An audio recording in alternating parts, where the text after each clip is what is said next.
Front matter of how to analyse people on sight. How to analyse people on sight through the science of human analysis. The 5 human types. By Elsie Lincoln Benedict and Ralph Paine Benedict. Printed and bound by the Roycrofters at their shops in East Aurora, New York. Copyright 1921 by Elsie Lincoln Benedict and Ralph Paine Benedict. All rights reserved. We thank you.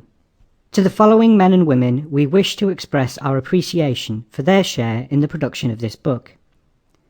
To Durran J. H. Ward, Ph.D., formerly of the Anthropology Department of Harvard University, who, as the discoverer of the 4th human type, has added immeasurably to the world's knowledge of human science. To Raymond H. Lufkin, of Boston, who made the illustrations for this volume scientifically accurate. To the Roycrofters of East Aurora, whose artistic workmanship made it into a thing of beauty. And, last but not least, to Sarah H. Young, of San Francisco, our business manager, whose efficiency correlated all these and placed the finished product in the hands of our students. The authors, New York City, June 1921. Dedicated to our students. Contents. Human analysis. Chapter 1. The alimentive type, the enjoyer. Chapter 2. The thoracic type, the thriller. Chapter 3. The muscular type, the worker. Chapter 4. The osseous type, the stayer.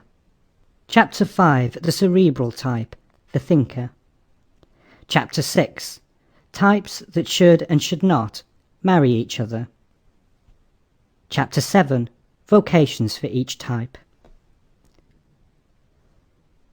What leading newspapers say about Elsie Lincoln Benedict and her work. Over 50,000 people heard Elsie Lincoln Benedict at the City Auditorium during her 6-week lecture engagement in Milwaukee. Milwaukee Leader, April 2nd, 1921. Elsie Lincoln Benedict has a brilliant record. She is like a fresh breath of Colorado ozone. Her ideas are as stimulating as the health-giving breezes of the Rockies. New York Evening Mail, April 16th, 1914. Several hundred people were turned away from the Masonic Temple last night, where Elsie Lincoln Benedict, famous human analyst, spoke on how to analyze people on sight. Asked how she could draw and hold a crowd of 3,000 for a lecture, she said, "Because I talk on the one subject on earth in which every individual is most interested, himself." Seattle Times, June 2nd, 1920. Elsie Lincoln Benedict is a woman who has studied deeply under genuine scientists and is demonstrating to thousands at the auditorium each evening that she knows the connection between an individual's external characteristics and his inner traits. Minneapolis News, November 7th, 1920. Elsie Lincoln Benedict is known nationally, having conducted lecture courses in many of the large eastern cities. Her work is based upon the practical methods of modern science, as worked out in the world's leading laboratories, where exhaustive tests are applied to determine individual types, talents, vocational bents and possibilities. San Francisco Bulletin, January 25th, 1919. It's not how much you know, but what you can do that counts. End of front matter. Preface to How to Analyse People on Sight. How to Analyse People on Sight by Elsie Lincoln Benedict and Ralph Paine Benedict. Human Analysis, the X-ray. Modern science has proved that the fundamental traits of every individual are indelibly stamped in the shape of his body, head, face, and hands. An X-ray by which you can read the characteristics of any person on sight. The most essential thing in the world to any individual is to understand himself. The next is to understand the other fellow. For life is largely a problem of running your own car as it was built to be run, plus getting along with the other drivers on the highway. From this book you are going to learn which type of car you are, and the main reasons why you have not been getting the maximum of service out of yourself. Also, you are going to learn the makes of other human cars and how to get the maximum of cooperation out of them. This cooperation is vital to happiness and success. We come in contact with our fellowmen in all the activities of our lives, and what we get out of life depends, to an astounding degree, on our relations with them. Reaction to environment. The greatest problem facing any organism is successful reaction to its environment. Environment, speaking scientifically, is the sum total of your experiences. In plain United States, this means fitting vocationally, socially, and maritally into the place where you are. If you don't fit, you must move or change your environment to fit you. If you can't change the environment and you won't move, you will become a failure, just as tropical plants fail when transplanted to the Nevada desert. Learn from the sagebrush. But there is something that grows and keeps on growing in the Nevada desert, the sagebrush. It couldn't move away, and it couldn't change its waterless environment, so it did what you and I must do if we expect to succeed. It adapted itself to its environment, and there it stands, each little stalwart shrub a reminder of what even a plant can do when it tries. Moving won't help much. Human life faces the same alternatives that confront all other forms of life, of adapting itself to the conditions under which it must live, or becoming extinct. You have an advantage over the sagebrush, in that you can move from your city or state or country to another, but after all, that is not much of an advantage. For though you may improve your situation slightly, you will still find that in any civilized country the main elements of your problem are the same. Understand yourself and others. So long as you live in a civilized or thickly populated community, you will still need to understand your own nature and the natures of other people. No matter what you desire of life, other people's aims, ambitions, and activities constitute vital obstructions along your pathway. You will never get far without the cooperation, confidence, and comradeship of other men and women. Primitive problems. It was not always so, and its recentness in human history may account for some of our blindness to this great fact. In primitive times, people saw each other rarely and had much less to do with each other.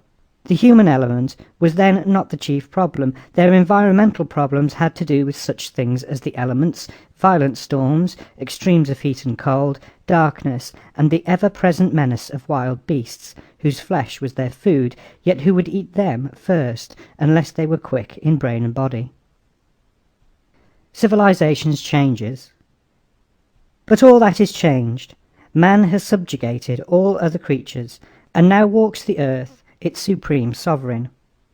He has discovered and invented and builded, until now we live in skyscrapers, talk around the world without wires, and by pressing a button turn darkness into daylight.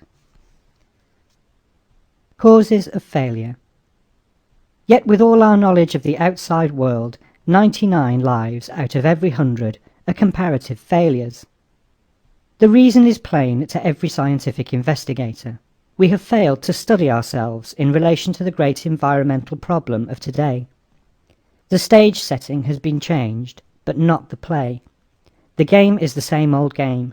You must adjust and adapt yourself to your environment, or it will destroy you.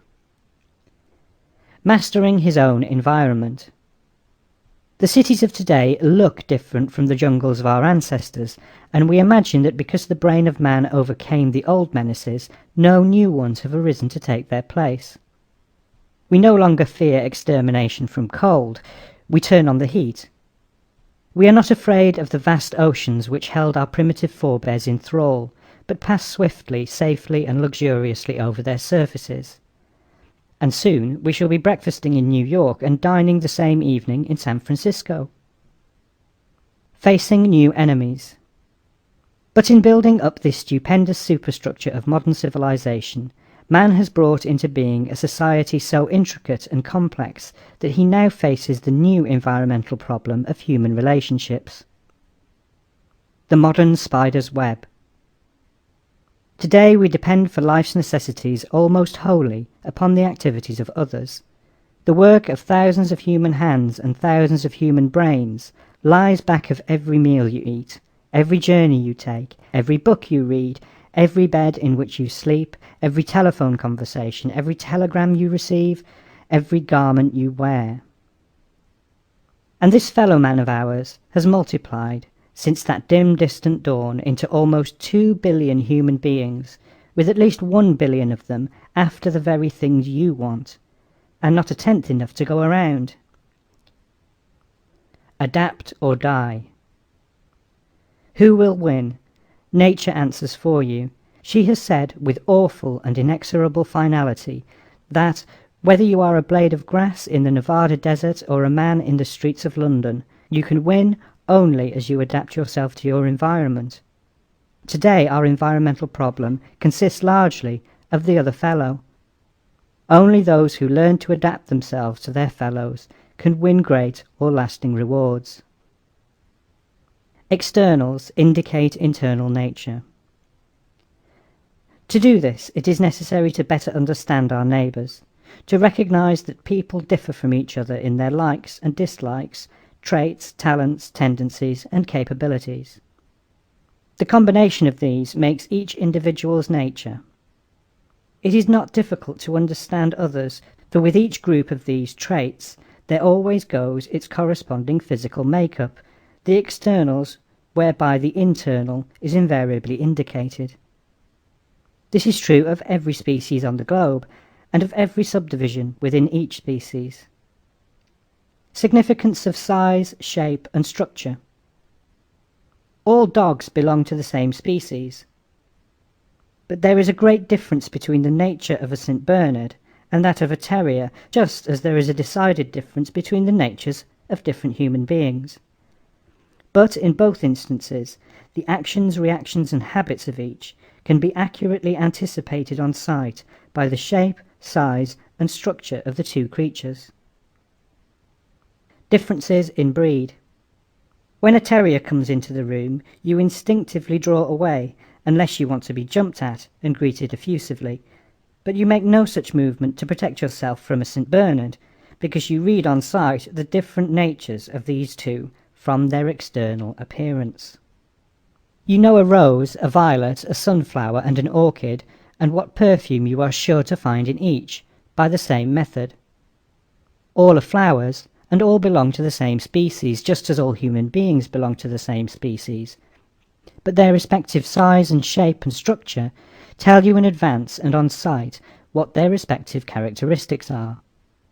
The same is true of all human beings. They differ in certain fundamentals, but always and invariably in accordance with their differences in size, shape, and structure. The instinct of self-preservation. The reason for this is plain. Goaded by the instinct of self-preservation, man, like all other living things, has made heroic efforts to meet the demands of his environment. He has been more successful than any other creature is, and as a result, the most complex organism on the earth. But his most baffling complexities resolve themselves into comparatively simple terms once it is recognized that each internal change brought about by his environment brought with it the corresponding external mechanism without which he could not have survived. Interrelation of body and brain. So today we see man a highly evolved creature who not only acts but thinks and feels. All these thoughts, feelings, and emotions are interrelated. The body and the mind of man are so closely bound together that whatever affects one affects the other. All instantaneous change of mind instantly changes the muscles of the face. A violent thought instantly brings violent bodily movements. Movies and face muscles. The moving picture industry, said to be the third largest in the world, is based largely on this interrelation. This industry would become extinct if something were to happen to sever the connection between external expressions and the internal nature of men and women. Tell's fundamentals. How much do external characteristics tell about a man? They tell, with amazing accuracy, all the basic fundamental principal traits of his nature. The size, shape, and structure of a man's body tell more important facts about his real self, what he thinks and what he does, than the average mother ever knows about her own child. Learning to read. If this sounds impossible, if the seeming incongruity, multiplicity, and heterogeneity of human qualities have baffled you, remember that this is exactly how the print in all books and newspapers baffled you before you learned to read. Not long ago I was reading stories aloud to a 3-year-old. She wanted to see the pictures, and when told there were none, had to be shown the book. "What funny little marks," she cried, pointing to the print. "How do you get stories out of them?" Printing looked to all of us at first just masses of meaningless little marks. But after a few days at school, how things did begin to clear up. It wasn't a jumble after all. There was something to it. It straightened itself out until the funny little marks became significant. Each of them had a meaning, and the same meaning under all conditions. Through them your whole outlook on life became deepened and broadened, all because you learned the meaning of 26 little letters and their combinations. Reading people. Learning to read men and women is a more delightful process than learning to read books, for every person you see is a true story, more romantic and absorbing than any ever bound in covers. Learning to read people is also a simpler process than learning to read books, because there are fewer letters in the human alphabet. Though man seems to the untrained eye a mystifying mass of funny little marks, he is not now difficult to analyze. Only a few feelings. This is because there are, after all, but a few kinds of human feelings. Some form of hunger, love, hate, fear, hope, or ambition gives rise to every human emotion and every human thought. Thoughts bring actions. Now our actions follow our thought. Every thought, however transitory, causes muscular action which leaves its trace in that part of the physical organism which is most clearly allied to it. Physiology and psychology interwoven. Look into the mirror the next time you are angry, happy, surprised, tired, or sorrowful, and note the changes wrought by your emotions in your facial muscles. Constant repetition of the same kinds of thoughts or emotions finally make permanent changes in that part of the body which is physiologically related to these mental processes. The evolution of the jaw. The jaw is a good illustration of this alliance between the mind and the body. Its muscles and bones are so closely allied to the pugnacity instinct center in the brain that the slightest thought of combat causes the jaw muscles to stiffen. Let the thought of any actual physical encounter go through your mind, and your jawbone will automatically move upward and outward. After a lifetime of combat, whether by fists or words, the jaw is set permanently into a nature more upward and outward, a little more like that of a bulldog. It keeps to this combative mould because, says Mother Nature, the great efficiency expert, if you are going to call on me constantly to stiffen that jaw, I'll fix it so it will stay that way and save myself the trouble. Inheritance of acquired traits. Thus the more combative jaw, having become permanent in the man's organism, can be passed on to his children. Right here comes a most interesting law, and one that has made possible the science of human analysis. Law of size. The larger any part or organ, the better its equipment for carrying out the work of that organ, and the more does it tend to express itself. Nature is an efficiency expert, and doesn't give you an oversupply of anything without demanding that you use it. Jaws becoming smaller. Our ancestors developed massive jaws as a result of constant combat. As fast as civilization decreased the necessity for combat, nature decreased the size of the average human jaw. Meaning of the big jaw.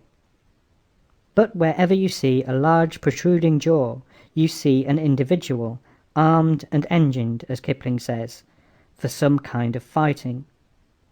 The large jaw always goes with a combative nature, whether it is found on a man or a woman, a child, a pugilist, or a minister.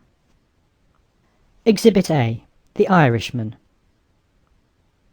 The large jaw, therefore, is seen to be both a result and a cause of certain things. As the inheritance of a fighting ancestor, it is the result of millions of years of fighting in prehistoric times, and like any other overdeveloped part or organ, it has an intense urge to express itself. This inherent urge is what makes the owner of that jaw fight at the drop of a hat, and often have a chip on his shoulder. Natural selection. Thus, because every external characteristic is the result of natural laws, and chiefly of natural selection, the vital traits of any creature can be read from his externals. Every student of biology, anatomy, anthropology, ethnology, or psychology is familiar with these facts. Built to fit. Man's organism has developed, altered, improved, and evolved down through the slow revolving years, with one instinctive aim: successful reaction to its environment. Every part has been laboriously constructed to that sole end. Because of this, its functions are marked as clearly upon it as those of a grain elevator, a steamship, or a piano. Survival of the fittest. Nature has no accidents. She wastes no material, and everything has a purpose. If you put up a good fight to live, she will usually come to your rescue and give you enough of whatever is needed to tide you over. If you don't, she says you are not fit to people the earth, and let you go without a pang. Thus she weeds out all but the strong, and evolution marches on. Causes of racial characteristics.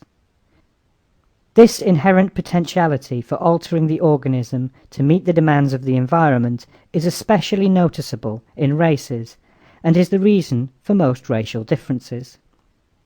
Differences in environment, climate, altitude, and topography necessitated most of these physical differentiations, which today enable us to know at a glance whether a man belongs to the white race, the yellow race, or the black race. The results of these differentiations and modifications will be told in the various chapters of this book. Types earlier than races. The student of human analysis reads the disposition and nature of every individual with ease, regardless of whether that individual be an American, a Frenchman, a Kaffir, or a Chinaman, because human analysis explains those fundamental traits which run through every race, colour, and nationality, according to the externals which go with those traits. 5 biological types. Human analysis differs from every other system of character analysis in that it classifies man for the first time into 5 types according to his biological evolution. It deals with man in the light of the most recent scientific discoveries. It estimates each individual according to his human qualities rather than his character or so-called moral qualities. In other words, it takes his measure as a human being and determines from his externals his chances for success in the world of today. These rules work. Every rule in this book is based on scientific data and has been proved to be accurate by investigation and surveys of all kinds of people in all parts of the world. These rules do not work merely part of the time. They work all the time, under all conditions, and apply to every individual of every race, every colour, every country, every community, and every family. Through this latest human science, you can learn to read people as easily as you read books, if you will take a little time and pains to learn the rules which compose your working alphabet. Do what we want to do. It is easy to know what an individual will do under most circumstances because every human being does what he wants to do in the way he prefers to do it most of the time. If you doubt it, try this test.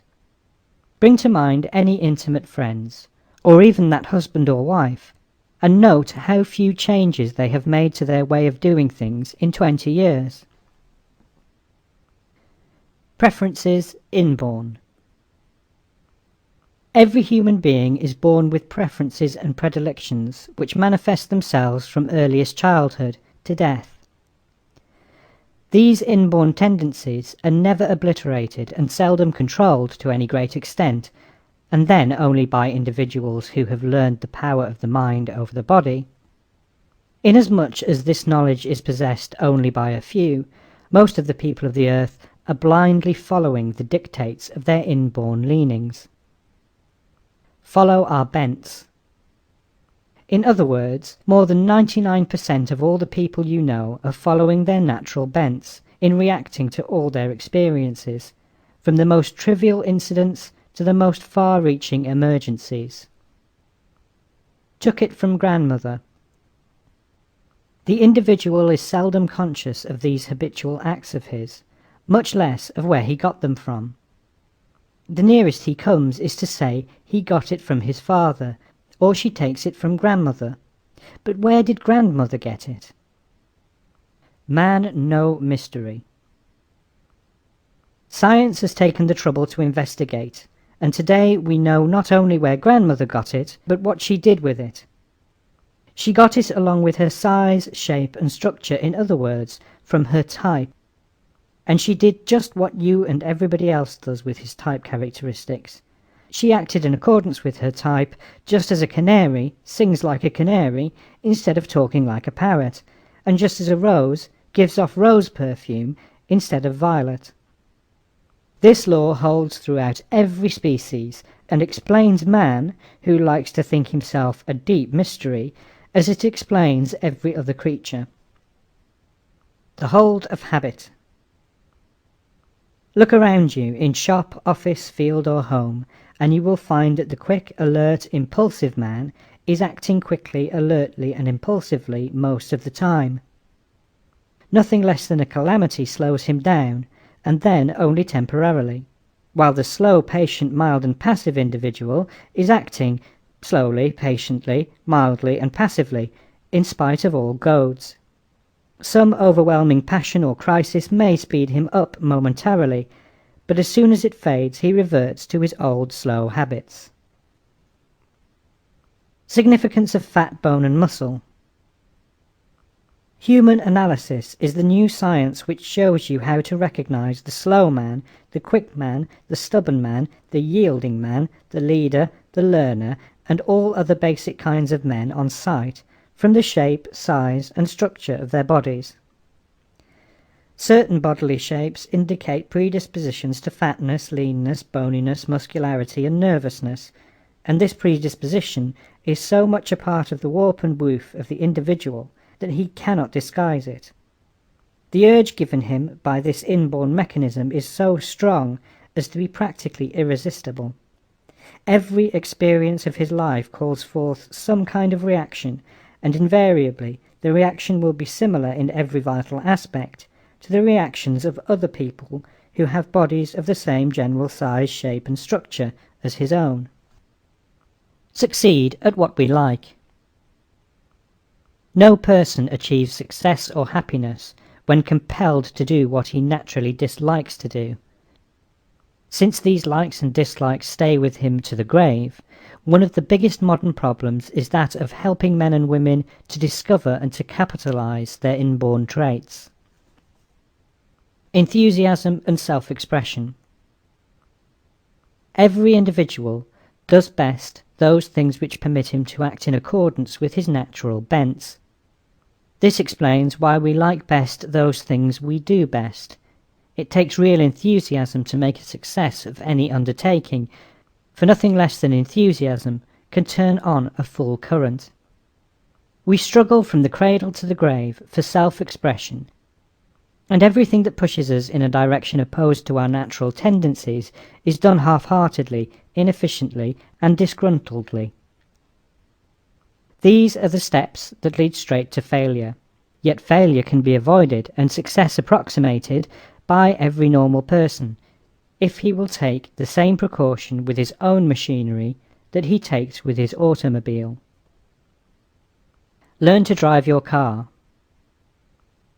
If you are presented with a car by your ancestors, which is precisely what happened to you at birth, you would not let an hour go by without finding out what make or type of car it was. Before a week elapsed, you would have taken the time, labour, and interest to learn how to run it, not merely any old way, but the best way for that particular make of car. 5 makes of human cars. There are 5 types of human cars, differing as definitely in size, shape, and structure as Fords differ from Pierce Arrows. Each human type differs as widely in its capacities, possibilities, and aptitudes as a Ford differs from a Pierce Arrow. Like the Ford or Pierce Arrow, the externals indicate these functions with unfailing accuracy. Furthermore, just as a Ford never changes into a Pierce, nor a Pierce into a Ford, a human being never changes his type. He may modify it, train it, polish it, or control it somewhat, but he will never change it. Cannot be deceived. The student of human analysis cannot be deceived as to the type of any individual, any more than you can be deceived about the make of a car.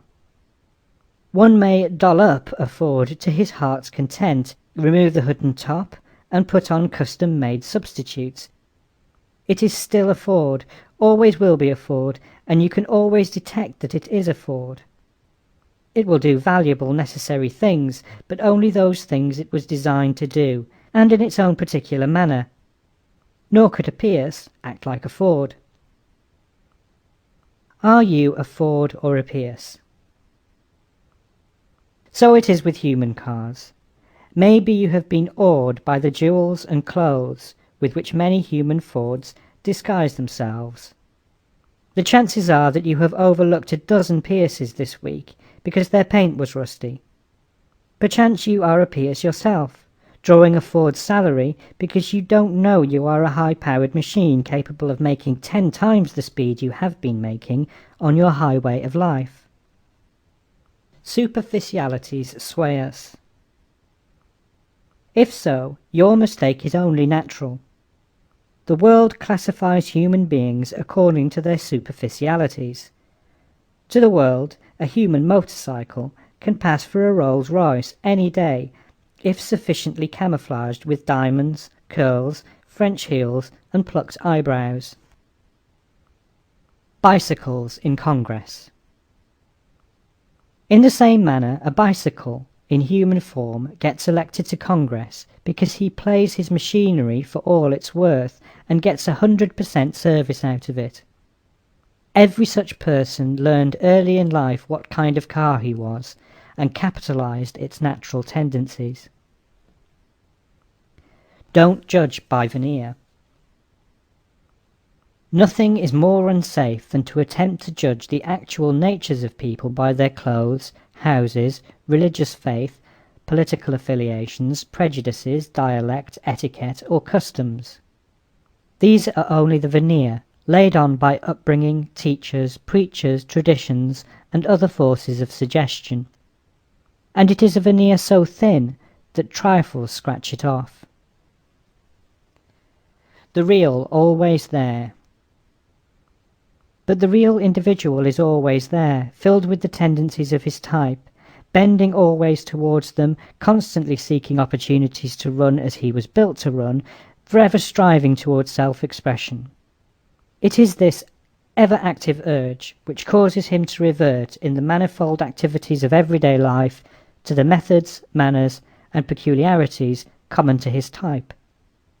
This means that unless he gets into an environment, a vocation, and a marriage which permits of his doing what he wants to do, he will be miserable, inefficient, unsuccessful, and sometimes criminal. Causes of crime. That this is the true explanation of crime has been recognized for many years by leading thinkers. Two prison wardens, Thomas Tynan of Colorado and Thomas Mott Osborne of Sing Sing, effectively initiated penal reforms based upon it. Every crime, like every personal problem, arises from some kind of situation wherein instinct is thwarted by outside influence. Human analysis teaches you to recognize on sight the predominant instincts of any individual. In brief, what that individual is inclined to do under all the general situations of his life. You know what the world tries to compel him to do. If the discrepancy between these two is beyond the reach of his type, he refuses to do what society demands. This, and this only, is back of every human digression, from indiscretion to murder. It is as vain to expect to eradicate these inborn trends and put others in their places as to make a sewing machine out of an airplane or an oak out of a pine. The most man can do for his neighbour is to understand and inspire him. The most he can do for himself is to understand and organize his inborn capacities. Find your own type. The first problem of your happiness is to find out what type you are yourself, which you will know after reading this book, and to build your future accordingly. Knowing and helping others. The second is to learn how to analyze others to the end that your relationships with them may be harmonious and mutually advantageous. Take every individual according to the way he was born. Accept him as that kind of mechanism and deal with him in the manner befitting that mechanism. In this way, and this only, will you be able to impress or to help others. In this way only will you be able to achieve real success. In this way only will you be able to help your fellow man find the work, the environment, and the marriage wherein he can be happy and successful. The 4 C's. To get the maximum pleasure and knowledge out of this interesting course, there are 4 things to remember as your part of the contract. Read concentratedly. Think of what you are reading while you are reading it. Concentration is a very simple thing. The next C is observe carefully. Look at people carefully, but not starefully, when analyzing them. Don't jump at conclusions. We humans have a great way of twisting facts to fit our conclusion as soon as we have made one. But don't spend all of your time getting ready to decide and forget to decide at all, like the man who was going to jump a ditch. He ran so far back to get a good start each time that he never had the strength to jump when he got there. Get a good start by observing carefully, then decide confidently. Be sure you are right and then go ahead. Make a decision and make it with the confidence that you are right. If you will determine now to follow this rule, it will compel you to follow the first 2, because in order to be sure you are right, to be certain you are not misjudging anybody, you will read each rule concentratedly and observe each person carefully beforehand. Practice constantly. Practice makes perfect. Take this for your motto if you would become expert in analyzing people. It is one easily followed, for you come in contact with people everywhere, at home, amongst your business associates, with your friends, and on the street. Remember, you can only benefit from a thing as you use it. A car that you never took out of the garage would be of no value to you. So get full value out of this course by using it at all times. These rules your tools. These rules are scientific. They are true, and they are true always. They are very valuable tools for the furtherance of your progress through life. An understanding of people is the greatest weapon you can possess. Therefore, these are the most precious tools you can own. But like every tool in the world, and all knowledge in the world, they must be used as they were built to be used, or you will get little service out of them. You would not expect to run a car properly without paying the closest attention to the rules for clutches, brakes, starters, and gears. Everything scientific is based not on guesses, but laws. This course in analyzing people on sight is as scientific as the automobile. It will carry you far and do it easily if you will do your part. Your part consists of learning the few simple rules laid down in this book and applying them in the everyday affairs of your life. Fewer and truer. Many things which have been found to be true in almost every instance could therefore have been included in this course, but we prefer to make fewer statements and have those of bedrock certainty. Therefore this course, like all our courses, consists exclusively of those facts which have been found to be true in every particular of people in normal health. Important. The 5 extremes. This book deals with pure or unmixed types only. When you understand these, the significance of their several combination as seen in everyday life will be clear to you. The human alphabet. Just as you cannot understand the meaning of a word until you know the letters that go into the makeup of that word, you cannot analyze people accurately until you get the 5 extreme types firmly in your mind, for they are your alphabet. Founded in 5 biological systems. Each pure type is the result of the overdevelopment of one of the 5 biological systems possessed by all human beings: the nutritive, circulatory, muscular, bony, or nervous. Therefore every individual exhibits some degree of the characteristics of all the 5 types. The secret of individuality. But his predominant traits and individuality, the things that make him the kind of man he is, agree infallibly with whichever one of the 5 systems predominates in him. Combinations common in America.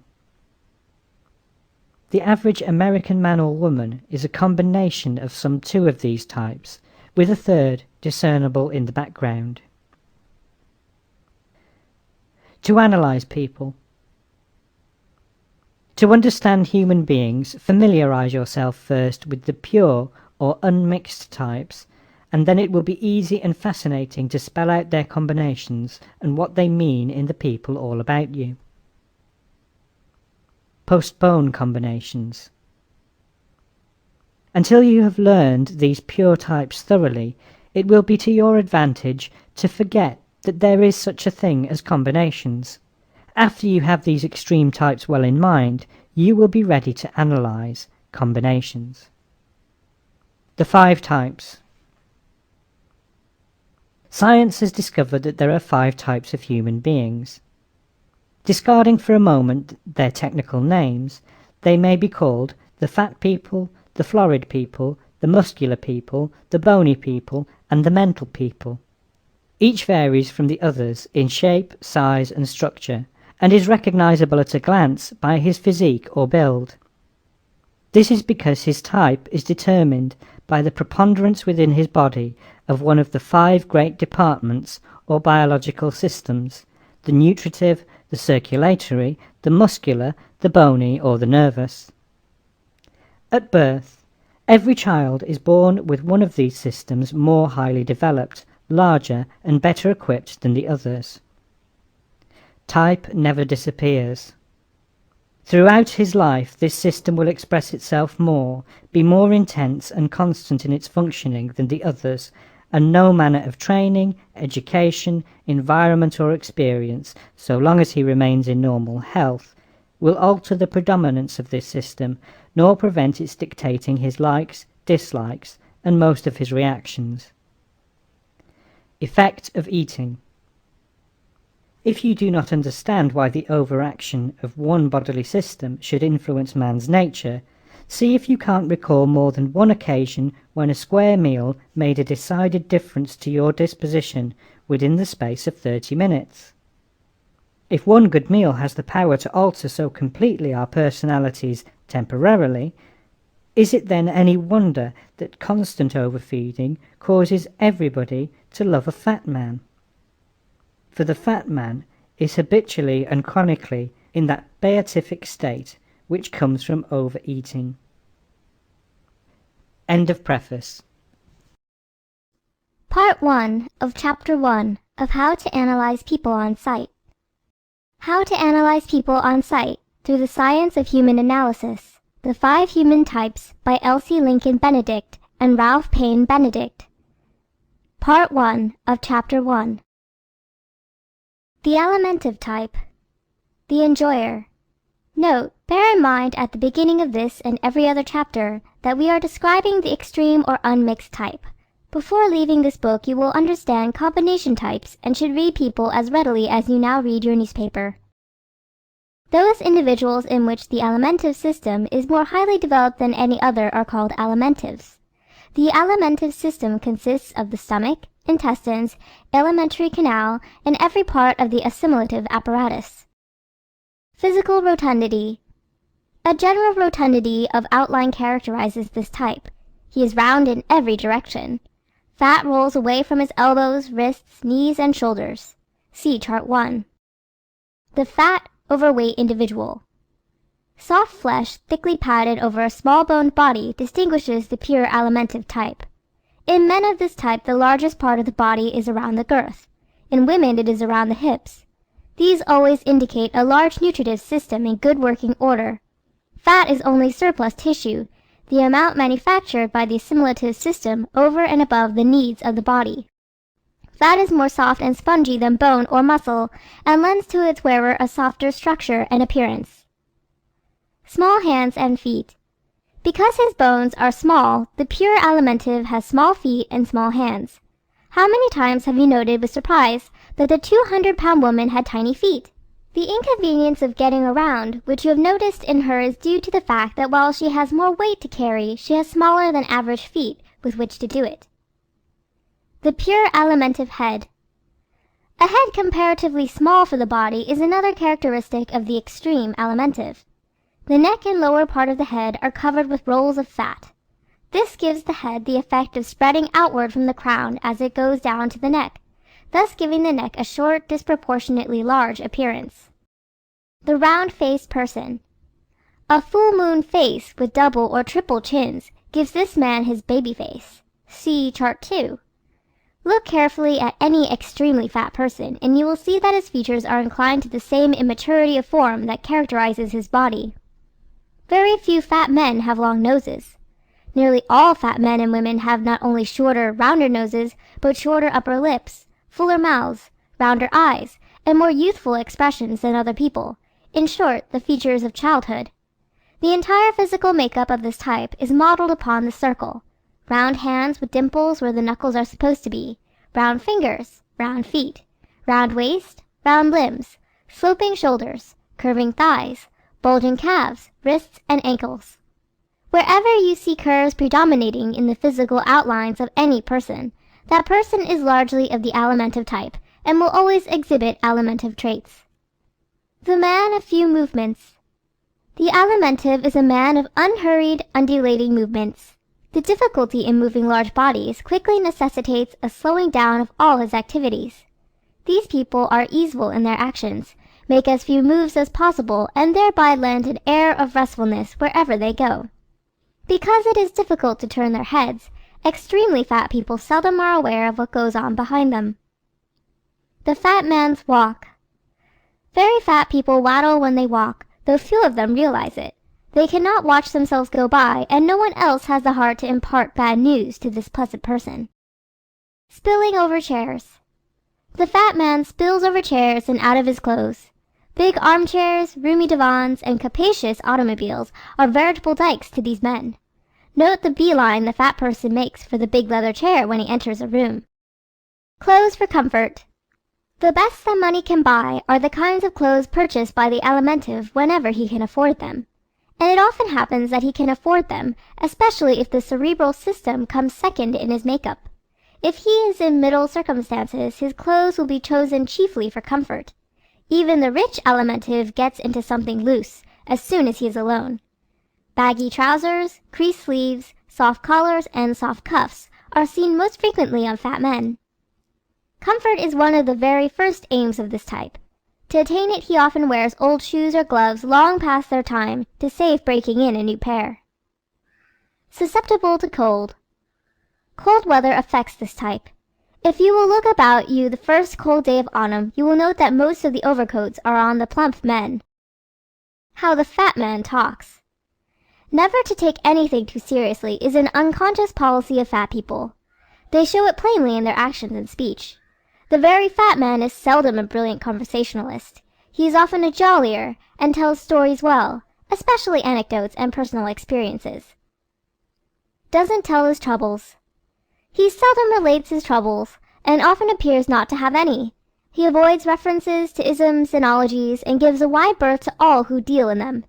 Radical groups seldom number any extremely fat men among their numbers, and when they do it is usually for some other purpose than those mentioned in the by-laws. The very fat man dislikes argument, avoids disagreeing with you, and sticks to the outer edges of serious questions in his social conversation. The fat man lives to eat. Rich food in large quantities is enjoyed by the average fat man 3 times a day and 365 days a year. Between meals he usually manages to stow away a generous supply of candy, ice cream, popcorn, and fruit. We have interviewed countless popcorn and fruit vendors on this subject, and every one of them told us that the fat people kept them in business. Visits the soda fountain often. As for the ice cream business, take a look the next time you pass a soda fountain and note the large percentage of fat people joyfully scooping up mountains of sundaes, parfaits, and banana splits. You will find that of those who are sipping things through straws, the thin folks are negotiating lemonades and phosphates, while a creamy frappé is rapidly disappearing from the fat man's glass. The deep mystery. "What do you suppose is making me so plump?" naively inquires the fat man when it finally occurs to him, as it did to his friends long before, that he is surely and speedily taking on flesh. If you don't know the answer, look at the table of any fat person in any restaurant, cafe, or dining room. He is eating with as much enthusiasm as if he had just been rescued from a 40-day fast, instead of having only a few hours before looked an equally generous meal in the eye, and put it all under his belt. The next time you are at an American plan hotel where meals are restricted to certain hours, note how the fat people are always the first ones into the dining room when the doors are opened. Fat-making foods. Butter, olive oil, cream, pastry, and starches are foods that increase your weight just as fast as you eat them, if your assimilative system is anything like it should be. Though he is the last man in the world who ought to indulge in them, the fat man likes these foods above all others, and when compelled to have a meal without them feels as though he hadn't eaten at all. Why they don't lose weight. We had a friend who decided to reduce, but in spite of the fact that she lived on salads almost exclusively for a week, she kept right on gaining. We thought she had been surreptitiously treating herself to lunches between meals, until someone noticed the dressing with which she drowned her lettuce, pure olive oil, a cupful at a sitting, because, she said, I must have something tasty to camouflage the stuff. An experiment.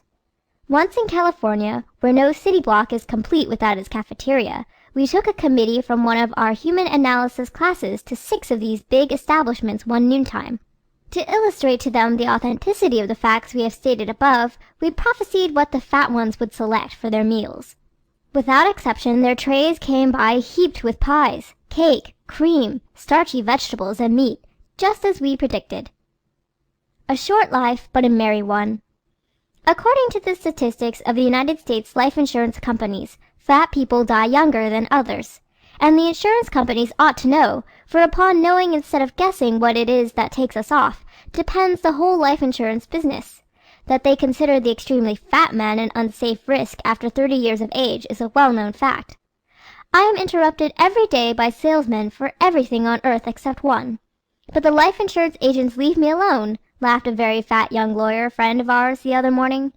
And he went on ordering ham and eggs, waffles, potatoes, and coffee.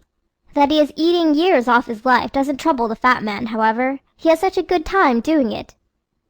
I should worry, says the fat man. It was no accident that ish kabibble was invented by the Hebrew. For this race has proportionately more fat people in it than any other, and fat people just naturally believe worry is useless. But the fat man gets this philosophy from the same source that gives him most of his other traits, his predominating system: digestion and contentment. The eating of delicious food is one of the most intense and poignant pleasures of life. The digestion of food, when one possesses the splendid machinery for it which characterizes the alimentive, gives a deep feeling of serenity and contentment. Since the fat man is always just going to a big meal, or in the process of digesting one, he does not give himself a chance to become ill-natured. His own and the world's troubles sit lightly upon him. The most popular type socially.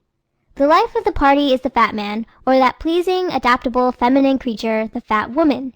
No matter what comes or goes, they have a good time, and it is such an infectious one that others catch it from them. Did you ever notice how things pick up when the fat one appears? Every hostess anticipates their arrival with pleasure, and welcomes them with relief. She knows that she can relax now, and sure enough, Fatty hasn't his hat off till the atmosphere shows improvement. By the time Chubby gets into the parlor and passes a few of her sunny remarks, the wheels are oiled for the evening, and they don't run down till the last plump guest has said good night. So it is no wonder that fat people spend almost every evening at a party. They get so many more invitations than the rest of us. Likes complacent people. People who take things as they find them are the ones the alimentive prefers for friends, not only because, like the rest of us, he likes his own kind of folks, but because the other kind seems incongruous to him. He takes the attitude that resistance is a waste of energy. He knows others and easier ways of getting what he desires. There are types who take a lively interest in those who are different from them, but not the alimentive. He prefers easy-going, hospitable, complacent friends, whose homes and hearts are always open and whose minds run on the simple, personal things. The reason for this is obvious. All of us like the people, situations, experiences, and environments which bring out our natural tendencies, which call into play those reflexes and reactions to which we tend naturally. Chooses food-loving friends. "Let's have something to eat" is a phrase whose hospitality has broken more ice and warmed more hearts than any other, unless perchance that rapidly disappearing "let's have something to drink." The fat person keeps at the head of his list those homey souls who set a good table and excel in the art of third and fourth helpings. Because he is a very adaptable sort of individual, this type can reconcile himself to the other kind whenever it serves his purpose. But the tenderest spots in his heart are reserved for those who encourage him in his favorite indoor sport. When he doesn't like you. A fat man seldom dislikes anybody very hard or for very long. Really disliking anybody requires the expenditure of a good deal of energy, and hating people is the most strenuous work in the world. So the alimentive refuses to take even his dislikes to heart. He is a consistent conserver of steam, and this fact is one of the secrets of his success. He applies this principle to everything in life, so he travels smoothly through his dealings with others. Holds few grudges. "Forget it" is another phrase originated by the fat people. You will hear them say it more often than any other type. And what is more, they excel the rest of us in putting it into practice. The result is that their nerves are usually in better working order. This type runs down his batteries less frequently than any other. Avoids the ologists. When he takes the trouble to think about it, there are a few kinds of people the alimentive does not care for. The man who is bent on discussing the problems of the universe, the highbrow who wants to practice his new relativity lecture on him, the theorist who is given to lengthy expatiations, and all advocates of new isms and ologies are avoided by the pure alimentive. He calls them faddists, fanatics, and fools. When he sees a highbrow approaching, instead of having it out with him as some of the other types would, he finds he has important business somewhere else. Thus he preserves his temperature, something that in the average fat man seldom goes far above normal. No theorist. Theories are the bane of this type. He just naturally doesn't believe in them. Scientific discoveries, unless they have to do with some new means of adding to his personal comforts, are taboo. The next time this one about fat men dying young is mentioned in his presence, listen to his jolly roar. The speed with which he disposes of it will be beautiful to see. Say, I feel like $1,000,000. He will assure you if you read this chapter to him, and I'll bet the folks who wrote that book are a pair of grouches who have forgotten what a square meal tastes like. Where the T-bones go. When you catch a 3-inch steak homeward bound, you will usually find it tucked under the arm of a well-rounded householder. When his salary positively prohibits the comforts of parlor, bedroom, and other parts of the house, the fat man will still see to it that the kitchen does not lack for provender. Describes his food. The fat person likes to regale you with alluring descriptions of what he had for breakfast, what he has ordered for lunch, and what he is planning for dinner, and the rare bit he has on the program for after the theater. Eats his way to the grave. Most of us are committing suicide by inches in one form or another, and always in that form which is inherent in our type.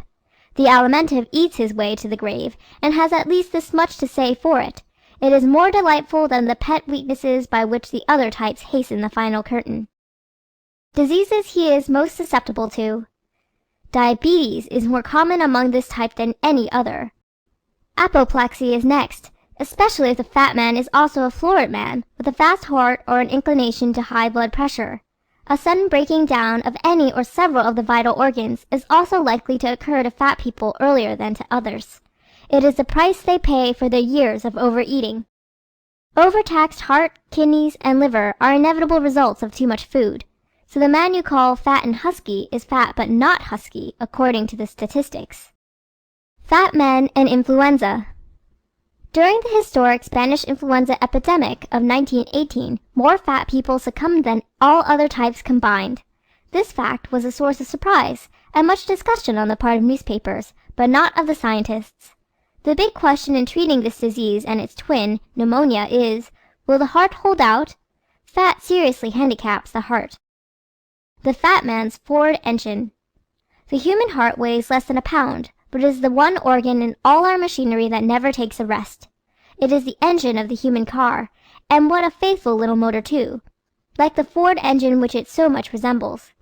If you live to be 40, it chugs away 40 years, and if you stay here 90, it stretches it to 90, without an instant of vacation.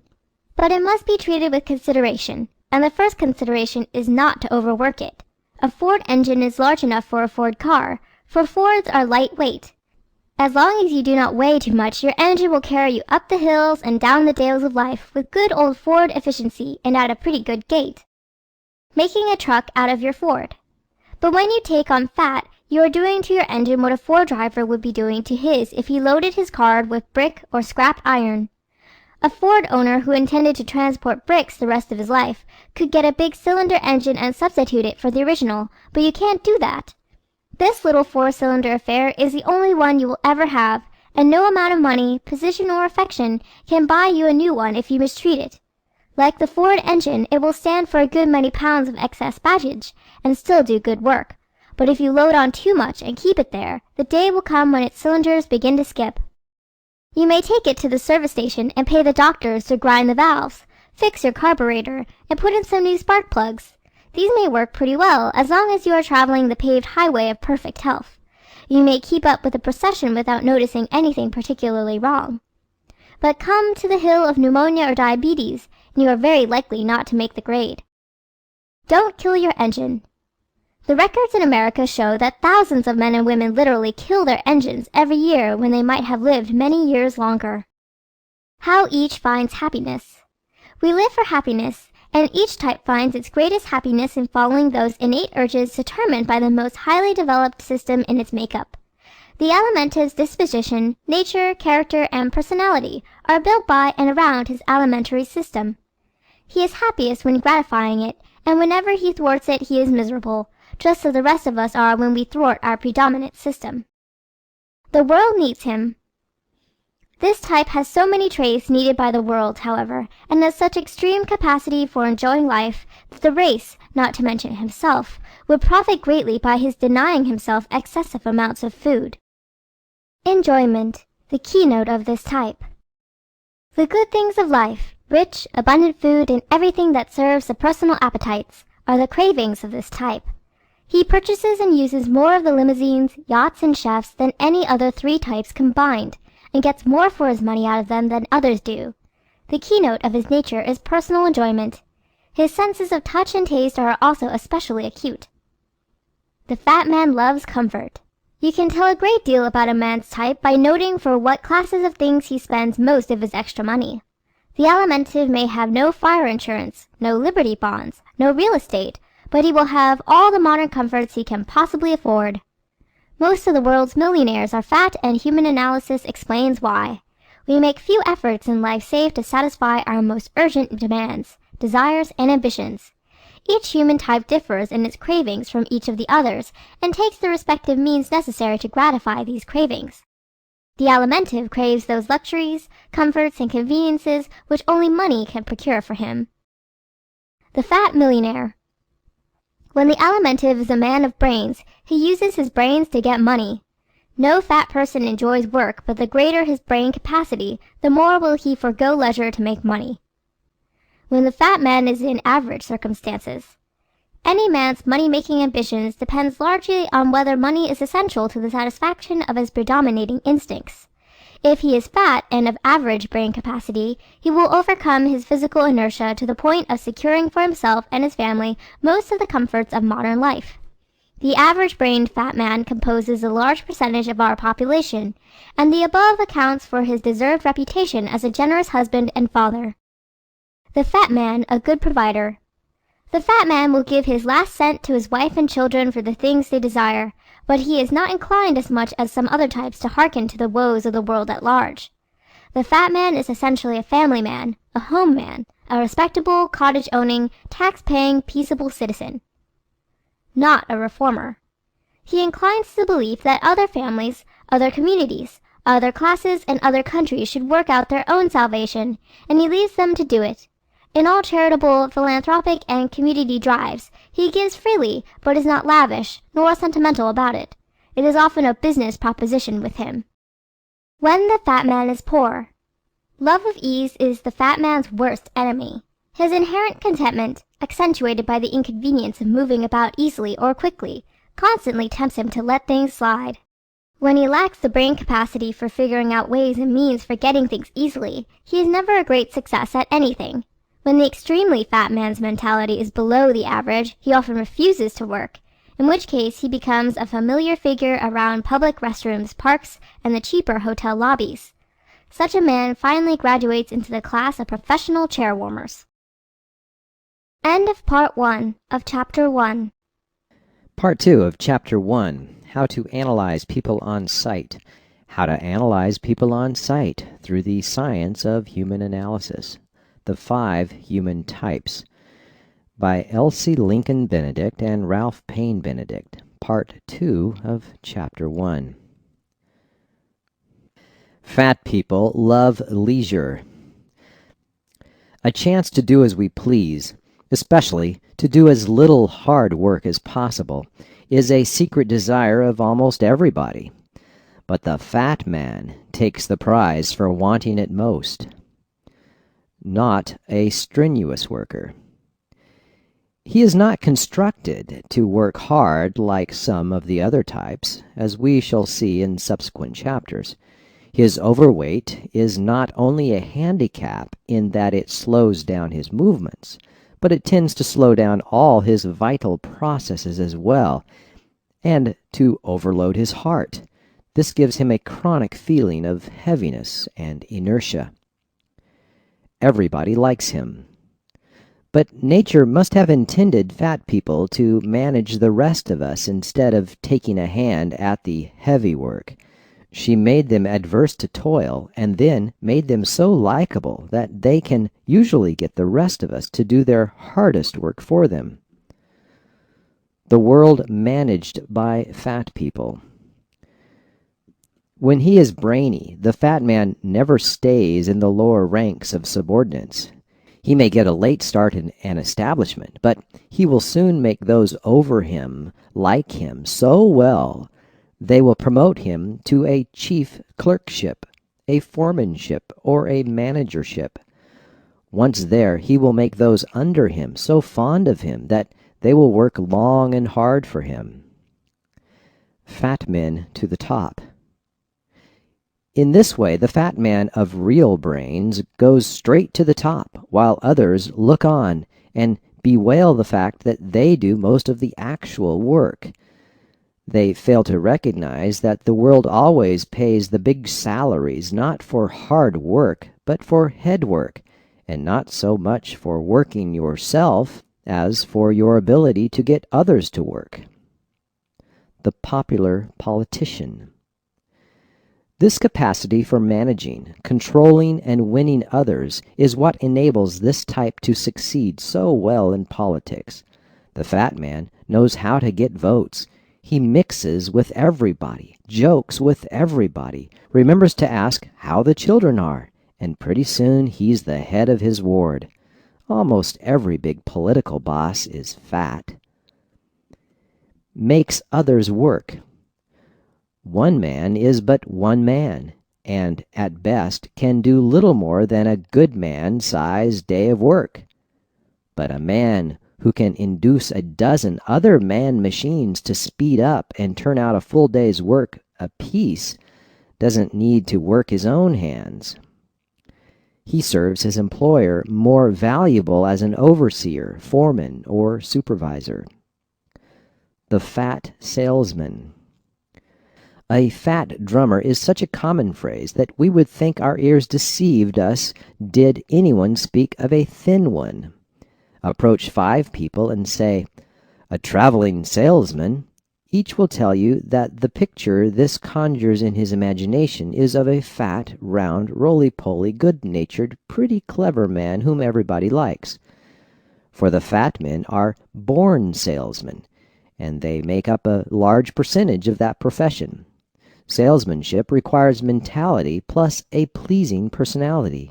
The fat man qualifies easily in the matter of personality. Then he makes little or much money from salesmanship according to his mental capacity. The drummer's funny stories. You will note that the conversation of fat people is well sprinkled with funny stories. They enjoy a good joke better than any other type, for a reason which will become more and more apparent to you.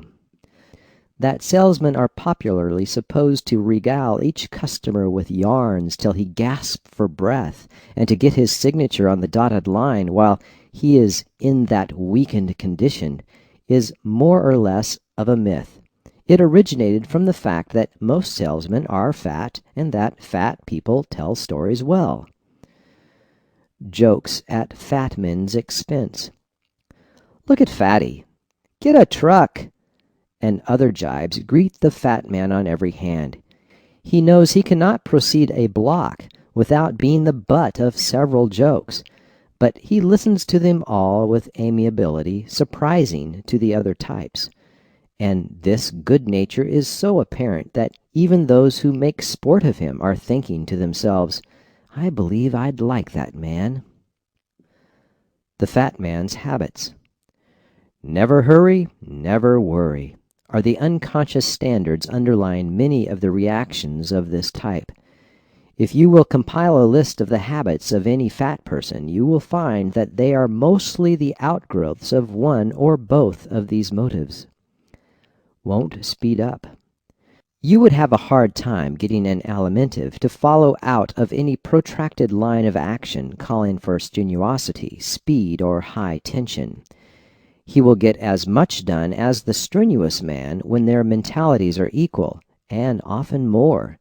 The fat person keeps going in a straight line with uniform and uninterrupted effort, and does not have the blowouts common to more fidgety people. But hard, fast labor is not in his line. Loves comedy. All forms of mental depression are foreign to fat people as long as they are in normal health. We have known a fat husband and wife to be ejected for rent and spend the evening at the movies laughing like 4-year-olds at Charlie Chaplin or a Mack Sennett comedy. You have sometimes seen fat people whose financial condition was pretty serious and wondered how they could be so cheerful. Inclined to indolence.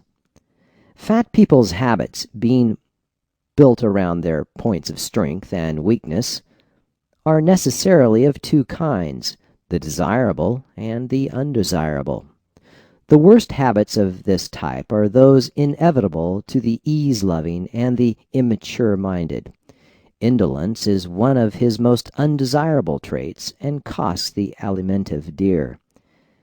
In this country, where energy, push, and lightning-like efficiency are at a premium, only the fat man of brains can hope to keep up. The inertia caused by his digestive processes is so great that it is almost insurmountable. The heavy, lazy feeling you have after a large meal is with the fat man intermittently because his organism is constantly in the process of digesting large amounts of food. Likes warm rooms. Love of comfort, especially such things as warm rooms and soft beds, is so deeply embedded in the fiber of this type that he has ever to face a fight with himself, which the rest of us do not encounter. This sometimes leads the excessively corpulent person to lax into laziness and slovenliness. An obese individual sometimes surprises us, however, by his ambition and immaculateness. But such a man or woman must always combine decided mental tendencies with his alimentiveness. Enjoys doing favors. The habits which endear the fat person to everyone and make us forget his faults are his never-failing hospitality, kindness when you are in trouble, his calming air of contentment, his tact, good nature, and the real pleasure he seems to experience when doing you a favor. His worst faults wreak upon him far greater penalties than fall upon those who associate with him, something that cannot be said for the faults of some other types. Likes melody. Simple, natural music is a favorite with fat people. Love songs, rollicking tunes, and those full of melody are most popular with him. An easy-to-learn, easy-to-sing song is one a fat man chooses when he names the next selection. They like ragtime, jazz, and music with a swing to it. Music the world over is most popular with fat races. The world's greatest singers and most of its famous musicians have been fat, or at least decidedly plump. Goes to the cabaret. The fat person will wiggle his toes, tap his fingers, swing his fork, and nod his head by the hour with a rumbling jazz orchestra. When the alimentative is combined with some other type, he will also enjoy other kinds of music, but the pure alimentative cares most for the primal tunes and melodies. Likes a girly show. A pretty girl show makes a hit with fat women as well as with fat men. Drop into the passing show and note how many fat people are in the audience. Drop into a theater the next night where a tragedy is being enacted and see how few fat ones are there. The one made sport of. Fat people enjoy helping out the players if the opportunity offers. All show people know this. When one of those tricks is to be played from the footlights upon a member of the audience, the girl who does it is always careful to select that circular gentleman down front. Let her try to mix up confetti or a toy balloon with a tall, skinny man, and the police would get a hurry call. When we describe the bony type, you will note how very different he is from our friend the fat man. A movie fan. The fat man's theater would be a more fitting name for the movie houses of the country. Not that the fat man is the only type patronizing the cinema. The movies cover in one evening so many different kinds of human interests, news, cartoons, features, and comedy, that every type finds upon the screen something to interest him. But if you will do what we have done, stand at the doorway of the leading movie theaters of your city any evening, and keep a record of the types that enter, you will find the plump are as numerous as all the others combined. Easy entertainment. The reason for this is plain to all who are acquainted with human analysis. The fat man wants everything the easiest possible way, and the movie fulfills this requirement more fully than any other theatrical entertainment. He can drop in when he feels like it, and there is no waiting for the show to start, for one thing. This is a decided advantage to him, for fat people do not like to depend upon themselves for entertainment. the babies of the race. The first stage in biological evolution was the stage in which the alimentary apparatus was developed.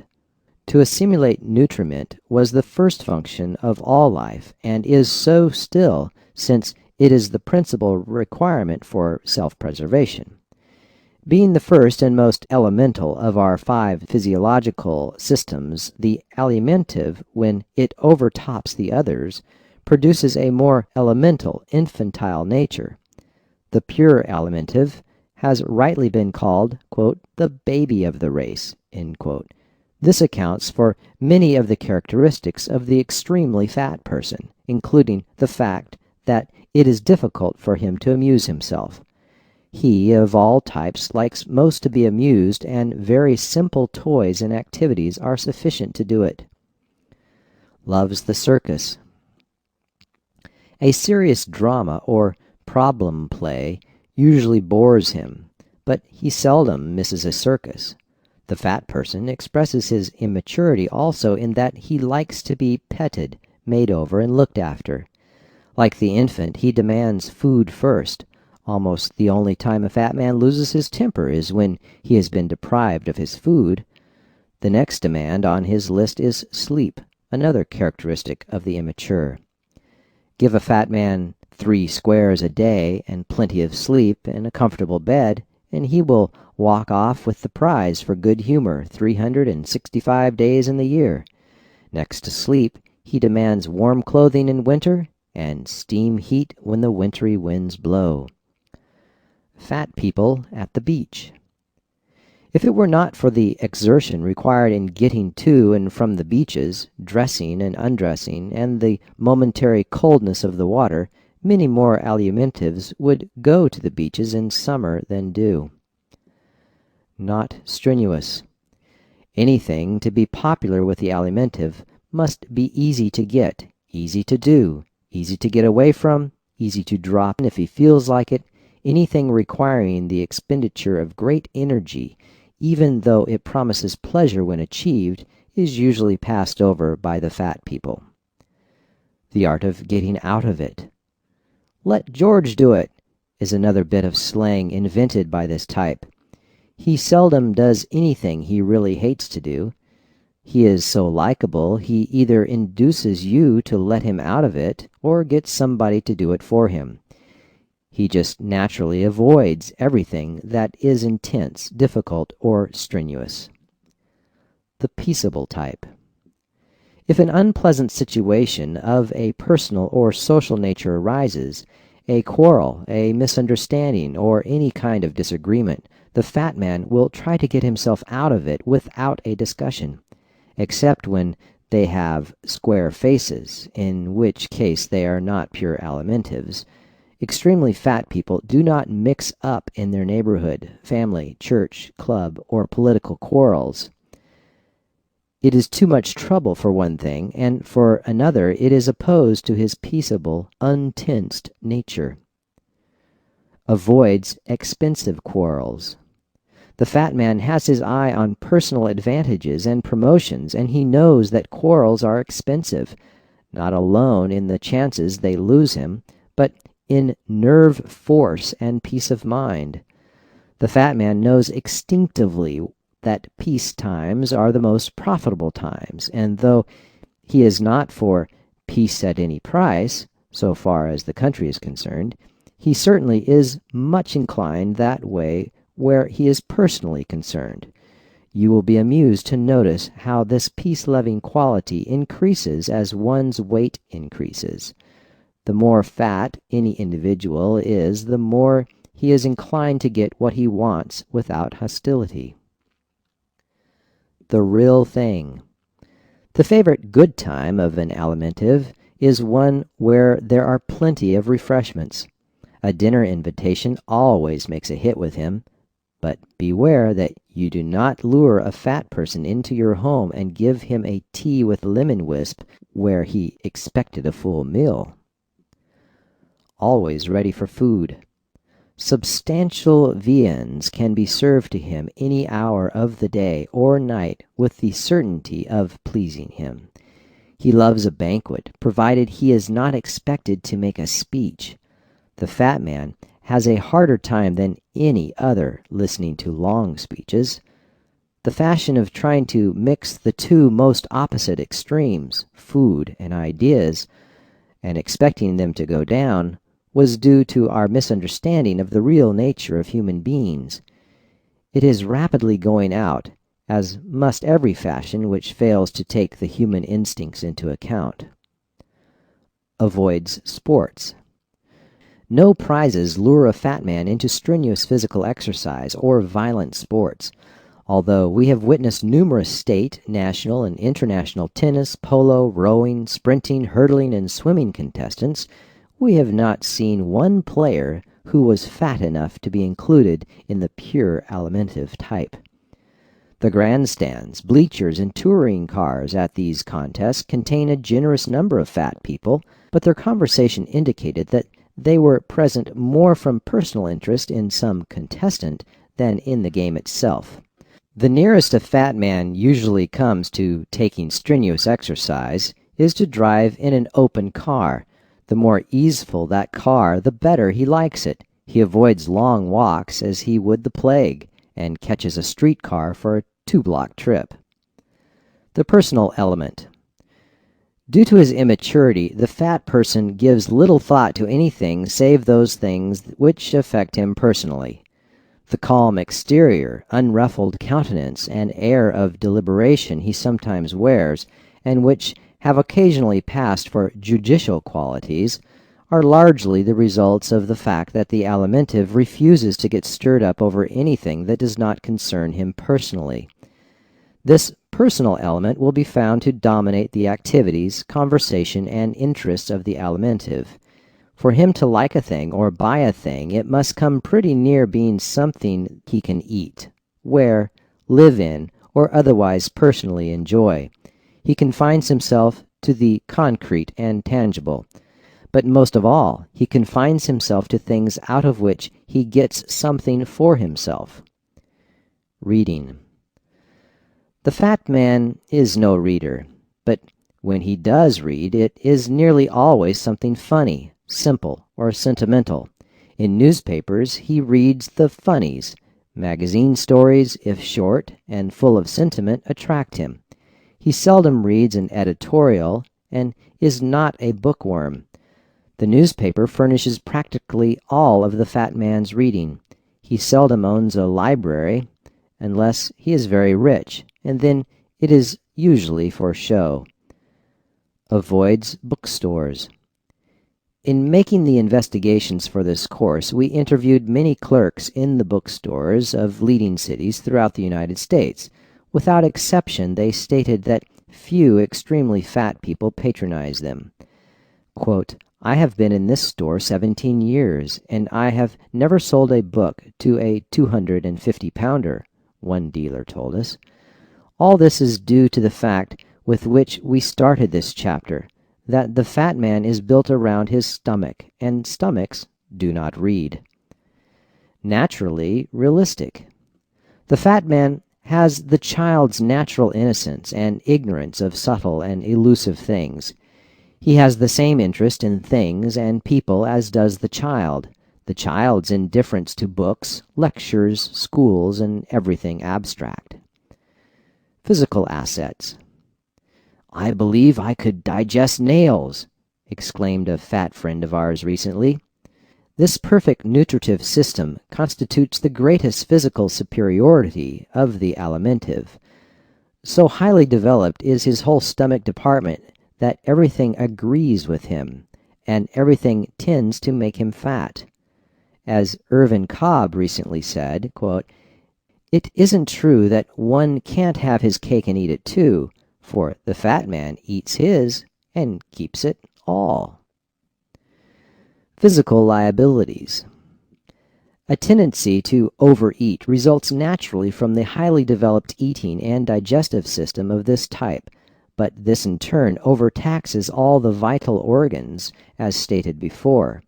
Also, the fat man's aversion to exercise reduces his physical efficiency. The pure alimentive and the alimentively inclined should learn their normal weight and then keep within it if they desire long lives. Social assets. Sweetness of disposition is one of the most valuable of all human characteristics. Fat people possess it more often and more unchangingly than any other type. Other social assets of this type are amiableness, affability, hospitality, and approachableness. Social liabilities. Gaining his ends by flattery, cajolery, and various more or less innocent little deceptions are the only social handicaps of this type. Emotional assets. His unfailing optimism is the most marked emotional quality of this type. Nothing can be so dark that the fat person doesn't find a silver edge somewhere. So in disaster, we always send for our fat friends. In the presence of an amply proportioned individual, everything looks brighter. Hope springs eternal in the human breasts, but springs are stronger in the plump folks than in the rest of us. Money spending is also a marked feature of the fat man. His emotions are outgoing, never ingrowing. A stingy fat man is unknown. Emotional liabilities. A tendency to become spoiled, to pout, and to take out his resentments in babyish ways are the emotional weaknesses of this type. These, as you will note, are the natural reactions of childhood, from which he never fully emerges. Business assets. The ability to make people like him is the greatest business and professional asset of this type, and one every other type might well emulate. The average-minded fat man near the door of a business establishment will make more customers in a month by his geniality, joviality, and sociableness than a dozen brilliant thinkers will in a year. Every business that deals directly with the public should have at least one fat person in it. Business liabilities. A habit of evading responsibility and of getting out from under constitutes the inclination most harmful to the business or professional ambitions of this type.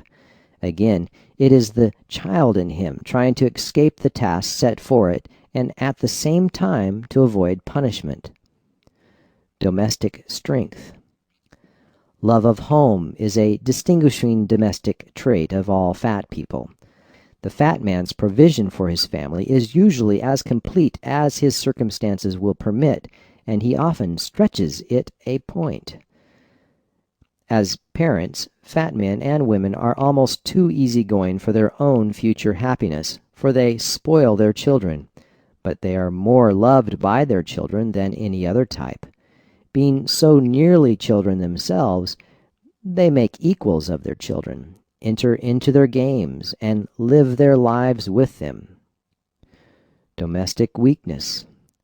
Dependence on others, the tendency of allowing oneself to be supported by brothers or sisters or wife, is the chief domestic weakness of fat people. They should begin early in life to depend upon themselves and make it a practice to carry their share of family responsibilities. Should aim at. Developing more of his mental powers with a view to using his head to lessen the manual work he so dislikes, and cultivating an interest in the more mature side of the world in which he lives should be two of the aims of all extremely fat people. Should avoid. Letting down. Soft snaps and temptations to evade responsibility should be avoided by the fat. Elbert Hubbard said, quote, "Blessed is the man who is not looking for a soft snap, for he is the only one who shall find it." This explains why the fat man, unless brainy, seldom lands one. Strongest points. Optimism, hospitality, and harmony are the strongest points in the fat man's nature. Upon them many a man has built a successful life. Without them no individual of any type can hope to be happy.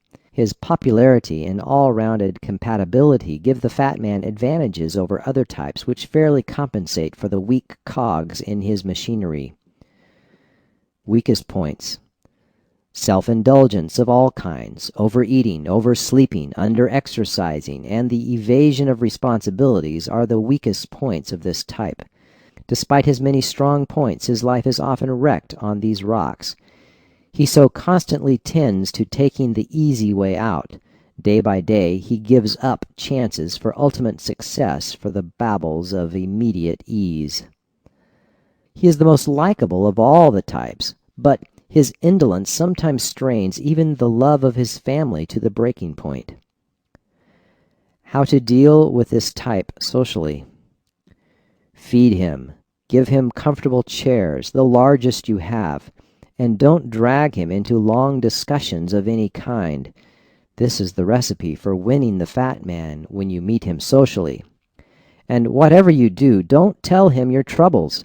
The fat man hates trouble, smothers his own, and you only make him ill at ease when you regale him with yours. Don't walk him any more than is absolutely necessary. Let him go home early if he starts. He enjoys his sleep and doesn't like to have it interfered with. Make your conversation deal with concrete personal things and events. Stay away from highbrow subjects. The best places to eat and the best shows of the week are safe subjects to introduce when with very fat people. How to deal with this type in business? Don't give him hard manual tasks. If you want this kind of work done, get someone other than an extremely fat man to do it. If you hire a fat man, blame yourself for the result. Give your fat employee a chance to deal with people in a not-so-serious way, but hold him strictly to the keeping of his records, reports, and working hours. If this fat person is a dealer, a merchant, or a tradesman, keep him to his word. Start out by letting him know you expect the delivery of just what he promises.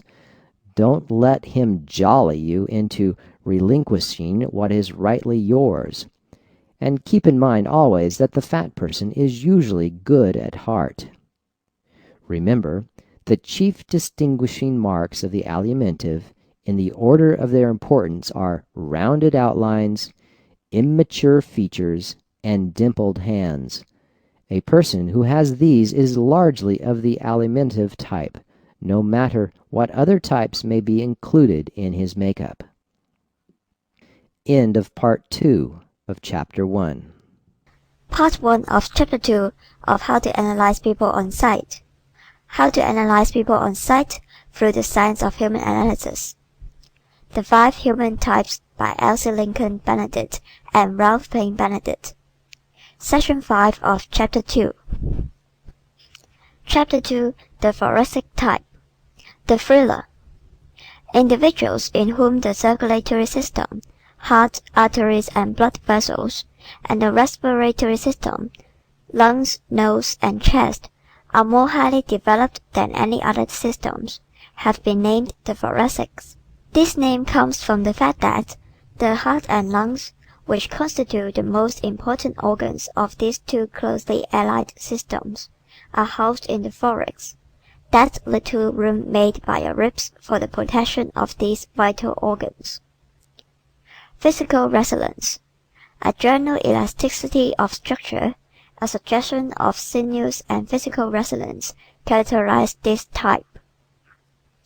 The florid face, high-chested individual.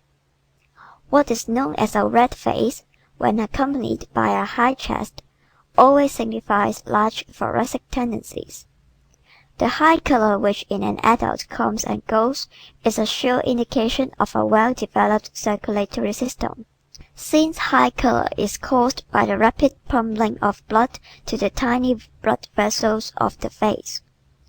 People with little blood, weak hearts, or deficient circulation are not florid and must be much overheated or excited to show vivid color in their cheeks.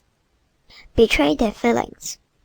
On the other hand, the slightest displeasure, enjoyment, surprise, or exertion brings the blood rushing to the face and neck of him who has a large, well-developed blood system. How many times you have heard such a one say, "I am so embarrassed, I flush at every little thing. How I envy the rest of you who come in from a long walk looking so cool." The man of great chest expansion. The largest part of this man's body is around the chest. See Chart 3. His chest is high for the reason that he has larger lungs than the average. Advantages of a high chest. The man of unusual chest expansion has one great physical asset. The person who breathes deeply has a decided advantage over the man who breathes deficiently. The lungs form the bellows or air supply for the body's engine, the heart, and with a deficient supply of air, the heart does deficient work. Efficient breathing is easy only to the man of large lungs, and only the high-chested have large lungs. Long-waisted people. A long waist is another thoracic sign, for it is a natural result of the extra houseroom required by the large lungs and heart. It is easily detected in both men and women. See Chart 3. If you are a close observer, you have noticed that some people appear to have a waistline much lower than others, that the belt line dividing the upper part of the body from the lower is proportionately much nearer to the floor in some than in others of the same height. Passing of the warp's waist. The strict up and down lines of today's woman and the flimsy shoulder-to-heel garments she wears have obliterated her waistline. But you will recall how differently the old warp's waist fashions of a score of years ago betrayed the secrets of the short and long waist.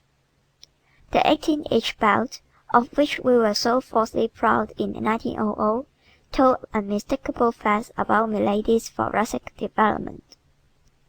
Belt versus suspenders. As the telltale belt disappeared from women's wardrobe, it appeared in men's, and now betrayed the location of his waist with an exactness of which the old-fashioned suspenders were never guilty. To test yourself. If you are a man and have difficulty in getting ready-made clothes long enough for you, that is certain proof that you have decided thoracic tendencies. If you are a woman who has to forgo many a pretty gown because it is not long enough in the waist, the same is true of you. In women, this long waist and high chest give the appearance of small hips and of shoulders a little broader than the average. In men, it gives that strict soldier-like bearing which makes this type of man admired and gazed after as he strides down the street. The pure thoracic head. A high head is a significant characteristic of the typical thoracics. See Chart 4. The Anglo-Saxons tend to have this head and, more than any other races, exhibit thoracic qualities as racial characteristics. This is considered the handsomest head known. Certainly it lends the appearance of nobility and intelligence. It is not wide, looked at from the front or back, but inclines to be slightly narrower for its height than the Alimentive head. The kite-shaped face. A face widest through the cheekbones and tapering slightly up the sides of the forehead and downward to the jawbones is the face of the pure thoracic. See Chart 4.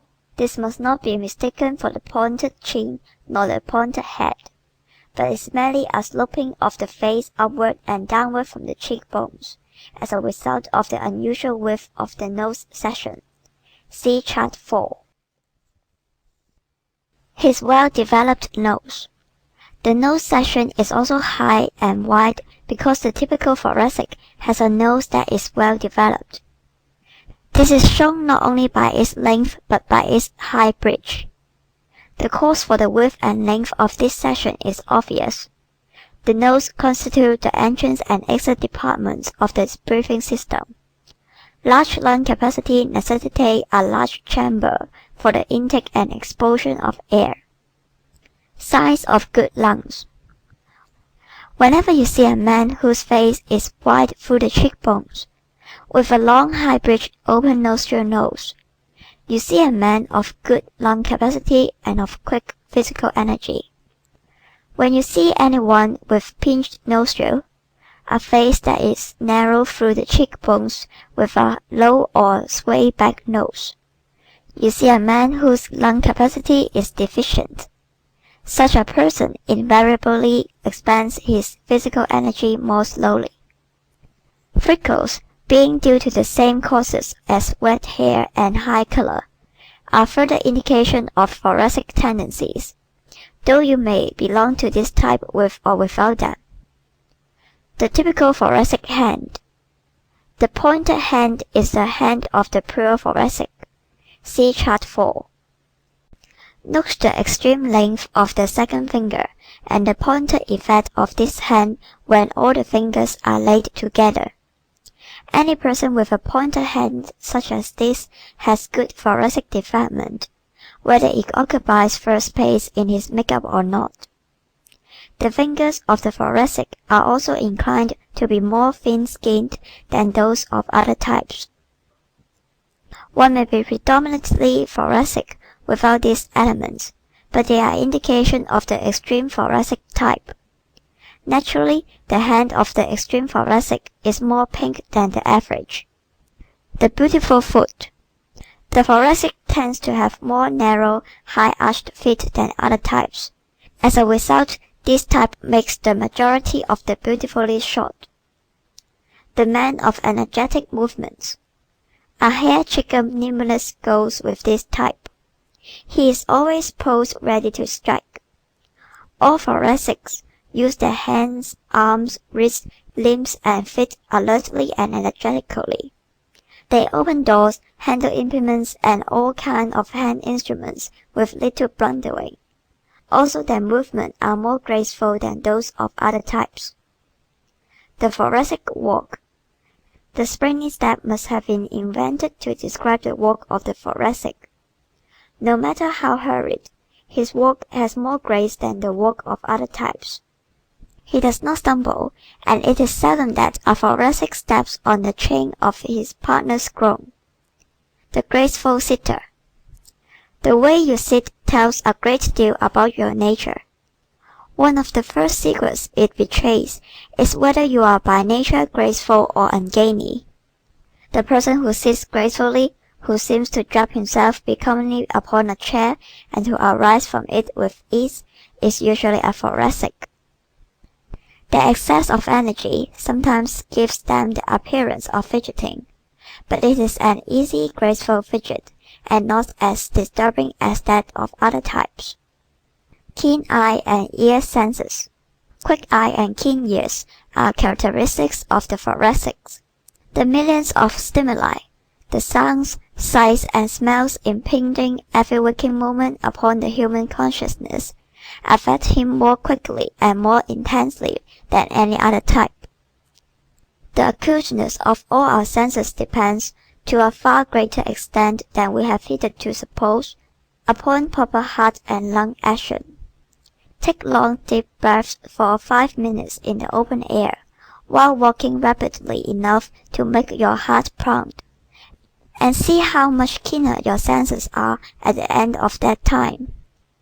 The thoracic is chronically in this condition because his heart and lungs are going at top speed habitually and naturally all his life. Susceptible to heat. Because bodily temperature varies according to the amount of blood and the rapidity of its circulation, this type is always warmer than others. He is extremely susceptible to heat, suffers keenly in warm rooms or warm weather, and wears fewer wraps in winter. The majority of the bathers at the beaches in summer are largely of this type. The high-strung, nerves as stout as a violin string, due to his acute physical senses and his thin, sensitive skin, plus his instantaneous quickness, make the thoracic what is known as high-strung. The most temperamental. Because he is keyed to high C by nature, the thoracic has more of that quality called temperament than any other type. The wag who said that temperament was mostly temper, might have reversed it and still have been right. For temper is largely a matter of temperament. Since the thoracic have more temperament, it follows naturally that they have more temper, or rather that they show it oftener, just as they show their delightful qualities oftener. A continuous performance. This type, consciously and unconsciously, is a continuous performance. He is showing you something of himself every moment, and if you are interested in human nature, as your reading of this book suggests, you are going to find him a fascinating subject. He is expressing his feelings with more or less abandon all the time, and he's likely to express as many as a dozen different ones in as many moments. The quick temper, flying off the handle and going up in the air are phrases originally inspired by our dear delightful friends, the thoracic. Other types do these more or less temperamental things, but they do not do that as frequently nor on as short notice as this type. The human firefly. Our fiery nature is part and parcel of the thoracic make-up. But did you ever see a fiery natured man who didn't have lots of warm friends? It is the grouch, in whom the fire starts slowly and smolders indefinitely, that nobody likes. But the man who flares up, flame for a moment and is calm the next, never lacks for companion or devotees. The red-haired. One may belong to the thoracic type, whether his hair is blonde or brunette, or any of the shades between. But it is an interesting fact that most of the red-haired are largely of this type. He didn't have red hair for nothing is a famous phrase that has been applied to the red-haired, quick-tempered thoracic for generations. You will be interested to note that this high color and high chest are distinctly noticeable in most of the red-haired people you know. Certain proof that they approximate this type. As you walk down the street tomorrow, look at the people ahead of you, and when you find a red hair, notice how much more red his neck is than the necks of the people walking beside him. This flushed skin almost always accompanies red hair, showing that most red-haired people belong to this type. The flash in the pan. The red-haired man's temper usually expends itself instantly. His red-hot fierceness is over in a moment. But for every enemy he has two friends. Friends who like his flame, even though in constant danger from it themselves. Whereas the alimentive avoids you if he disagrees with you, the thoracic likes to tell you in a few hot words just what he thinks of you. But the chances are that he will be so completely over it by lunchtime that he will invite you out with him. Desire for approbation. To be admired and a wee bit envied are desires dear to the heart of this type. Everybody, to a larger or lesser degree, desires these things, but to no other type do they mean so much to this one. We know this because no other type, in any such numbers, takes the trouble or makes the sacrifice necessary to bring them about. S indicate desires. The ego of every individual craves approval, but the majority of the other types craves something else more. The particular something in each case depending upon the type to which the individual belongs. You can always tell what any individual wants most by what he does. The man who thinks he wants a thing or wishes he wants it talks about getting it, envies those who has it, and plans to start doing something about it. But the man who really wants a thing goes after it, sacrifices his leisure, his pleasures, and sometimes loves himself, and gets it. Shines in public life. The limelight appeals more to this type than to others, because it goes further toward gratifying his desire for approbation. So while other men and women are dreaming of fame, the thoracic practices, plods, and pleads his way to it. The personal agitation of friends and of the multitude is the breath of life to him. Extremes of this type consider no self-denial too great a price to pay for it. Many on the stage. The stage in all its forms is as natural a field to the thoracic as salesmanship is to the alimentive. The pleas of fond papas and fearsome mammas are usually ineffective with this type of boy or girl when he sets his heart on a career before the footlights or in the movies. Whether they achieve it or not will depend on other and chiefly mental traits in each individual's make-up. But the yearning for it in some form is always there. So the managers' waiting rooms are always crowded with people of this type. It is this intensity of desire which has goaded and inspired most stage artists on to success in their chosen fields. Put yourself in his place. To be able to put one's self in the role of another, to feel as he feels, to be so keenly sensitive to his situation and psychology that one almost becomes that person for the time being, is the heart and soul of acting. The thoracic has this sensitiveness naturally. After long study and acquaintance, you may be able to put yourself in the place of a few friends. The thoracic does this instantly and automatically. Tendency, not toil, makes fame. Those who have succeeded to fame in any given line are wont to proclaim, hard work is the secret of success, and to take great credit unto themselves for the labor they have expended on their own.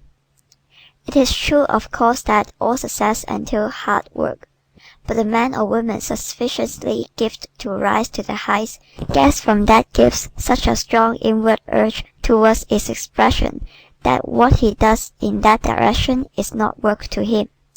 The long hours, concentration, and study devoted to it are more pleasurable than painful to him. He chooses such activities voluntarily. Nature the real artist. Nothing can rightly be called work which one does out of sheer preference. Work never made an actress and work never made a singer, where innate talent for this art was lacking. Nature, the true maker of every famous name, bestowed 90%, and man, if he hustle, can provide the other very necessary 10. But his sense of humor is not his sense of justice, should be sufficient to prevent his trying to rob the Almighty of his due. Success for all. Every individual who is not feeble-minded can be a success at some time in this big world. Every normal-minded individual is able to create, invent, improve, organize, build, or market some of the myriad of things the world is crying for. But he will succeed at only those things in which his physiological and psychological mechanism perform their function easily and naturally. Why we work? Man is, by inclination, very little of a worker. He is first a wanter, a bundle of instincts; second, a feeler, a hustle of emotions; last and least, he is a thinker. What real work he does is done not because he likes it, but because it serves one of these first two bundles of instincts. When the desire for leisure is stronger than the other urges, leisure wins. But in all ambitious men and women, the desire for other things outweighs the leisure urge. Ambition and type. Now what is it that causes some to have ambition and others to lack it? Your ambitions take the form determined by your predominating physiological system. For instance, in every great singer, the thoracic has been present, either as the first or second element. The effect of the physical upon our talents is no more marked anywhere than here, for it is his unusual lung power, his high chest, the sounding box in his nose section, and his superior vocal cords that makes the real foundation of every singer's fame. These physiological conditions are found in extreme degree only in persons of thoracic tendencies. It was the great lung power of Caruso that made him a great singer. It was his remarkable heart power that brought him through an illness in February 1921, when every newspaper in the world carried on its front page the positive statement that he could not live another day. That he lived for 6 months afterward was due chiefly to his remarkable heart. The nature resulting from a large heart and large lungs is one distinctly different from all others. In short, the thoracic nature. The best dressed man and the best dressed woman in your town belong predominantly to this type. This is no accident. The thoracic, being possessed of acute eye senses, are more sensitive to color and light than any other type. These are the foundation of style and artistic grooming. Clothes can unmake the man. Being desirous of the approval of others and realizing that though clothes do not make the man, they can unmake him, this type looks to his laurel on this point. Because clothes determine the first impression we make upon strangers, and because that impression is difficult to change, clothes are of vast importance in this maze of human relationships. The thoracic is more sensitive to the attitude of others because their attitude is more vital to his self-expression. He senses from childhood the bearing that clothes have for or against him in the opinion of others, and how they can aid him to express his personality. The glass of fashion. The thoracic therefore often becomes the glass of fashion and the mold of thought. His consciousness of himself is so keen that, even when alone, he prefers those things in dress which are at once fine, fancy, and fashionable. Some types are indifferent to clothes, some ignorant of clothes, and some defiant in their clothes. But the thoracic always have the keen sense of fitness in the matter of apparel. Distinction in dress. The distinctive dresser is one who essays the extremely fashionable, the last moment touch. He is always a step or two ahead of the times. His ties, handbags, handkerchiefs, and stick pins are up to the minute. Such a man or woman invariably has a large thoracic development, and is well repaid by the public for his pains. Dress the universal language. The public looks more eagerly than we suppose to changes in styles and fads. It gives, in spite of itself, instantaneous admiration of a sort to those who follow the dictates of fashion. This being one of the quickest roads to adulation, it is often utilized by this type. The newest in hairdressing. The latest thing in clothes is always known by the thoracic woman, and because she is, more often than any other type, a beautiful woman, she can wear her hair in almost any style and find it becoming. So when puffs were the thing, this type of woman not only wore puffs, but the most extreme and numerous puffs. When the sticking to the face style was in vogue, she bought much bandoline and essayed the slickest and shiniest hair of all. When the ear bun raged, she changed those same paper-like curls overnight into veritable young sofa cushions. Always on dress parade. With intent to keep the spotlight on himself, the thoracic is always on dress parade. He is vividly aware of himself. He knows what kind of picture he is making. He is seldom self-conscious in the sense of being timid. When he does happen to be timid, he suffers, by reason of his greater desire for approval, more acutely than any other type. Affectability his keynote. Instantaneous reaction to stimuli, with all the reflex action resulting therefrom, constitute the keynote of this type. This makes an individual who is physiologically and psychologically affectable. Because life is full of all kinds of stimuli, acting during every waking moment upon every sense in the organism, any person who is high-strung finds himself in the midst of what might be called nerve bedlam. Gets the most out of everything. Because of this same highly sensitized make-up, The thoracic gets more sensations out of every incident than the rest of us do. He experiences more joy in the space of a lifetime, but also more disappointment.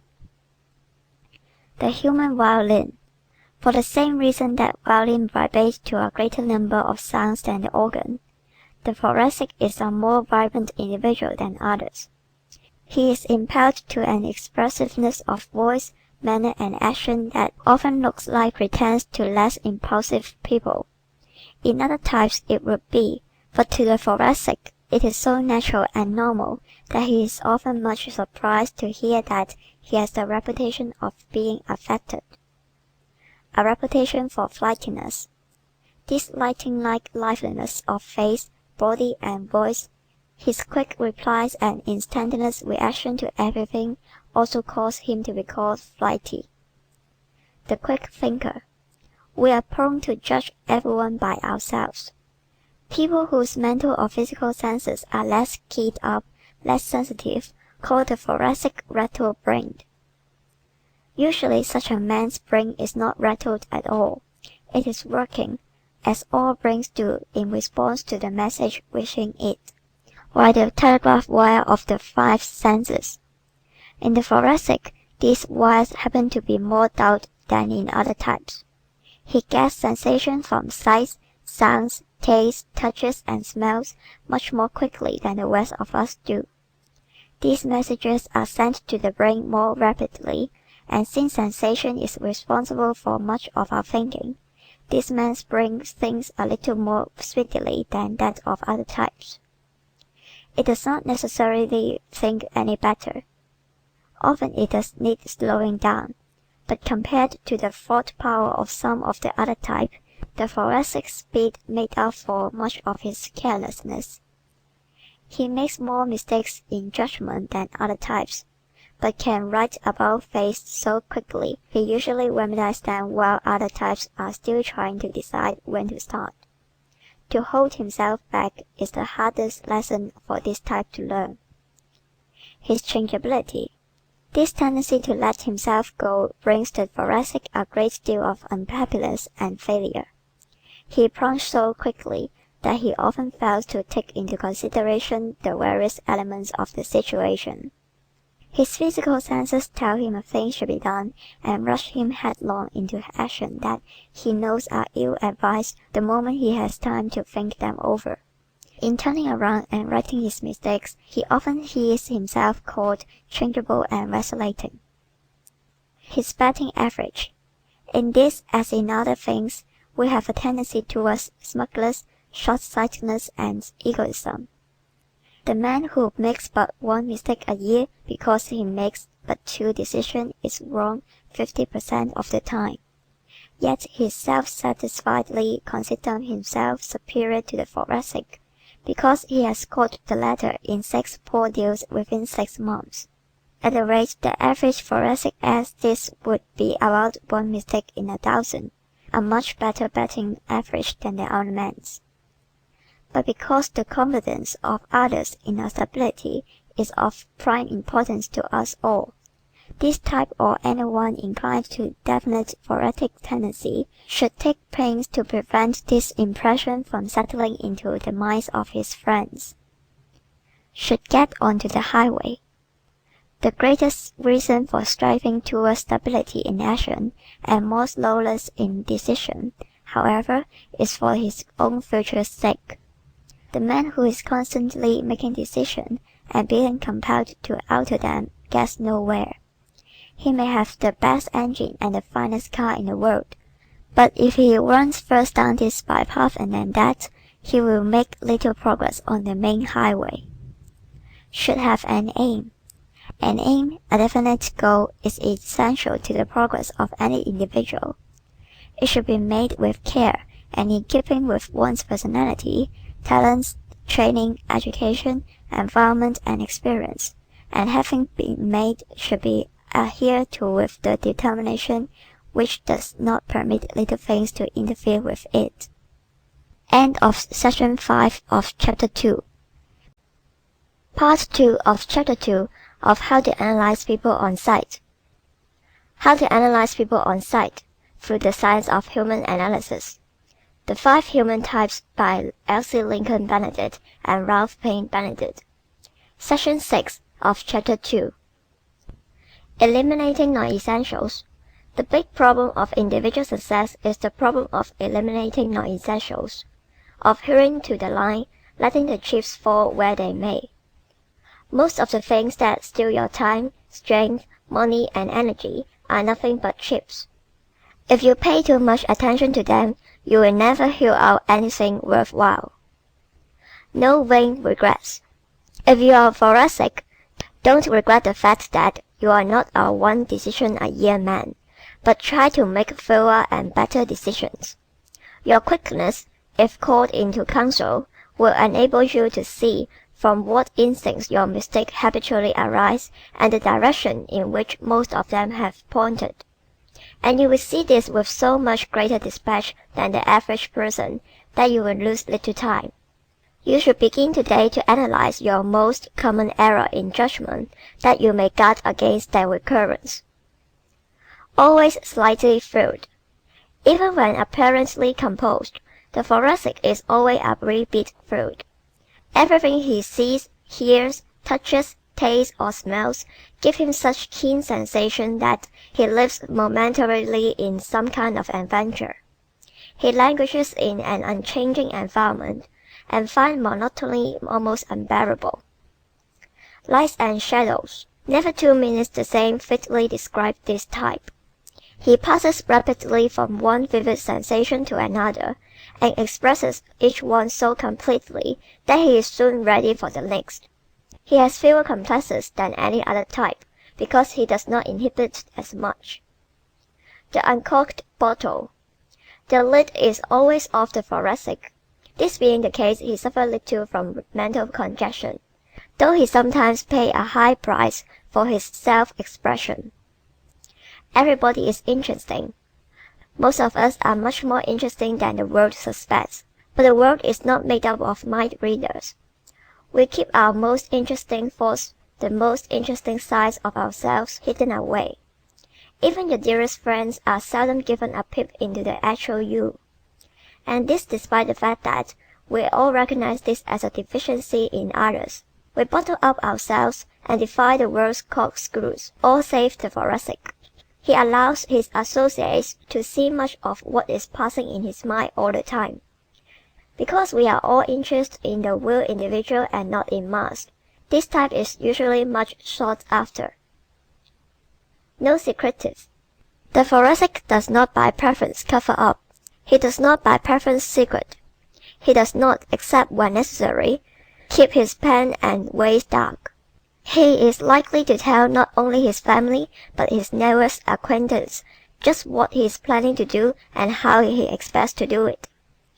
The naturally secretive person, who regularly refers to a certain party when he has occasion to speak of another, is the exact opposite of this type.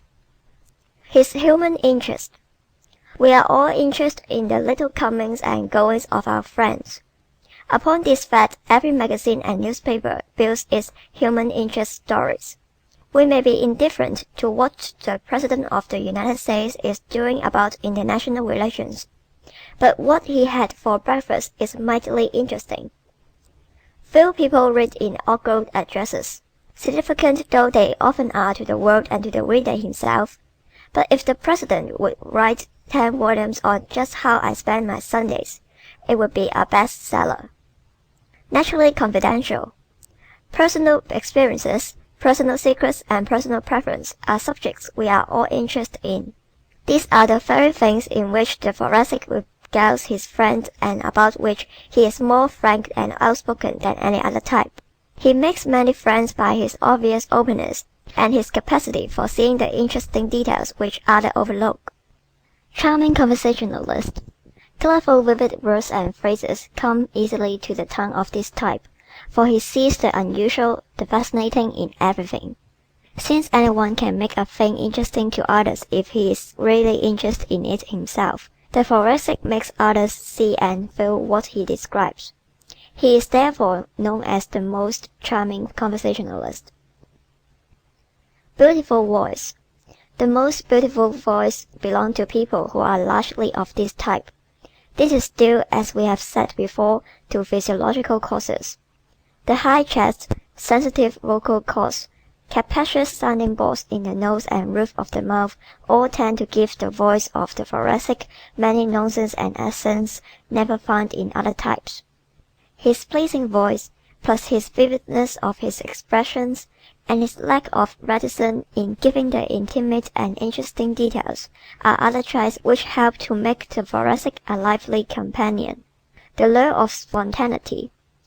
The most beloved people in the world are the spontaneous.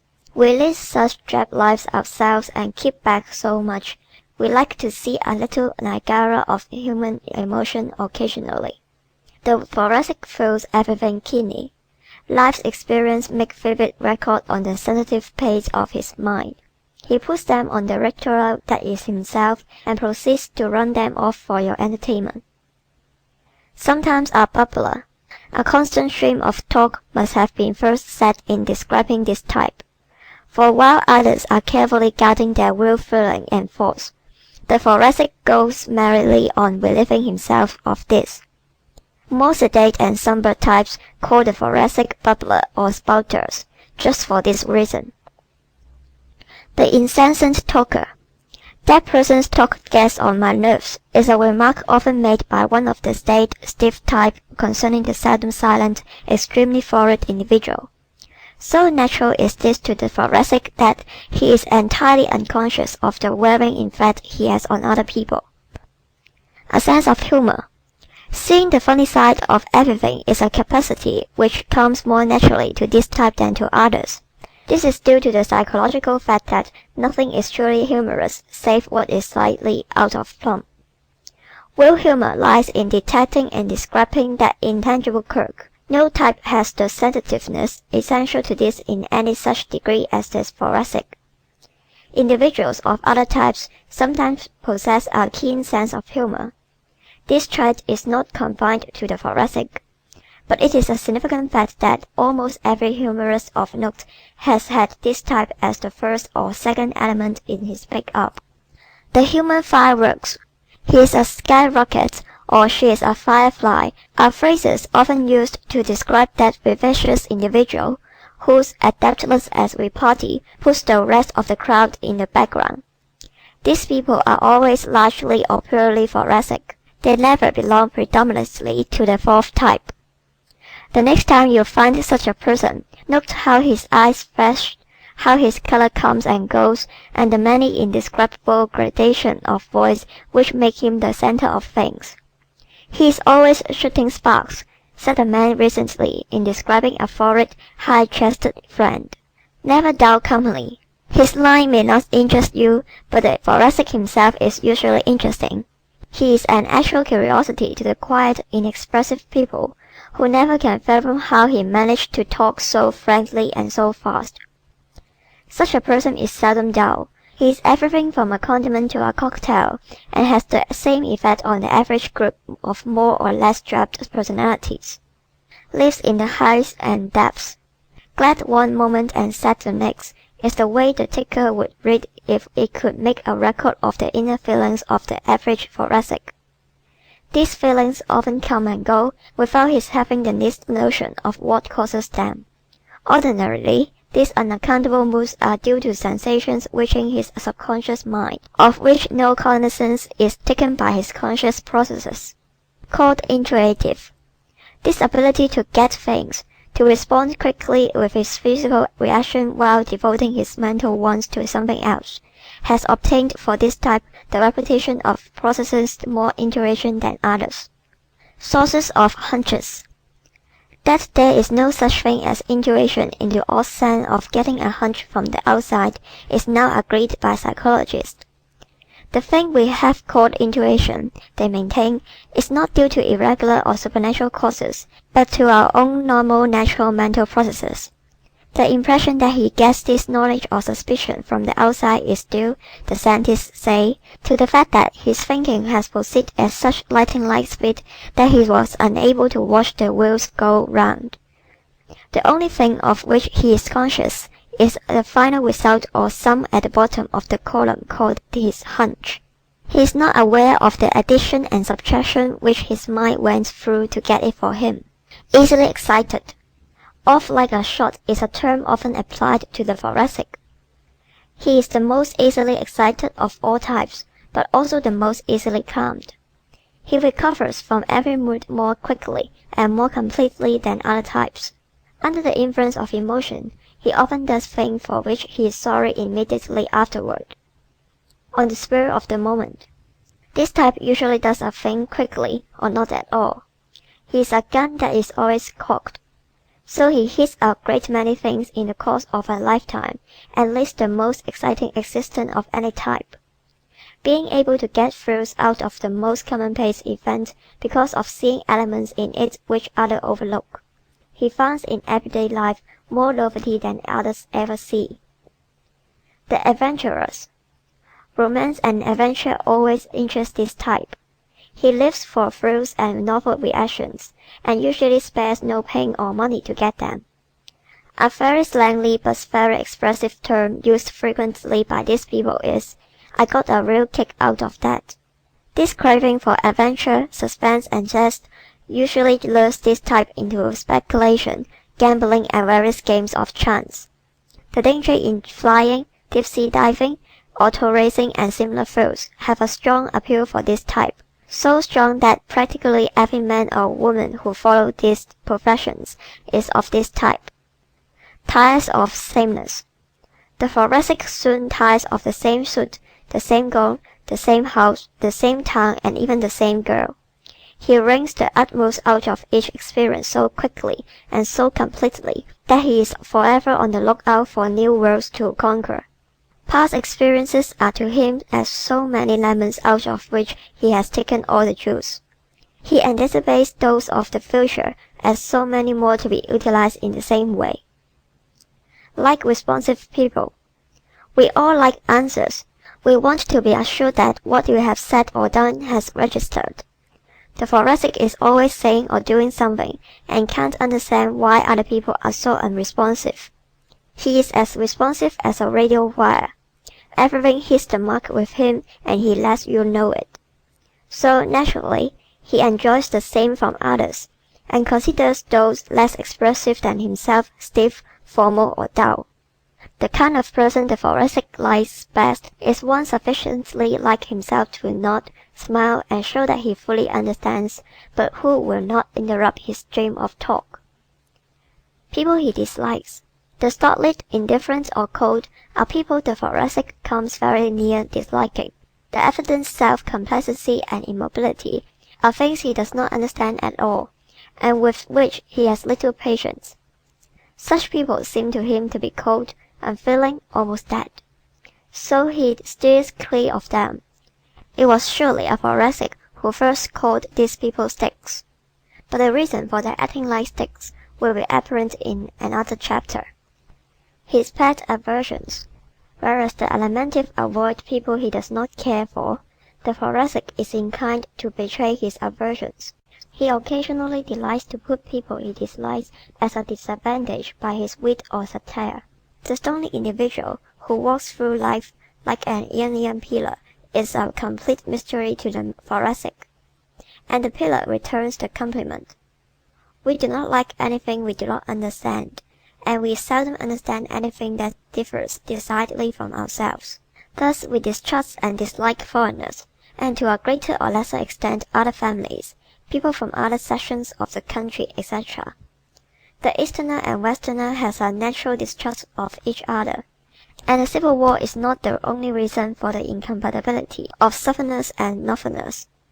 So it is with individuals. Those who differ too widely in type never understand each other. They have too little of the chief thing that builds friendships, emotions in common. The forgiving man. If you have once been a real friend of the thoracic, and a quarrel comes between you, he may be ever so bitter and biting in the moment of his anger, but in most cases he will forgive you eventually. Really forgets disagreements. It is not as easy for other types to forgive. They often refrain from attempting a reconciliation. But the thoracic's forgiveness is not only spontaneous but genuine. The alimentive bear no grudges, because it is too much trouble. The thoracic finds it hard to maintain a grudge because he gets over it just as he gets over everything else. His anger oozes away, or he wakes up some fine morning and finds, like the boy recovering from the chicken pox, that he simply hasn't it any more. Diseases he is most susceptible to. Acute diseases are the ones chiefly affecting this type. Everything in his organism tends to suddenness and not to sameness. Just as he is inclined to get into and out of psychological experiences quickly, so he is inclined to sudden illnesses and to sudden recuperations. A thoracic seldom has any kind of chronic ailment. If he acquires a superabundance of quadruples, he is in danger of apoplexy. The combination of extreme thoracic and extreme alimentive tendencies is the cause of this disease. Likes fancy foods. Variety and novelty in food are much enjoyed by this type. The alimentive likes lots of rich food, but he is not so desirous of various or thick dishes. But the thoracic specializes in them. You cannot mention any kind of strange new dish whose investigation won't appeal to someone in the crowd, and that person is always somewhat thoracic. It gives him another promise of newness. Foreign dishes of all kinds depend for their introduction into this country almost entirely upon these florid patrons. According to the statements of restaurateurs, this type says, "I will try anything once." Many-course dinners, if the food is good, are especially popular with them. The trimmings at dinner. Out of the ordinary surroundings in which to dine are always welcome to this type. The hangings, pictures, and furniture mean much to him. Most people like music and meals, but to the thoracic it is almost indispensable. He is so alive in every nerve, so keyed up, and has such intense capacity for enjoyment of many things simultaneously, that he demands more than other types. An attentive waiter, who ministers to every movement and anticipates every wish, is also a favorite with the thoracic when out for dinner. Sensitive to his surroundings.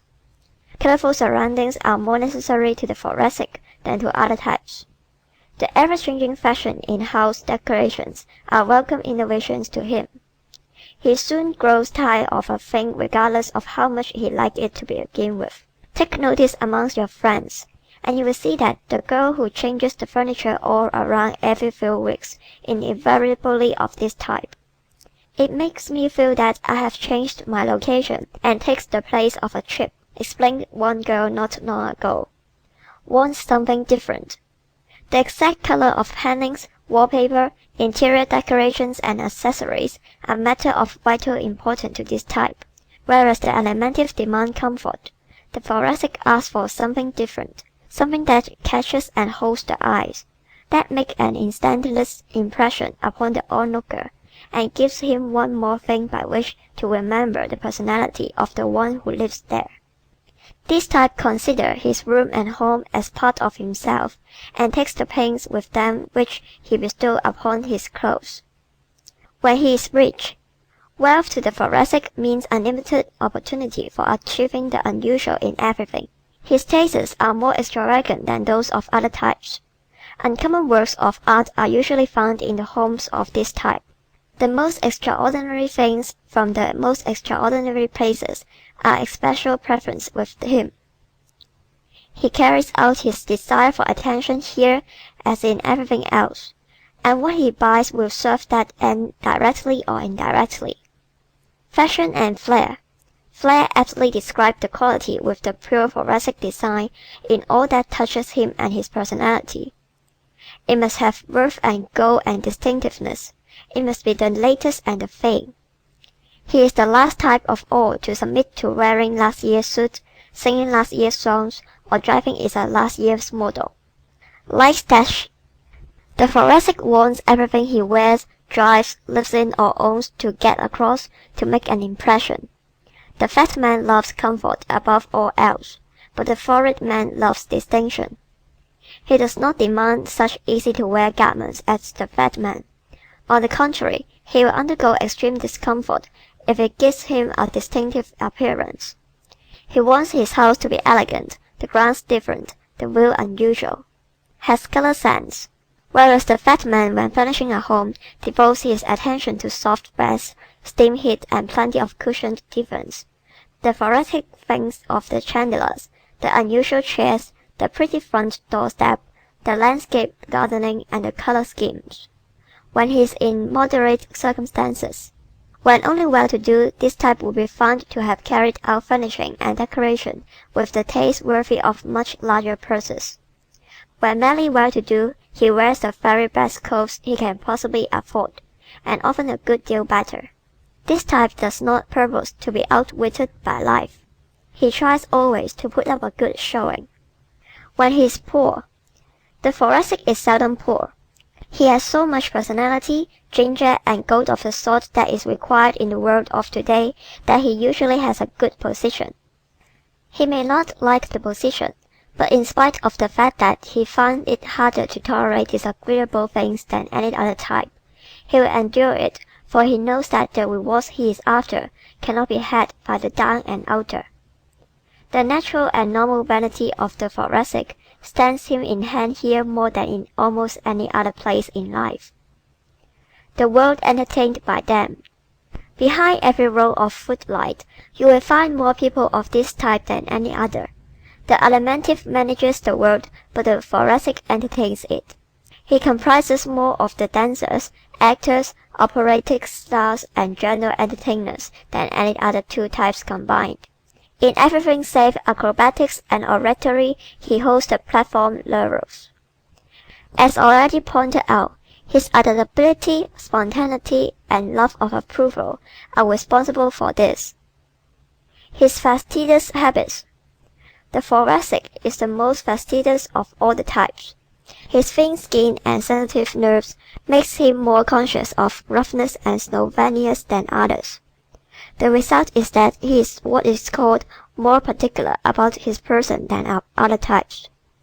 The fat man often wears an old pair of shoes long past their usefulness, but the florid man thinks more of the impression he creates than of his own personal comfort, and will wear the shiniest of patent leathers on the hottest day if they are the best match for his suit. Likes all music. Every kind of music is enjoyed by the pure thoracic, because he experiences so many moods. Entertainment he prefers. Social affairs of an exclusive order where he wears his bad bib and tucker, and everybody else does the same, are amongst the favorable diversions of this type. He makes a favorable impression under such conditions, and is well aware of it. Other reasons for this preference are his brilliant conversational powers, his charm, and his enjoyment of other people and their viewpoints. The thoracic is also exceedingly fond of dancing, and enjoys vaudeville. The average thoracic enjoys vaudeville, follies, and revues, etc., because they are full of quick changes of program. He enjoys, as does every type, certain kinds of movies, but he constitutes no such percentage of the movie-going audience as some other types. Reading. Books and stories that are romantic, adventurous, and different are the favorites of this type. Detective stories are often in high favor with him also. Physical assets. The physical advantages of this type are his quick energy, based on his wonderful breathing system, and the rich, rapid flowing blood, produced by his wonderful heart system.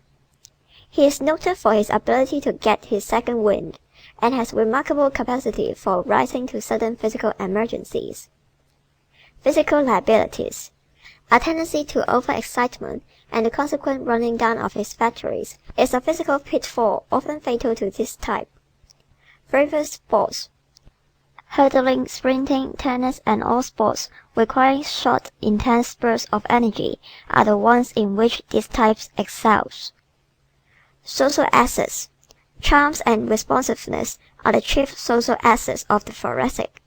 Inasmuch as these are the most variable of all social traits, he has a better natural start in human relationships than any other type. Social liabilities. Quick temper, his inflammable nature, and appearance of vanity are his greatest social liabilities. They stand between him and success many times.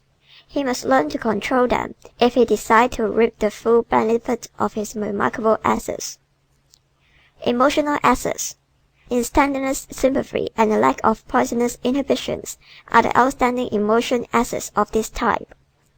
Emotional liabilities. Impatient micro-emotions and the expenditure of too much of his electricity in every little experience are the tendency most to be guarded against. Business assets.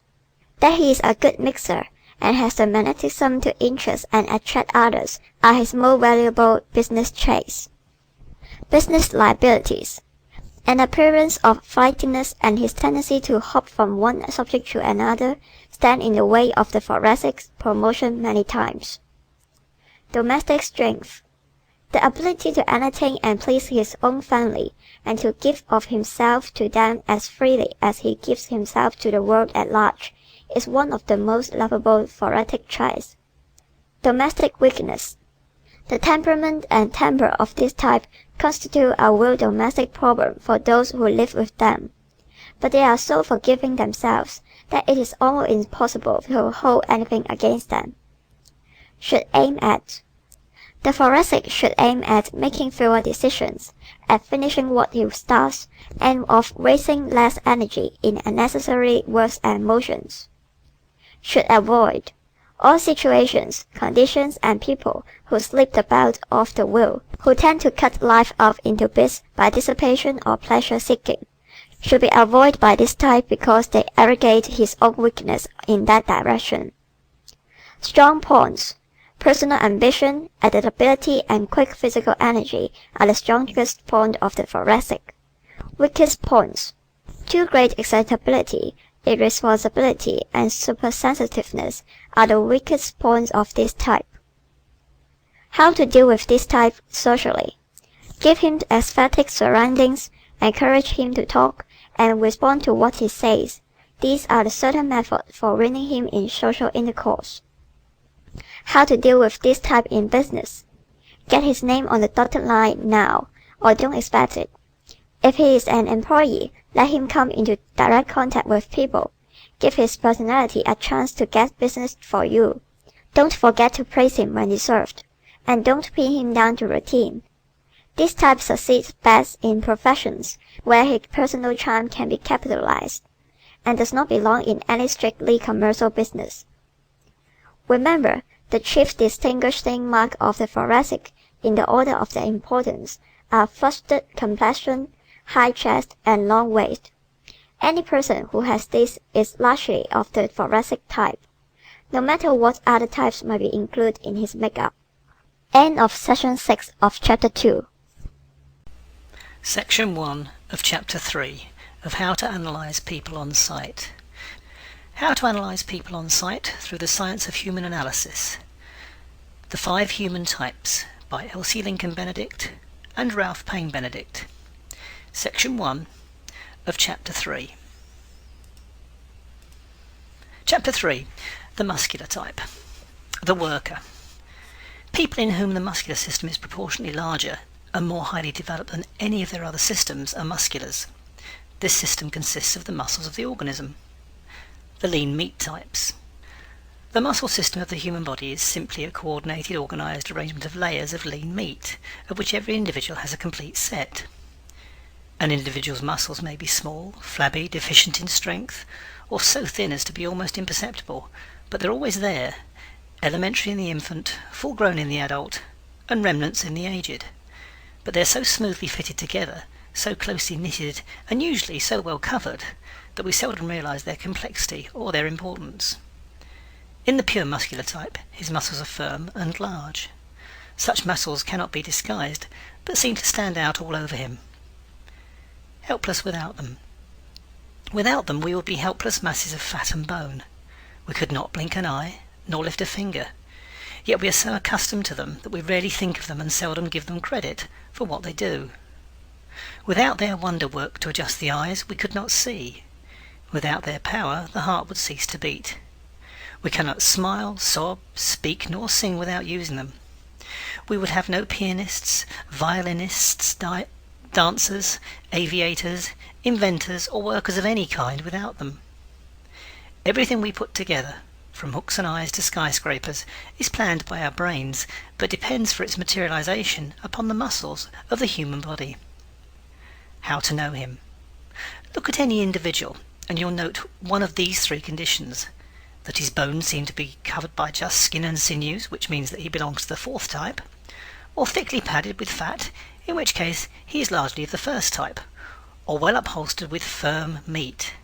In the latter case, he is largely muscular, no matter what other types may be present in his makeup.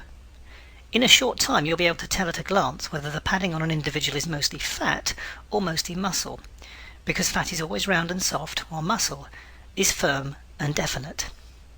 Physical solidity. A general solidity of structure, as distinguished from the softness of the alimentive and the resilience of the thoracic, characterizes the muscular.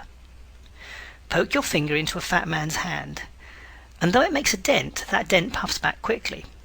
Do the same to a muscular, and you'll find a firmness and toughness of fibre that resists but stays there longer once the dent is made.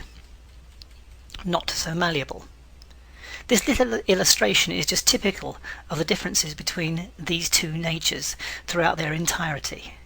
Just as a fat man's face gives to your touch, he will give in to you more easily than any other type, but he will go back to the same place sooner and more smoothly when your pressure is removed.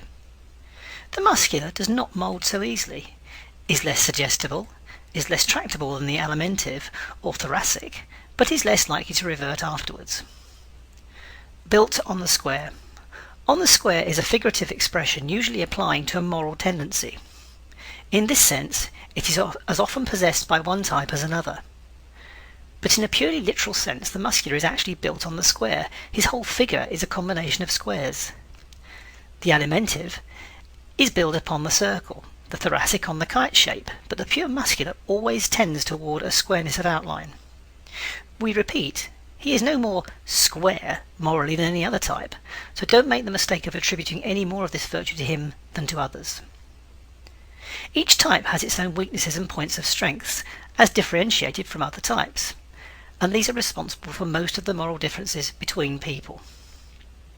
No type superior morally. Since moral weaknesses come from type weaknesses, and since each type possesses about as many weaknesses as the others, it follows that no type is superior morally to any other, and no type is morally inferior to any other. Type and temptation. Morality is mostly a matter of how much temptation you can withstand. Every individual in a civilized community is surrounded by temptations of some kind most of the time. He does not want to yield to any of them. Every man and woman does the best of which his particular type is capable under a given circumstance. Each individual resists many temptations for which we fail to give him credit. He yields only to those which make such a strong appeal to his type that he lacks the power of resistance. In other words, each person yields to the temptations that prey upon his particular weaknesses, and what his weaknesses are will depend upon his type. In the grip of these temptations, he may commit anything from discourtesy to crime, according to the strength of the temptation, plus his own leaning in that direction. On the other hand, certain immoralities, which appear strongly to some types, have no attraction whatever for others, and these latter get credit for a virtuousness that has cost them nothing. Praise and punishment. On the other hand, each one of the 5 human types has certain points of strength, and from these gets its natural moral qualities. We spend a great deal of energy giving praise and blame, but when we realise, as we're doing more and more, that the type of an individual is responsible for most of his acts, we will give less of both to the individual and more of both to the Creator. Type versus training.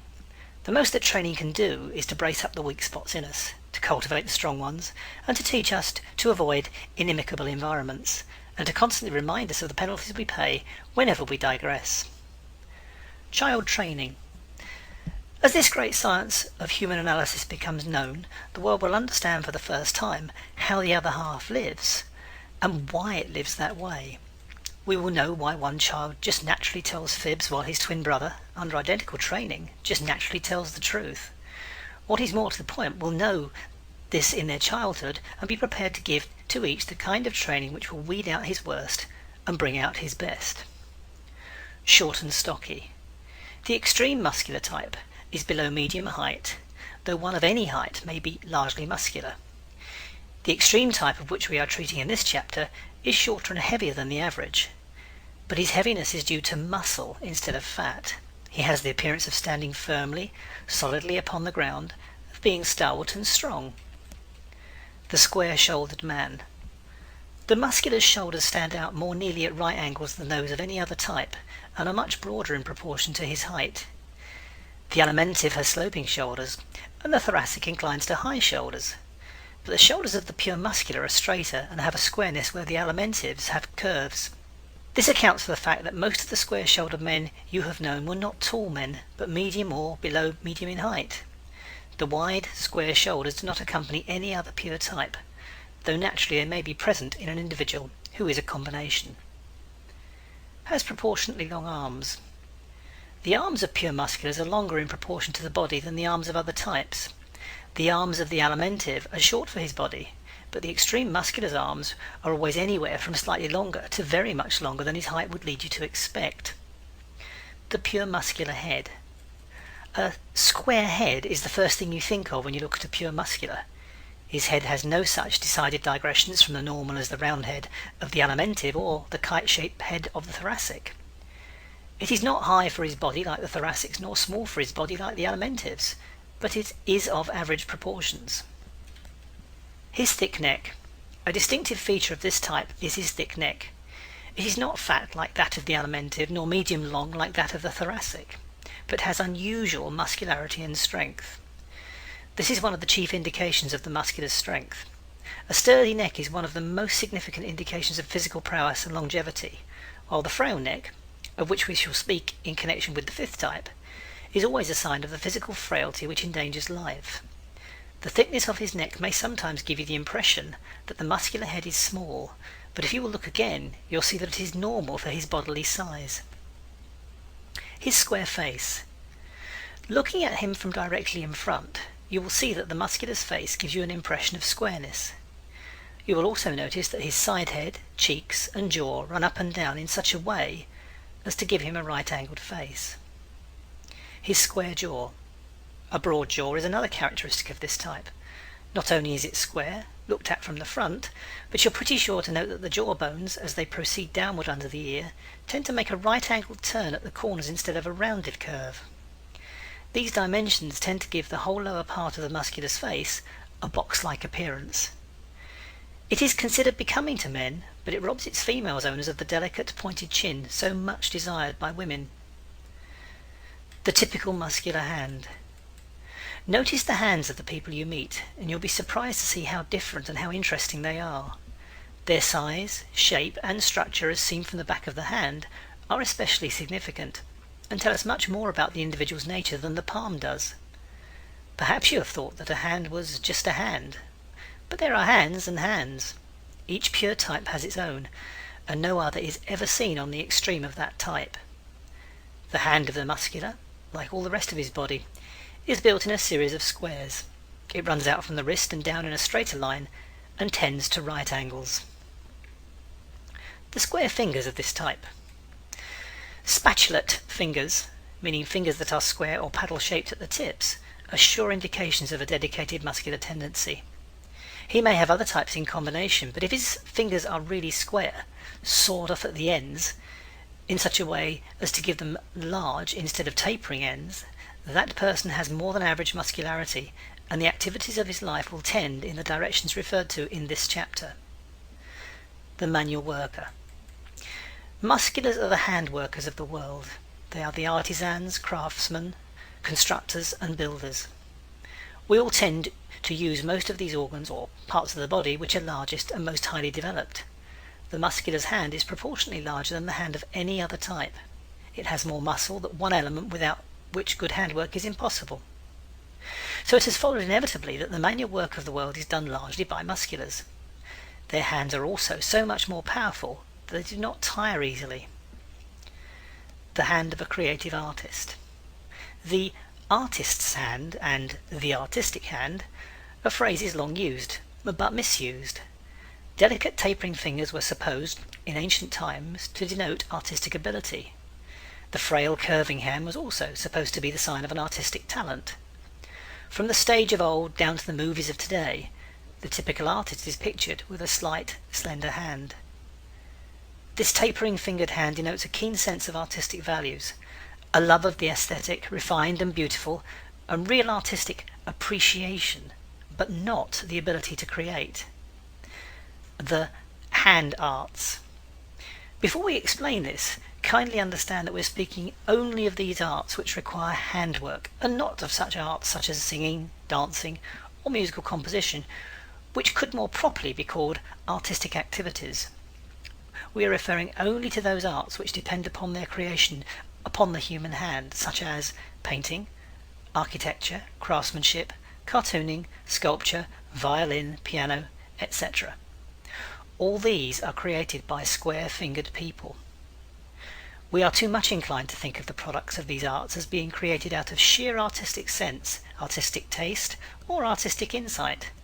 But a moment's reflection will show that every tangible artistic creation is the result of unusual handwork combined with gifted headwork. Without a sure, strong, well-knit hand, the ideas of the greatest artists could never have materialized.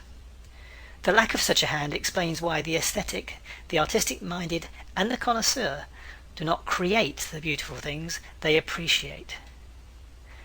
Head and hand partners. The hand must execute what the brain plans, and it must be so perfect a mechanism for this that it responds to the most elusive inspirations of the artist. It must be a 50% partner, else its owner will never produce real art.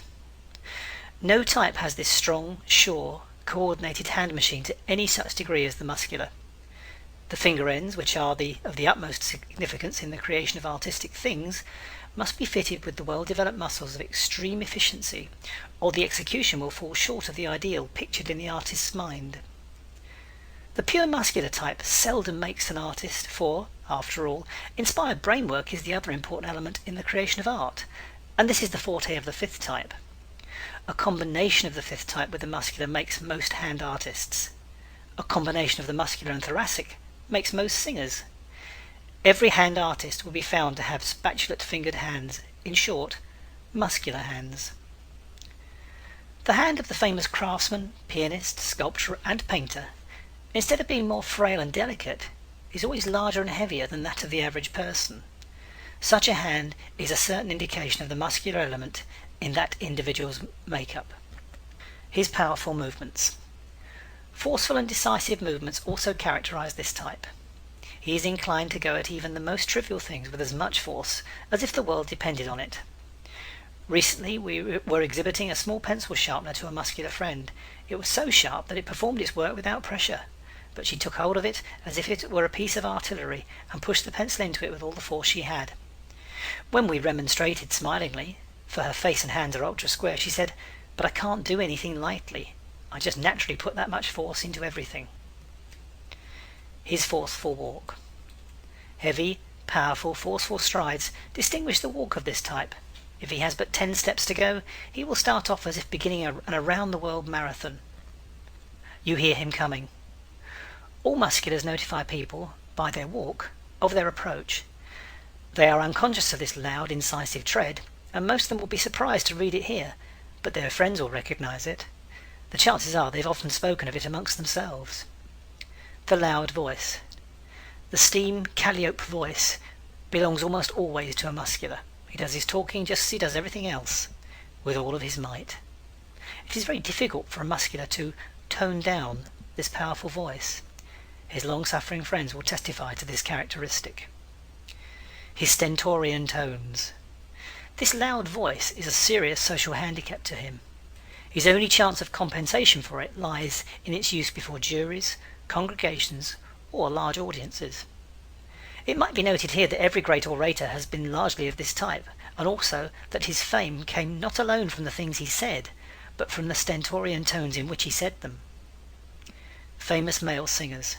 Caruso, John McCormack, and all other famous male singers had large thoracic systems, but in every instance it was combined with a large muscular development. The solid sitter. When a muscular sits down, he does it as he does everything, with a definiteness and force. He does not spill over, as does the Alimentive, nor drape himself gracefully like the Thoracic, but planks himself as though he meant business. Activity his keynote. Because he is especially built for it, the muscular is more active than any other type. Without muscles, no organism could move itself from the spot in which it was born. Biology teaches us that the stomach was the first thing evolved. The original one-call organism possessed but one function, digestion. As life progressed, it became necessary to send nutriment to those parts of the organism not touched by the stomach. For the purpose of reaching these suburbs, there was involved the circulatory or thoracic system, and this gave rise, as we have seen in the previous chapter, to the thoracic type. Movement and development. As time went on, movement became necessary, full development not being possible to any static organism. And to meet this need, muscles were evolved and organic life began to move. It was only a wiggle at first, but that wiggle has grown until today it includes every time of labour, globe-trotting and immigration. The muscular is fitted with the best travelling equipment of any type and invariably lives a life whose main reactions express these things. The immigrant muscular. No matter what his work or play, the muscular will make more moves during the course of a day than other types. He loves action because his muscles, being over-equipped for it, keep urging him from within to do things. As a result, this type makes up most of the immigrants of the world. Italian, Poles, Greeks, Russians, Germans and Jews are largely of this type, and these are races furnishing the largest number of foreigners in America. Inertness irks him. Shut up a muscular and you destroy him. His big muscle system cries out for something to do. He becomes restless, nervous and ill when confined or compelled to be idle. The Alimentive loves an easy time, but the muscular dislikes ease, except when exhausted. Even then it is almost impossible to stop him. Must be doing something. I can't bear to be doing nothing, you often hear people say. Such a person always has plenty of muscle. Musculars want to feel that they are not wasting time. They must be up and doing, accomplishing something. If there is nothing near them that needs doing, they are sure to go and find something. The born worker. Work is second nature to this type. He really prefers it. Everyone likes some kind of work when in the mood, if it serves a purpose or an ideal, but the muscular likes work for its own sake, or rather, for the activity's sake. Work pulls on the Alimentive and monotony on the Thoracic, but leisure is what pulls on the muscular. He may have worked 10 years without a vacation, and he may imagine he wants a long one, but by the morning of the third day you will notice he's found a piece of work for himself. It may be nothing more than hanging the screen door, chopping the wood or dusting the furniture, but it will furnish him with some kind of activity. Because he enjoys action for its own sake, and because work is only applied action, this type makes the best worker. He can be trusted to work harder than any other type. Requires less watching.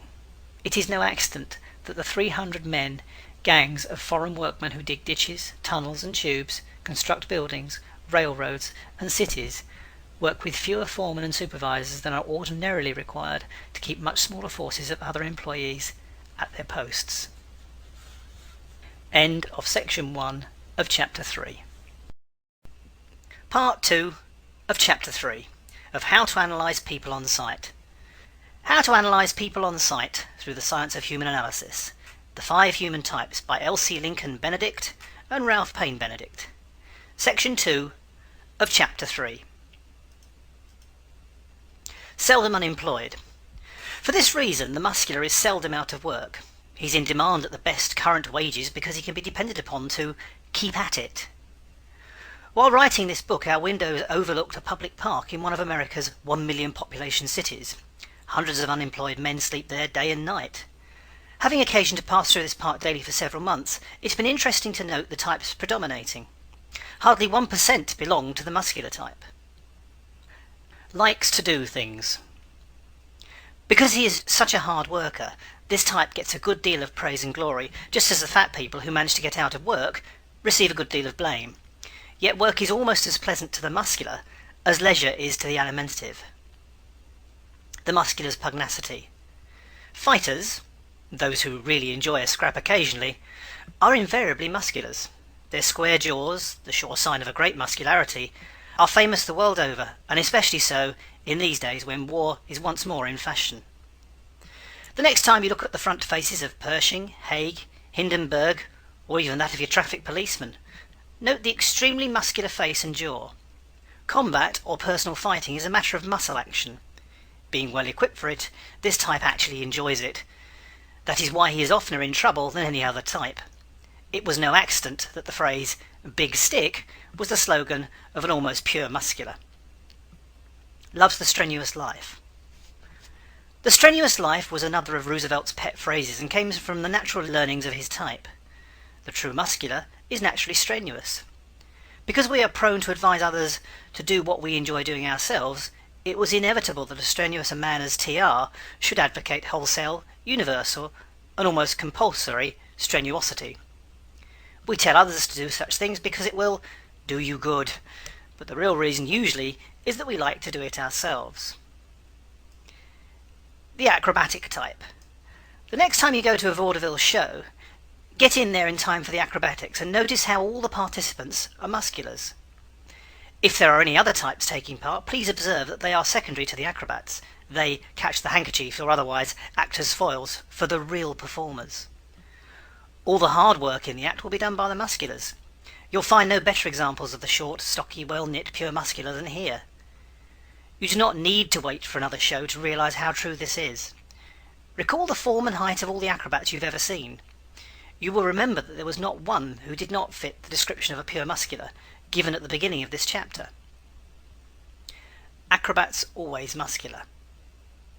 We once had occasion to refer to this fact in a human analysis class. One member declared that just that week he had seen a very tall, unmuscular man performing an acrobatic act at the Orpheum. Knowing that this was impossible, we offered a large reward to this member if he were proven right. We sent to the theatre and found the acrobat in question.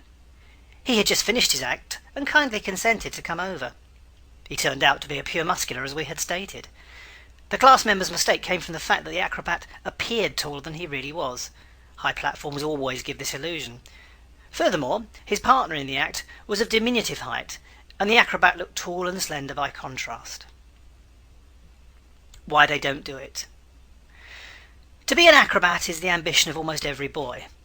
There have been few who did not dream, while doing those stunts in the haymow on mother's broomsticks, of the glory that should be theirs when they grew up and performed in red tights for the multitudes. Almost every boy has this ambition because he passes through a stage of decided muscular development in his early years. But only those who are born with much larger muscles than the average ever carry out their dreams. The others soon develop girth or the sitting still habit to the point where a cushioned seat in the first row of the parquet looks much better. Durability in clothes. Something that will wear well is what this type asks for when he drops in to buy a suit. Musculars are not parsimonious nor stingy. Their buying the most durable in everything is not so much to save money as for the purpose of having something they do not need to be afraid to handle. Likes heavy materials. This type likes heavy, stable materials. Whereas the alimentive wants comfortable clothes and the thoracic distinctive ones, the muscular wants wearable, everyday clothes. He wants the materials to be of the best, but he cares less for colour than the thoracic. Quality, rather than style, and plainness, rather than prettiness, are his standards in dress. Making over father's pants for Johnny is a job muscular women have excelled in, and for which they have become famous. For this type of mother not only sees to it that her father's pants are of the kind of stuff that won't wear out easily, but she has the square, creative hand that enjoys the construction. The plain dresser. Simple dresses, blue serge for instance, are the one the muscular woman likes. This type cares little about clothes as ornamentation. He is intent on getting his desires satisfied by doing things, not by looking at them. He also resents the time and trouble that fashionable dressing demands.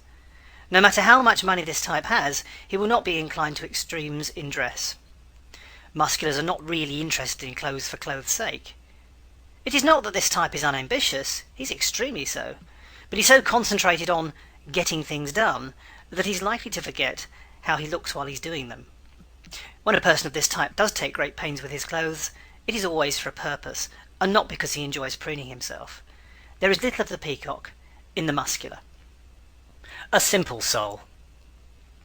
Musculars are the most democratic of all types. The thoracic is a natural aristocrat and enjoys the feeling of a little innocent superiority, but musculars often refuse to take advantage of superior positions gained through wealth or station, and are inclined to treat everybody as an equal. It is almost impossible for this type, even though he may have become or may have been born a millionaire, to lord it over servants or subordinates. He is given to backing democratic movements of all kinds, and that explains why musculars constitute the large majority in every radical group. Humanness his hobby. Being human is an ideal to which this type adheres with an almost religious zeal. He likes the commonplace things and is never a follower after the thing, though he has no prejudices against it, as the fourth type has. An everyday individual. The muscular does not care for show, and except when essential to the success of his aim, seldom does anything for appearances. He's not an easygoing companion like the alimentive, nor a scintillating one like the thoracic, but an everyday sort of person.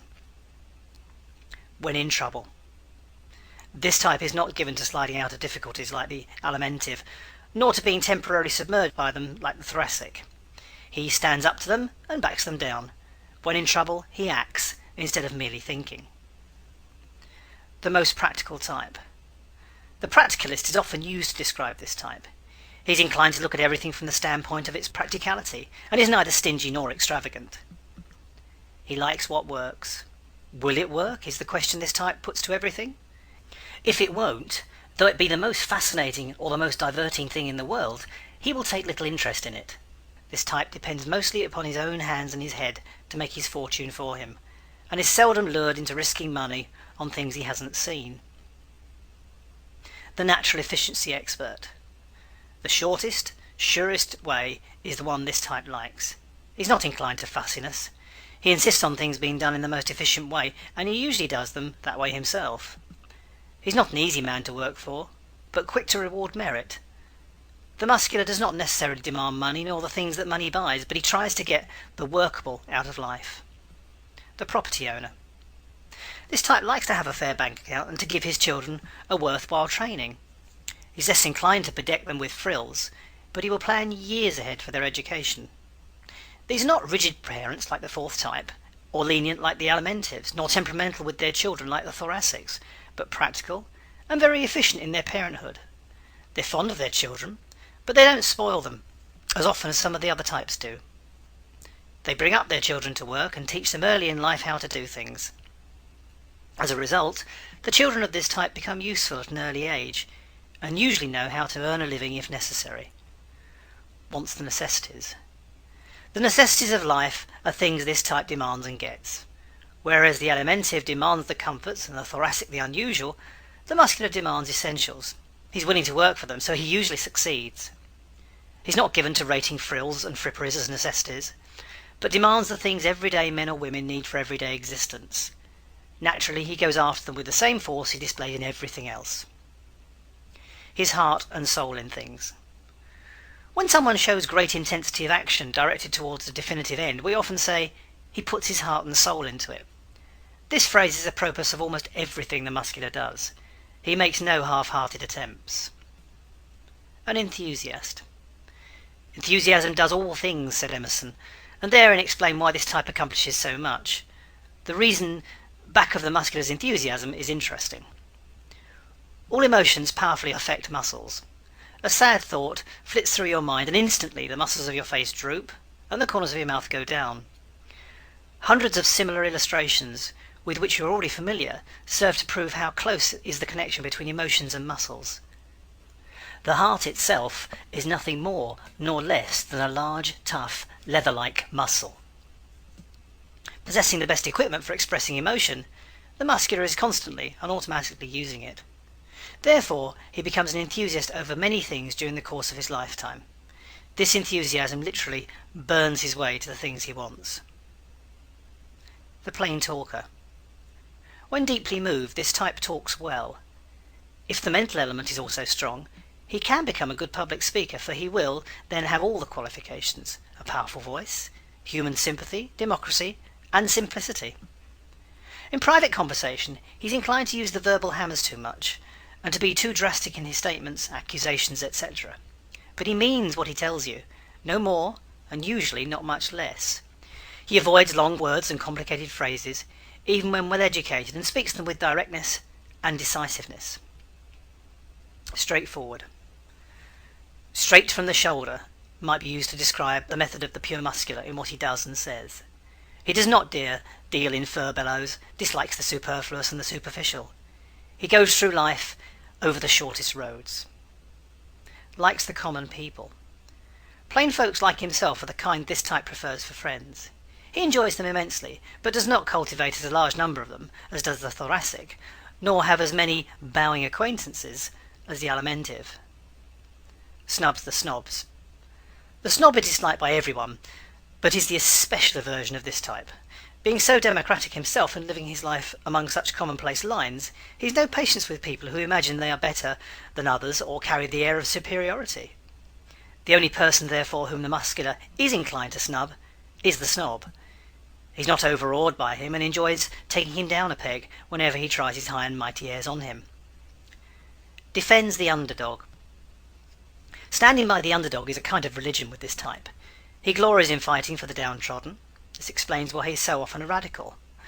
Much of this vehemence in radicalism is due to the fact that he feels he is getting even with the snobs of the world, the plutocrats, when he furthers the causes of the proletariat.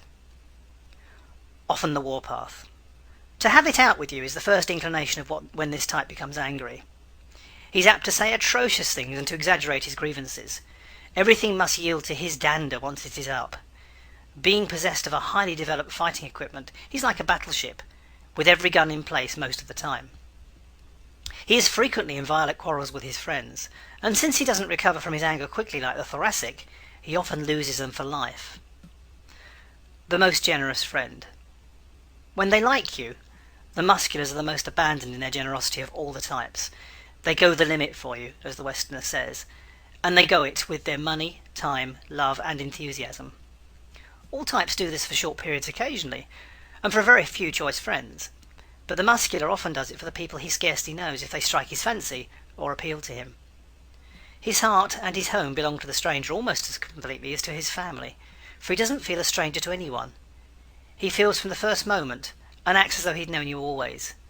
This accounts for his democracy, for his success as an orator, and sometimes for his being broke. Not a quick forgiver, but disappoint him in anything he considers vital, and he does not overlook it easily. He finds it especially difficult to forgive people who take advantage of the generosity he so lavishly extends. But he doesn't make his hate a lifelong one as the fourth type does. With all his own giving to others, he seldom takes much from others. The naturally independent. Standing on his own legs is a well-known trait of the muscular. Dependence is bred of necessity. This type, being able to get for himself most of the things he wants, rarely finds it necessary to call upon others for assistance. Love of self-government, plus fighting pluck, both of which are inherent in the muscular Irish race, are responsible for their long struggle of independence. Likes plain foods. Meat and potatoes are the favourite diet of the average American muscular. The alimentive wants richness and sweetness in food. The thoracic wants variety and daintiness, but the muscular wants large quantities of plain food. The alimentive specialises in desserts, the thoracic in unusual dishes, but the muscular wants solid fare. He's so fond of meat it's practically impossible for him to confine himself to a vegetable diet. When he is in moderate circumstances. The muscular is often found in moderate circumstances. He's rarely far below or far above them. Many of the plain, simple, everyday things he desires can be secured by people of average means. He does not feel the necessity for becoming a millionaire to obtain comforts like the alimentive, nor for extravagances like the thoracic. When he is rich. Philanthropy marks the expenditures of this type whenever he is rich. He doesn't spend as much money for possessions, but enjoys investing in what he deems the real, that is, other human beings. The most plain and durable things in furnishings, architecture, and service characterise the rich of this type in their homes. The world's work done by musculars. Broadly speaking, the fat man manages the world. The florid man entertains the world, and the muscular man does the work of the world. He composes most of the day labourers, the middlemen, the manual and mechanical toilers the world around, as we have stated before. He could get out of hard places into better paid ones if he did not like activity so well, but lacking the love of ease and show he is willing to work hard for the necessities of life. Simple habits.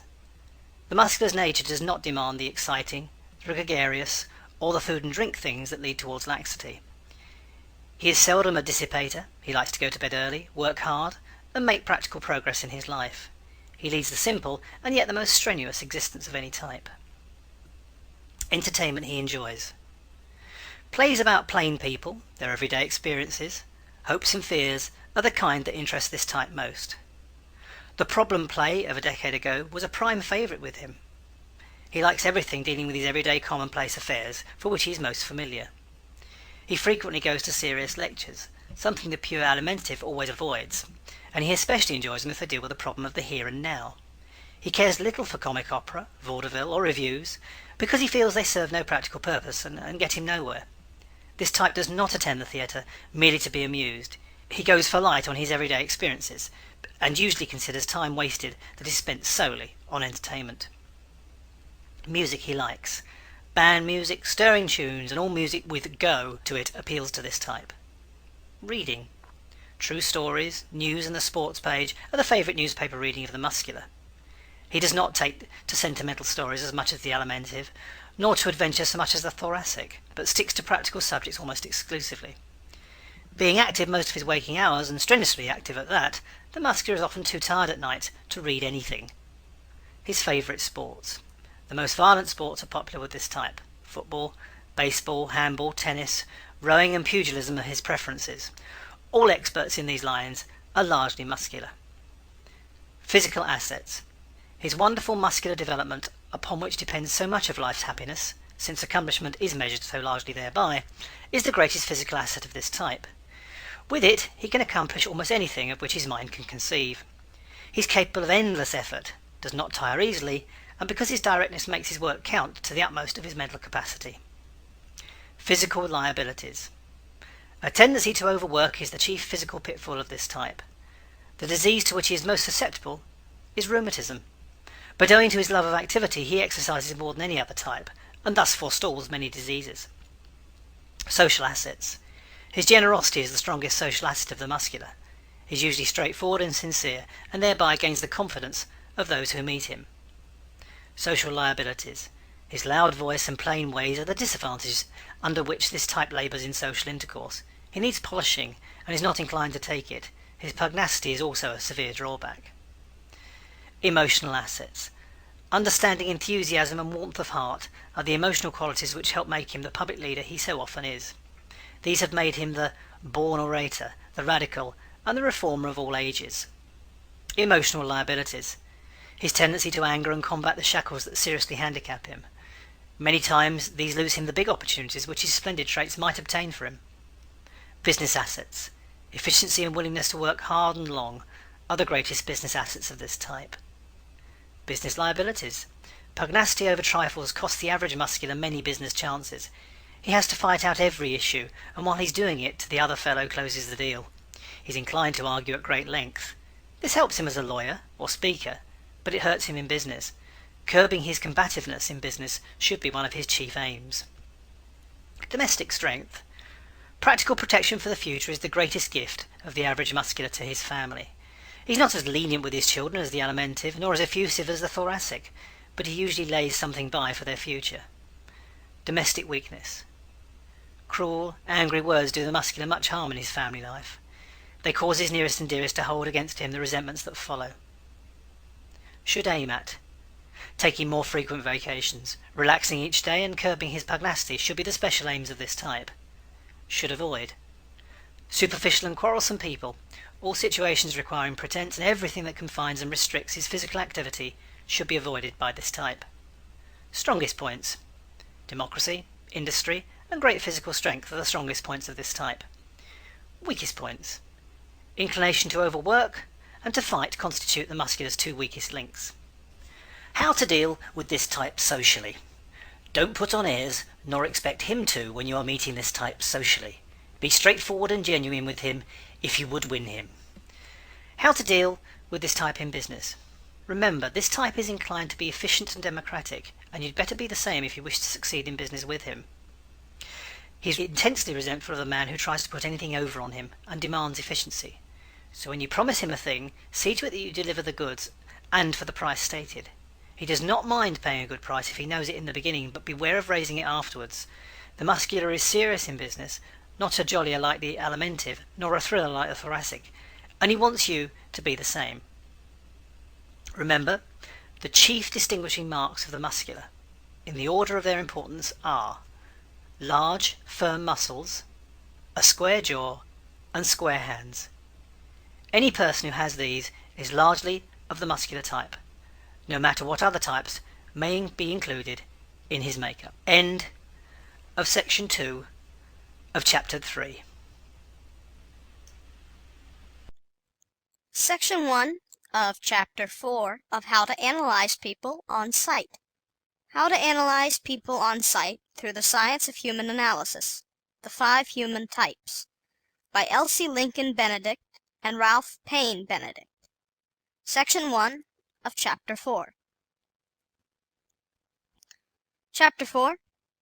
The Osseous Type. The Stayer. Men and women in whom the osseous or bony framework of the body is more highly developed than any other system are called the osseous type. This system consists of the bones of the body and makes what we call the skeleton. Just as the previous systems were developed during man's biological evolution for purposes serving the needs of the organism, first a stomach sac, then a freight system in the form of arteries to carry the food to remoter parts of the body, and later muscles with which to move itself about, so this bony scaffolding was developed to hold the body upright and better enable it to defend and assert itself. Man is a creature who, in spite of his height, walks erect. He can do so only by means of the support given him by his bony framework. The human body is like a tall building. The muscles are like the mortar and plaster, the bones are like the steel framework around which everything else is built, and without which the structure could not stand upright. How to know him? Prominent ankles, wrists, knuckles, and elbows are sure signs that such an individual has a large osseous or bony element in his makeup. When you look at any person, you quickly discern whether fat, bone, or muscle predominates in his construction. If fat predominates, he leans towards the alimentive, no matter what other types he may have in combination. If firm, well-defined muscles are conspicuous, he is largely muscular. But if his bones are proportionately large for his body, he has much of the osseous type in his makeup. The raw-boned man. Raw-boned exactly describes the experience of the extreme osseous. See Chart 7. Such a man is a contrast to others in any group, and a figure with which all of us are familiar. But that his inner nature differs as widely from others as his external experience differs from theirs is something only recently discovered. As we proceed through this chapter, you will be interested to note how every trait attributed to this type applies with absolute accuracy to every extremely raw-boned, angular person you have ever known. You will also notice how these traits are predominated in every person whose bones were large for his body. Though this type was the last to be classified by science, it is the most extreme of them all. Physical rigidity. An impression of physical rigidity is given by the extreme osseous. Such a man or woman looks stable, unchanging, immovable, as though he could take a stand and keep to it through thick and thin. So vividly do very tall, angular, raw-boned people convey this impression that they are seldom approached by beggars, barked at by street vendors, or told to "step lively." His size looks formidable. The power of his physique is evident to all who look at him. The strength indicated by his large joints, angular hands, and general bulk intuitively warns others to let this kind of person alone. He is therefore unmolested for the most part, whether he walks down the streets of his hometown or wanders the byways of dangerous vicinities. His ruggedness. This type also looks rugged.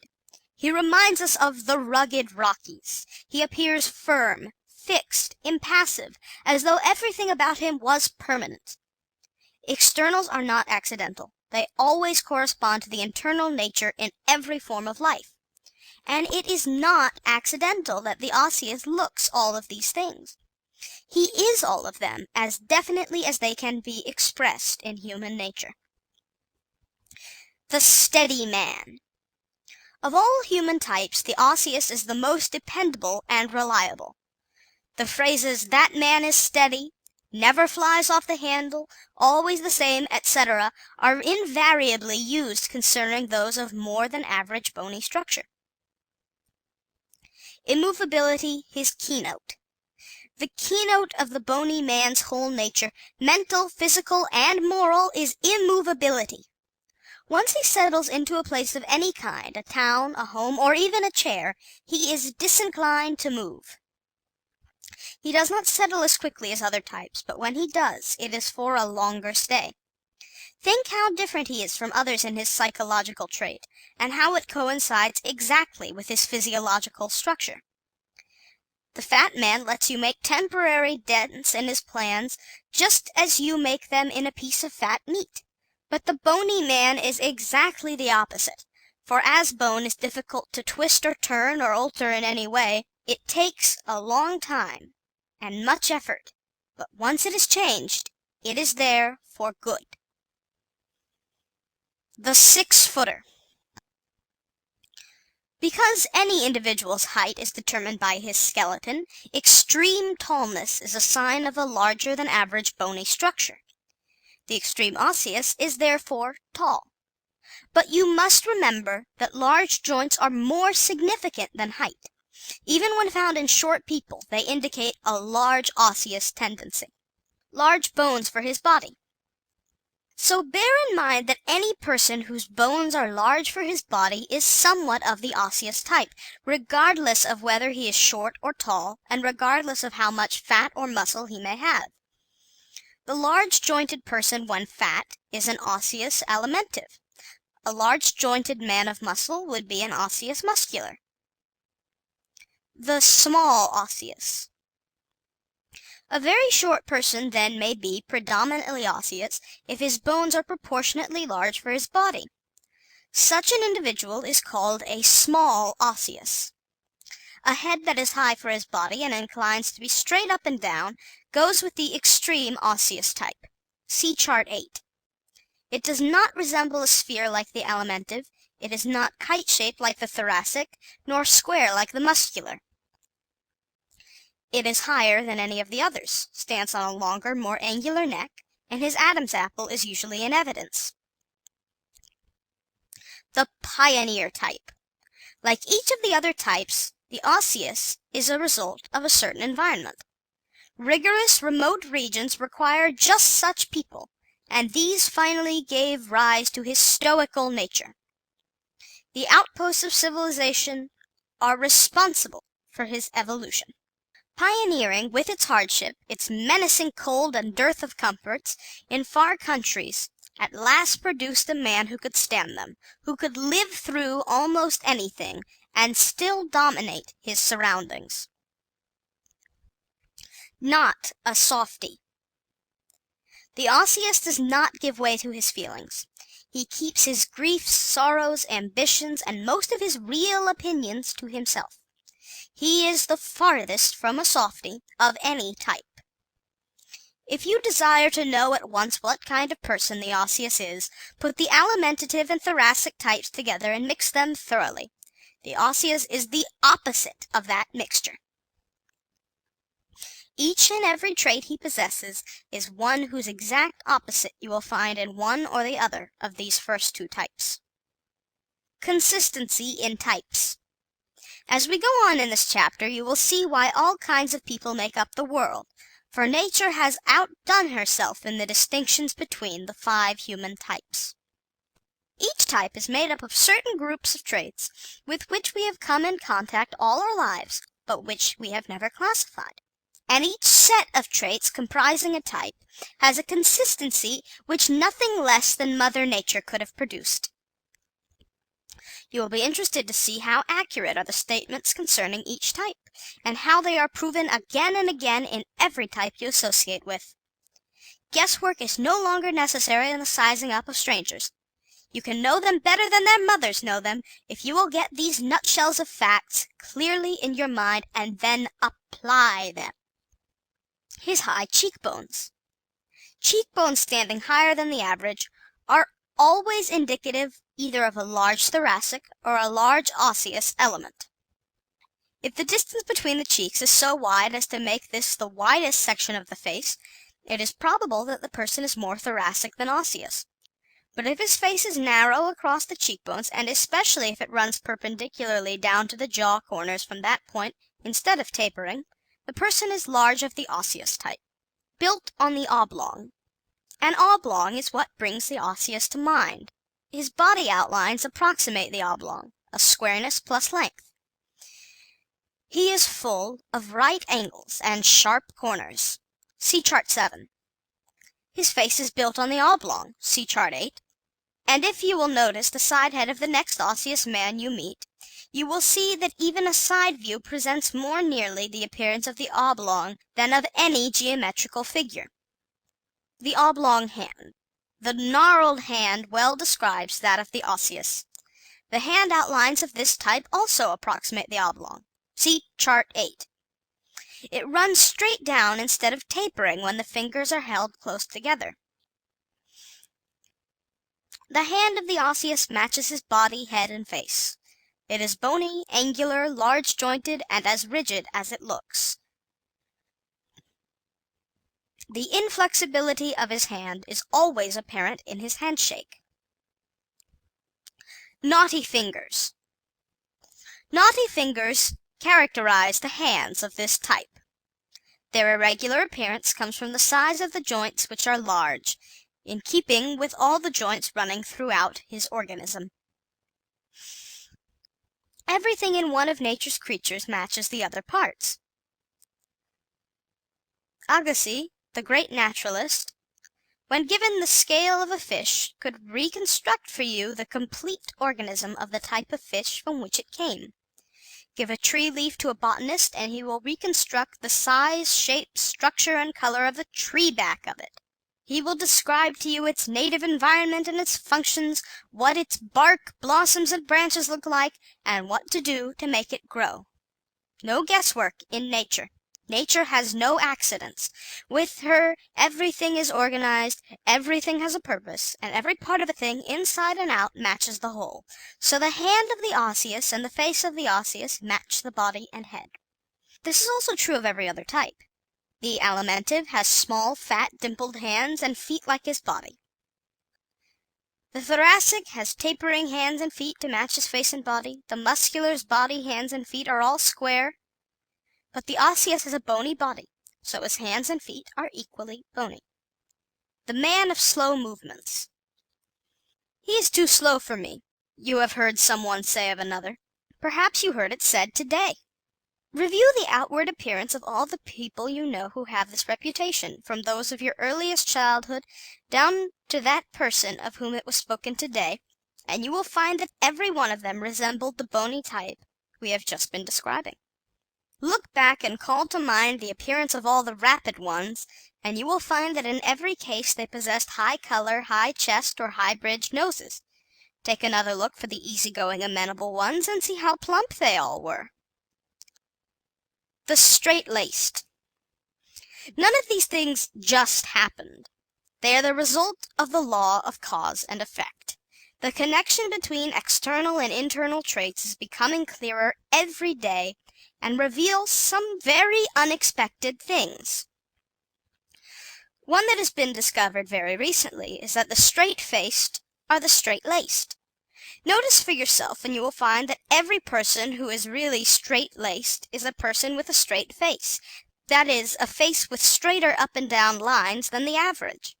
Think back over those you have known who come under this heading, and you will find no actually round-faced people amongst them.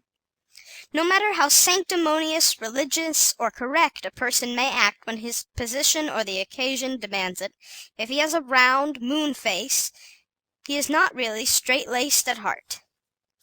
Anyone who knows him well enough to know his real nature will tell you so. The naturally conventional. The born Puritan, the ascetic, and the naturally conventional person is, on the other hand, invariably an individual of more severe facial outlines. This person may be in an unconventional position. Your straight-faced, severe-lined person may be a gambler, a bootlegger, or follow any other line defying the conventions, but he is at heart a conservative after all. For instance, you will always find when you know him that he does things in a way that is very conventional to him. That is, he has decided standards, rules, habits, and requirements, and he clings rigidly to them in the transaction of his business, regardless of how lax the business itself may be. A certain way of doing things means as much to him at heart as it means little to the circular-faced people. Systematic and methodical. A place for everything and everything in its place is a rule preached and practiced by people of this type.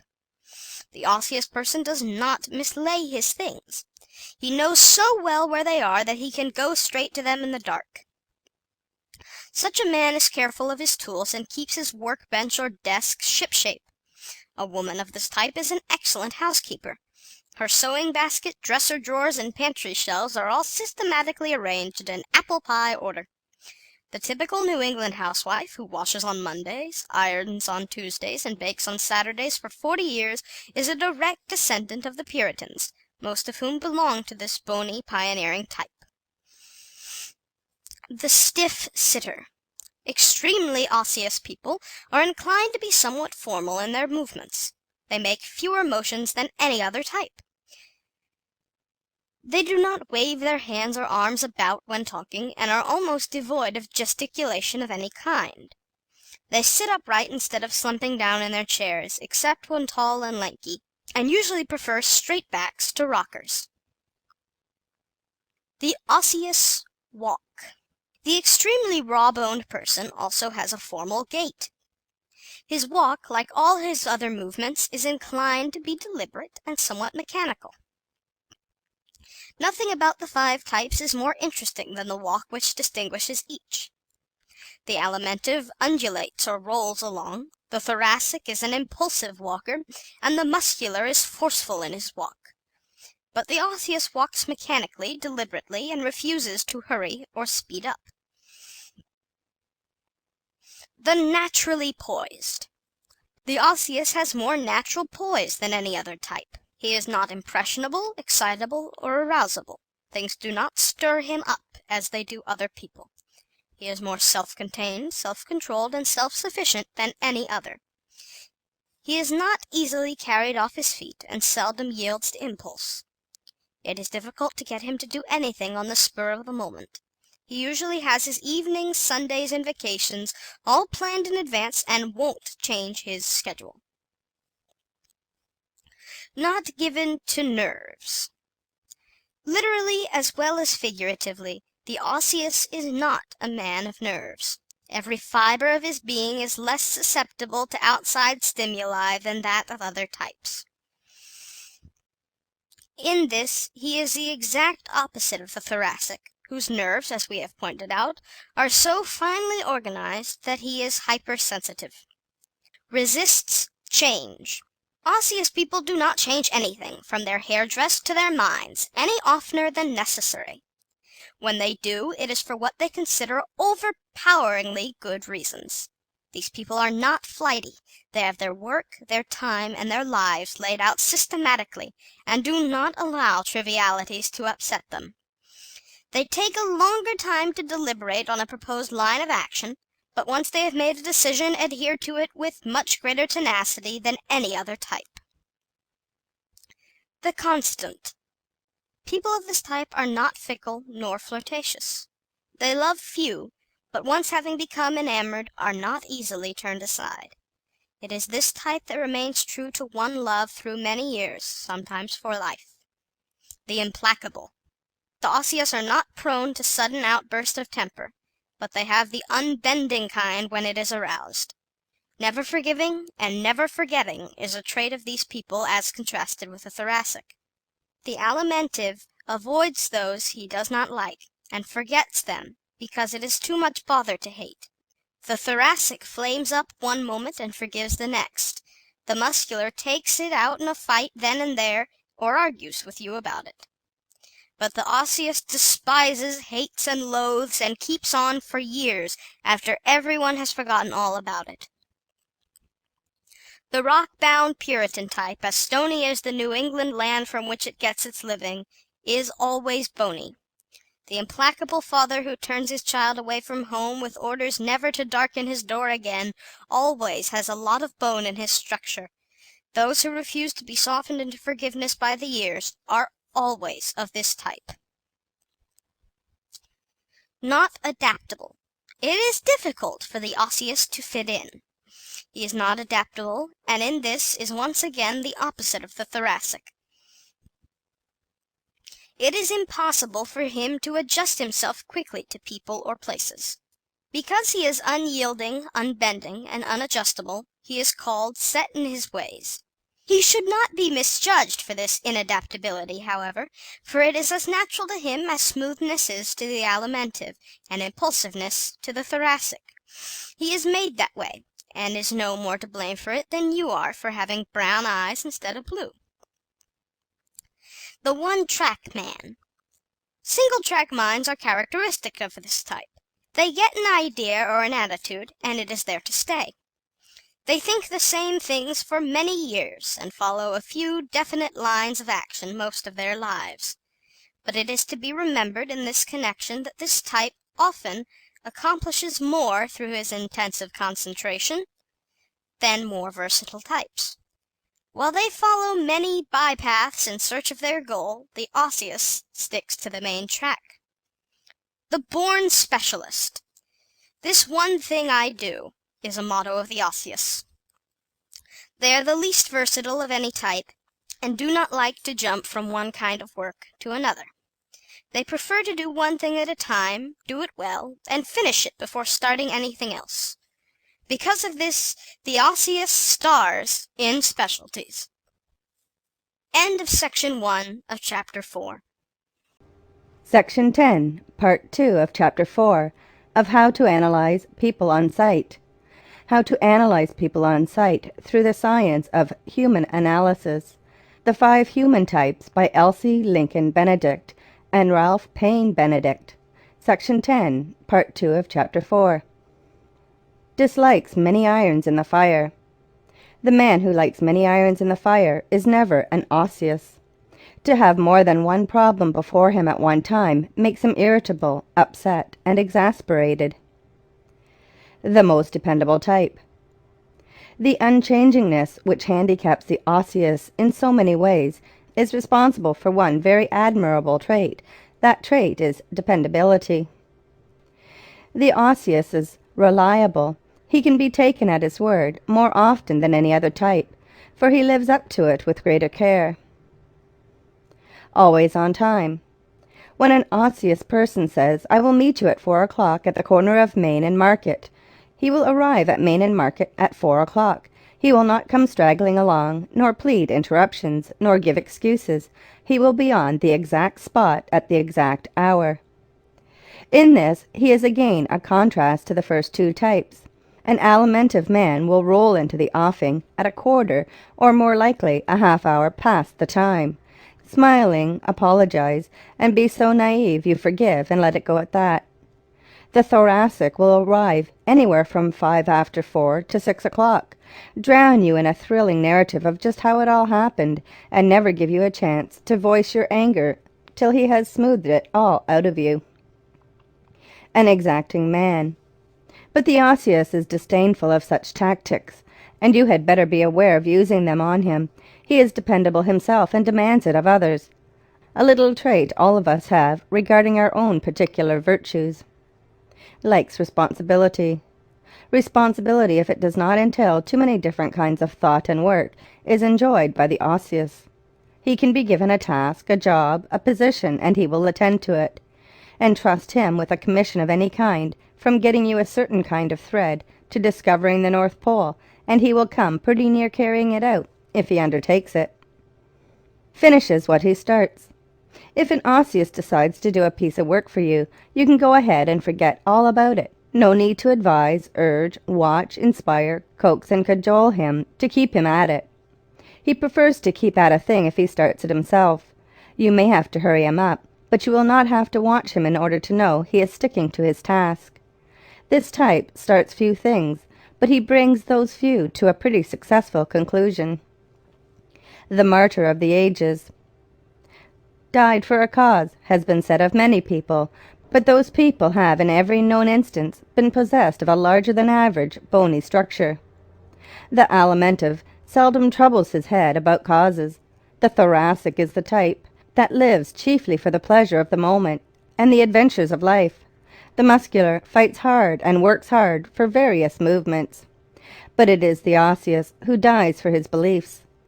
It is the osseous, or one who is largely of this type, who languishes in prison through long years, refusing to retract.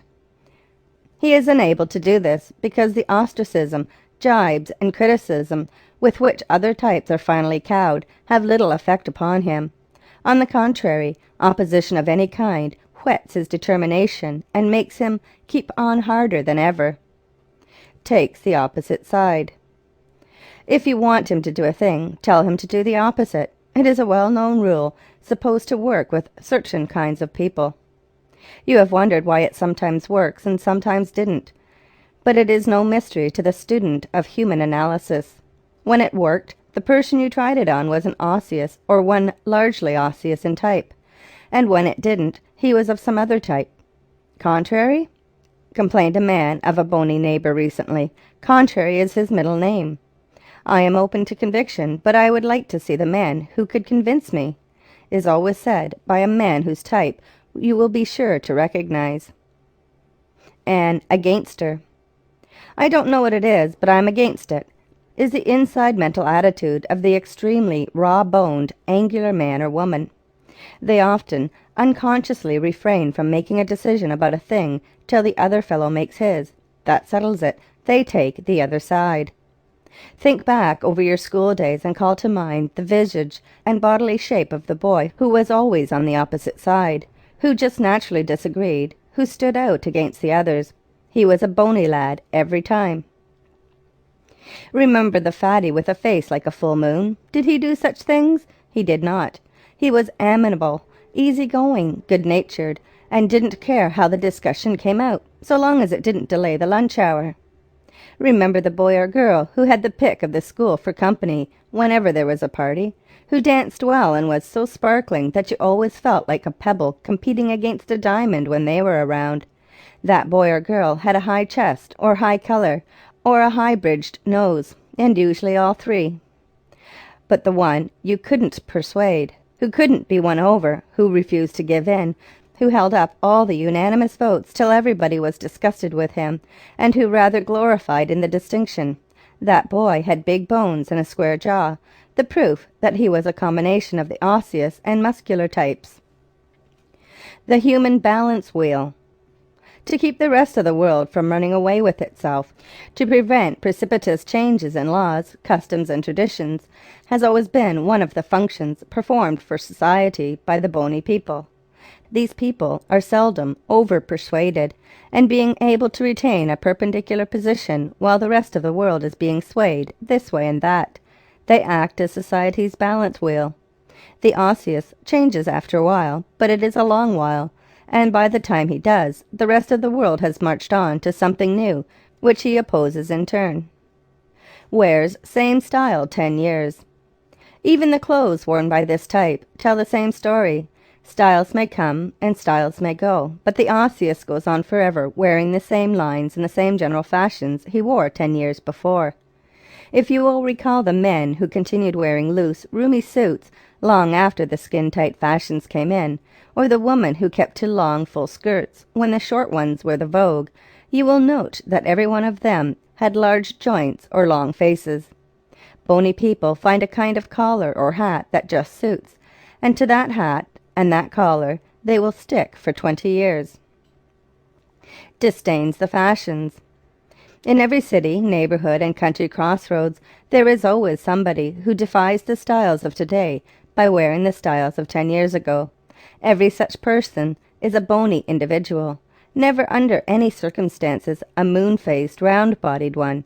In every case you will find that his face is longer, his nose is longer, or his jaw and hands are longer than the average, all osseous indications. When he is rich, the bony man's adherence to one style or to one garment is not primarily because he wishes to save money, though saving money is an item that he never overlooks. It is due rather to his inability to change anything about himself in accordance with outside influence until a long time has elapsed. Doesn't spend money lavishly. The osseous is, as stated at the head of this chapter, a stayer, and this applies to everything he wears, thinks, says, believes, and to the way he carries on every activity of his life. No matter how rich he may be, he will not buy one kind of car today and another tomorrow, nor one house this week and another in 6 weeks. He uses his money, as all of us do, to maintain his type habits, and to give freer rein to them, not to change them to any extent. This type likes sameness. He likes to get acquainted with a thing. He never takes up fads, and is the most conservative of all types.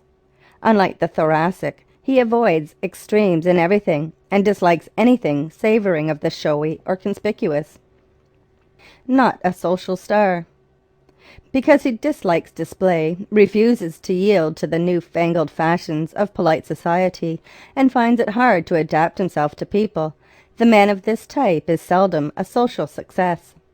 He is the least of a ladies' man of all the types. The osseous woman is even less disposed to social life than the osseous man, because the business and professional demands which compel men of this type to mingle with their fellows are less urgent with her. Likes the same food. The same yesterday, today, and forever is the kind of food preferred by this type. He seldom orders anything new. The tried and true things he has eaten for 25 years are his favourites, and it is almost impossible to win him away from them. "I have had bread and milk for supper every Sunday night for 30 years, a bony man said to us not long ago. Means what he says. The osseous does not flatter and seldom praises. Even when he would like to, the words do not come easily. But when he does give you a compliment, you may know that he means it. He is incisive and specific, a little too much so to grace the modern social intercourse where so much is froth. A man of few words. A man of few words is always and invariably a man whose bones are large for his body. The fat man uses up a great many pleasant, suave, merry, harmless words. The thoracic inundates you with conversation. The muscular argues, declares, and states. But the osseous alone is sparing of his words. The hoarder. Bony people are never lavish with anything. They do not waste anything, nor throw anything away. These are the people who save things and store them away for years, against the day when they may find some use for them. When they do part with them, it is always to pass them on, where they will do someone some good. Careful use of money. You never saw a stingy fat man in your life. Imagine a 200-pound miser. Neither have you ever seen a really stingy man who was red-faced and high-chested. Nor have you ever found a real muscular who was a tightwad. But you have known some people who were pretty close with their money, and every one of them was inclined to boniness. When he is poor. Bony men are seldom broke, for they are more careful of expenditures than any other type. Even when they receive small salaries, this type of person always has something laid by. But the extreme osseous never makes a million. The same caution which prevents his spending much money also prevents the plunges that make big money. The osseous cares more for money than anyone else. This is what has enabled him, when combined with some other type, to be so successful in banking, a business where you risk the other man's money, not your own. The extreme osseous is never lax or extravagant with his money, no matter how much he has. He never believes in paying any more for a thing than is necessary. Take note of the man who carries purses for silver instead of letting their change lie loose in their pockets. They are bony every time. Fat people and florid people are the ones who let their greenbacks fall on the floor while paying the cashier. Fear of the future. The rainy day doesn't worry the fat people or the florid ones, but it is seldom out of the consciousness of the bony men and women, so they cling to their $20-a-week clerkship for years because they are afraid to tackle anything entailing risk. Pays his bills. I had rather trust a bony man than any other kind, is what the credit experts have told us. Other things being equal, he is the most reliable type in money matters and pays his bills more promptly. The bony man is one who seldom approaches the credit man, however. He usually has enough to get the few things he really wants, and if not, he waits till he has. Extremely bony husbands give their wives smaller allowances in proportion to their total income than any other type, and because they are systemic themselves, they are more likely to ask for reports and itemizations as to where it goes.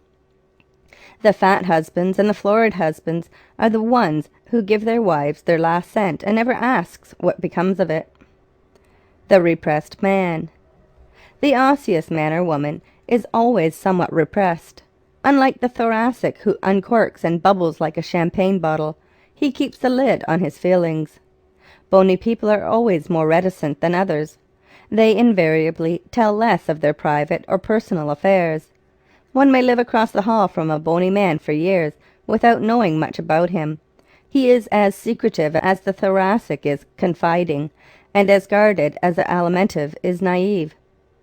Loyal to his few friends. Once your friend, always your friend, can be said about the osseous oftener than any other type. The osseous does not make friends easily and is not a mixer, but keeps his friends for many years. He takes to very few people, but is exceedingly loyal to those of his choice. The salt of the earth. People of the osseous type say little. They do little for you, and they do not gush, but they are always there when you need them, and always the same. They write few letters to you when away, and use few words and little paper when they do. They are likely to fill every page, to write neatly, and to waste no margins, and to avoid flourishes. Their letters seldom require an extra stamp. Plans ahead. Foresight, laying plans far into the future, and keeping an eye out for breakers ahead, financially and otherwise, are tendencies which come natural to the osseous. He does not like to wait until the last moment to do a thing.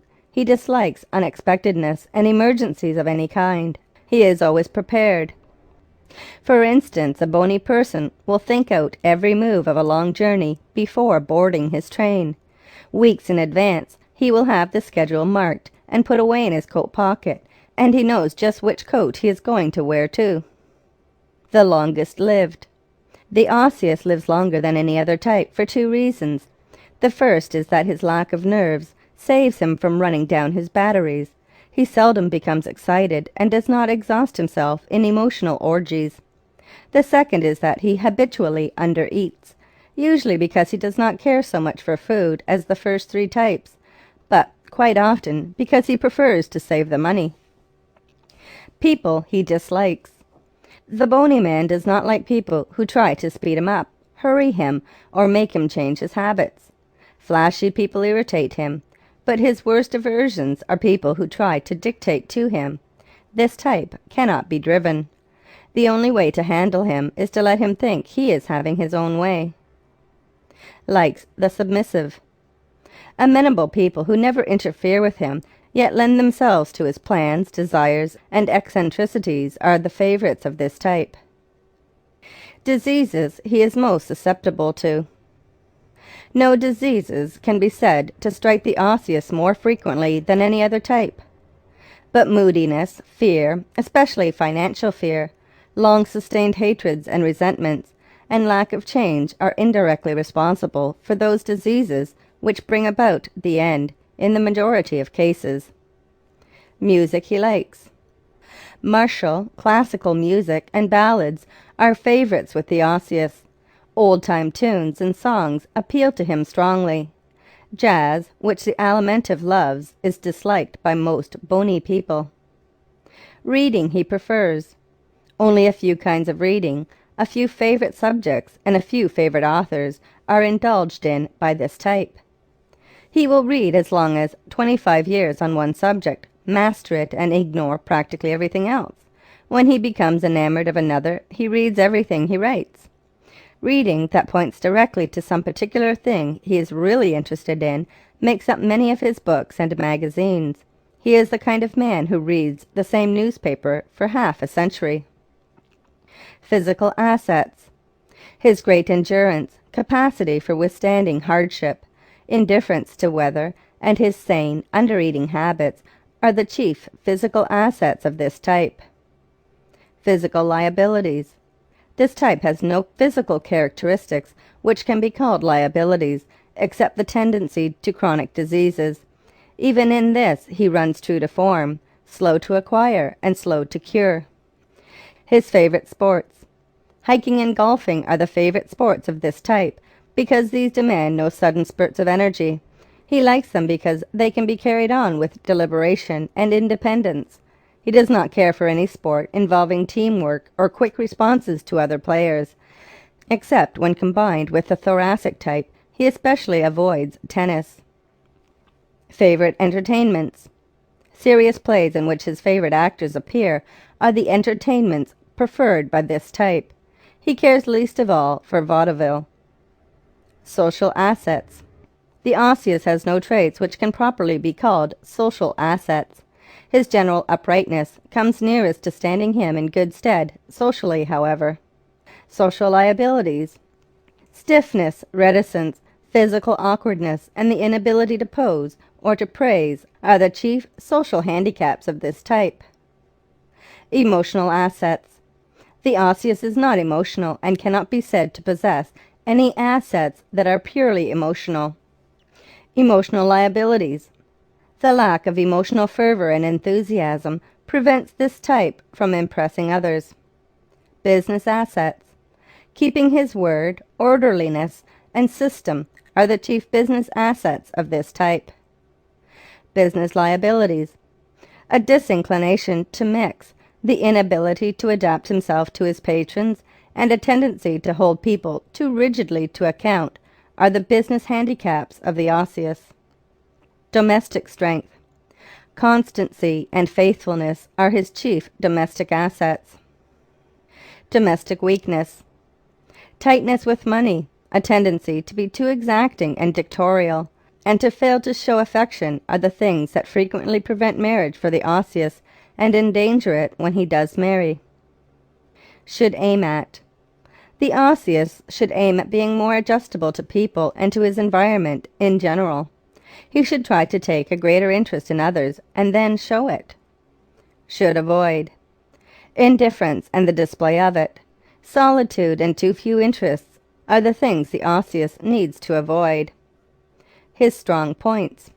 Dependability, honesty, economy, faithfulness, and his capacity for finishing what he starts are the strongest points of this type. His weakest points. Stubbornness, obstinacy, slowness, overcautiousness, coldness, and a tendency to stinginess are the weakest links in people of the extreme Osseous type. How to deal with this type socially. There is little to be done with the Osseous when you meet him socially, except to let him do what he wants to do. Don't interfere with him if you want him to like you. How to deal with this type in business. As an employee, give him responsibility and then let him alone to do it his way. Then keep your hands off. Don't give him constant advice. Don't try to drive him. Let him be as systematic as he likes. When dealing with him in other business ways, rely on him and let him know you admire his dependability. Remember, the distinguishing marks of the Osseous, in the order of their importance, are proportionately large bones for the body, prominent joints, and a long face. Any person who has these is largely of the Osseous type, no matter what other types may be included in his makeup. End of section 10. Part 1 of Chapter 5 of How to Analyze People on Sight. How to Analyze People on Sight Through the Science of Human Analysis. The 5 Human Types by Elsie Lincoln Benedict and Paine Benedict. Part 1 of Chapter 5. The cerebral type. The thinker. All those in whom the nervous system is more highly developed than any other are cerebrals. This system consists of the brain and nerves. The name comes from the cerebrum, or thinking part of the brain. Meditation, imagining, dreaming, visualizing, and all voluntary mental processes take place in the cerebrum, or brain, as we shall hereinafter call it. The brain is the headquarters of the nervous system, its home office, just as the stomach is the home office of the alimentive system, and the heart and lungs the home office of the thoracic. Your freight system. The thoracic system may be compared to a great freight system, with each of its tributaries, from the main trunk arteries down to the tiniest blood vessels, starting from the heart and carrying its cargo of blood to every part of the body by means of the power furnished by the lungs. Your telegraph system. But the nervous system is more like an intricate telegraph system. Its network of nerves runs from every outlying part of the body into the great headquarters of the brain, carrying sense messages notifying us of everything heard, seen, touched, tasted, or smelled. As soon as the brain receives a message from any of the five senses, it decides what to do about it, and if action is decided on, sends its orders back over the nerve wires to the muscles, telling them what action to perform. Your working agents. This latter fact, that the muscles are the working agents of the body, also explains why the muscular type is naturally more active than any of the others. Source of your raw materials. The body may be compared to a perfectly organized transportation system and factory combined. The alimentive system furnishes the raw materials for all the systems to work on. Stationary equipment. The bones of the body are like the telegraph poles, the bridges and structures for the protection and permanence of the work carried on by the other systems of the body. Now poles, bridges, and structures are less movable, less alterable than any of the other parts of a transportation system, and likewise the bony element in man makes him less alterable in every other way than he would otherwise be. A predominance of it in any individual indicates a preponderance of this immovable tendency in his nature. Mind and matter are so inseparably bound up together in man's organism that it is impossible to say just where mind ends and matter begins. But this we know, that even the mind of the bony person partakes of the same unbending qualities that are found in the bones of his body. Every cell thinks. Thomas A. Edison, as level-headed and unmystical a scientist as lives, says, "Every cell in us thinks." Human analysis proves to us that something very near this in the case, for it shows how the habitual mental processes of every individual are always off the same piece of goods as his body. Thus the fat man's mind acts as his body acts, evenly, unhurriedly, easefully, and comfortably. The florid man's mind has the same quickness and resourcefulness that distinguish all his bodily processes. The muscular man's mind acts in the same strenuous way that his body acts, while the bony man's brain always has an immovable quality closely akin to the boniness of his body. He is not necessarily a bonehead, but this phrase, like fathead, is no accident. The large head on the small body. As pointed out before, the larger any organ or system, the more will it tend to express itself. So the large-headed, small-bodied man runs more to mental than to physical activities, and is invariably more mature in his thinking. See Chart 9.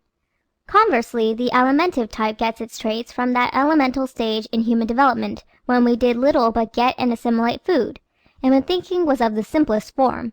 In those days, man was more physical than mental. He had a large stomach, but a small head. So today we see in the pure alimentive type people who resemble their alimentive ancestors. They have the same proportionately large stomach and proportionately small head, with the stomach system dominating their thoughts, actions, and lives. The cerebral is the exact opposite of this. He has a top-heavy head, proportionately large for his body, and a proportionately undeveloped stomach system. His small assimilative system. The extreme cerebral differs from other types chiefly in the fact that while his head is unusually large compared to the body, his alimentive, thoracic, muscular, and bony systems are smaller and less developed than the average. The latter fact is due to the same law which causes the alimentive to have a large body and a small head. Nature is a wonderful efficiency engineer.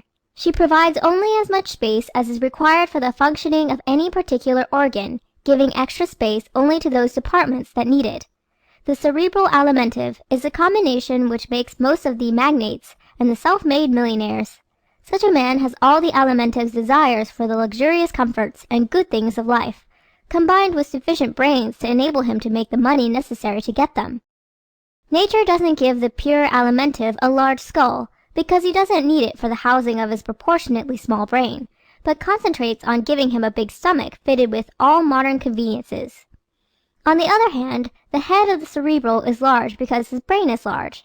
The skull, which is pliable and unfinished at birth, grows to conform to the size and shape of the brain as the glove takes on the shape of the hand inside it. Stomach versus brain. Because the alimentive and cerebral systems are farthest removed from each other, evolutionally, a large brain and a large stomach are a very unusual combination. Such an individual would be a combination of the alimentive and cerebral types, and would have the alimentive's fat body with the large highbrow head of the cerebral. The possession of these two highly developed but opposite kinds of systems places their owner constantly in the predicament of deciding between the big meal he wants and the small one he knows he should have for good brain work. We are so constructed that brain and stomach, each of which demands an extra supply of blood when performing its work, cannot function with maximum efficiency simultaneously. Why light lunches? When your stomach is busy digesting a big meal, your brain takes a vacation. This little fact is responsible for millions of light luncheons daily. The strenuous manual worker can empty a full dinner pail and profit by it, but the brain worker long ago discovered that a heavy midday meal gave him a heavy brain for hours afterwards. Clear thinking and a clear stomach. Clear thinking demands a clear stomach, because an empty stomach means that the blood reserves so necessary to vivid thinking are free to go to the brain. Without good blood coursing at a fairly rapid rate through the brain, no man can think keenly or concentratedly. This explains why you think of so many important things when your stomach is empty that never occur to you when your energy is being monopolized by digestion. Heavy dinners and heavy speeches. All public speakers have learned that a heavy dinner means a heavy speech. Albert Hubbard's rule when on his speaking tours was one every orator should follow. $10 extra if I have to eat, said Fra Albertus, a far cry from the days when we fed up the preacher at Sunday dinner with the expectation of hearing a better sermon. Uses his head. Just as assimilation is the favorite activity of the alimentive type, head work is the favorite activity of the large-headed cerebral. He is so far removed, evolutionally, from the stomach stage, that his stomach is as much a remnant with him as the brain is a rudiment with the extreme alimentive. The extra blood supply which nature furnishes to any overdeveloped part of the body also tends to encourage him in thinking, just as the same condition encourages the fat man in eating. Forgets to eat. An alimentive never forgets dinner time. But the cerebral is so much more interested in food for his brain than food for his body that he can go without his meals and not mind it. He is likely to have a book and a cracker at his meals, and then forget to eat the cracker. Physical sensitivity. We are mental in proportion to the sensitiveness of our mental organization. The cerebral possesses the most highly developed brain center of any type, and is therefore more sensitive to all those stimuli which act upon the mind. His whole body bespeaks it. The fineness of his features is in direct contrast to some of the other types. The unusual size of his brain denotes a correspondingly intricate organization of nerves, for the nerves are tiny elongations of the brain. The intellectual sensitiveness of any individual can be accurately estimated by noting the comparative size of his brain and body. His triangular head and face. A triangle is a geometrical figure approximated by the cerebral's front face and head. If he is a pure, extreme cerebral, a triangle is again what you are reminded of when you look at his head from the side, for his head stands on a small neck, his forehead stands out at the top, while his back head is long. These bring the widest part of his head nearer the top than we find it in other types. Delicate hands. A thin, delicate hand denotes a larger than average cerebral element. See Chart 10. Smooth fingers. What have long been known as smooth fingers are typical of the cerebral. These are not to be confused with the fat, pudgy, babyish fingers of the alimentive, for though the latter's fingers are smooth around, they do not present straight outlines at the sides. They puff out between the joints. Smooth fingers are characteristic of the extreme cerebral type. They are called this because their outlines run straight up and down. The joints of the alimentive finger, see Chart 2, mark the narrowest places owing to the fact that the joints are not changeable. In the osseous fingers, see Chart 8, the opposite is true. The joints mark the widest spots and the spaces between are sunken. The fingers of the thoracic are inclined to be pointed like his head, while the muscular's fingers are square at the end and look the power they possess. But the cerebral has fingers unlike any of these. There is no fat to make them pudgy and no muscle to make them firm. Neither are there large joints to make them knotty. Their outlines therefore run in almost straight lines, and the whole hand presents a more frail, aesthetic appearance. Meditation his keynote. Thinking, contemplating, reflecting. All the mental processes coming under the head of meditation constitute the keynote of this type. The alimentive lives to eat, the thoracic to feel, the muscular to act, the osseous to stabilize, but the cerebral lives to meditate.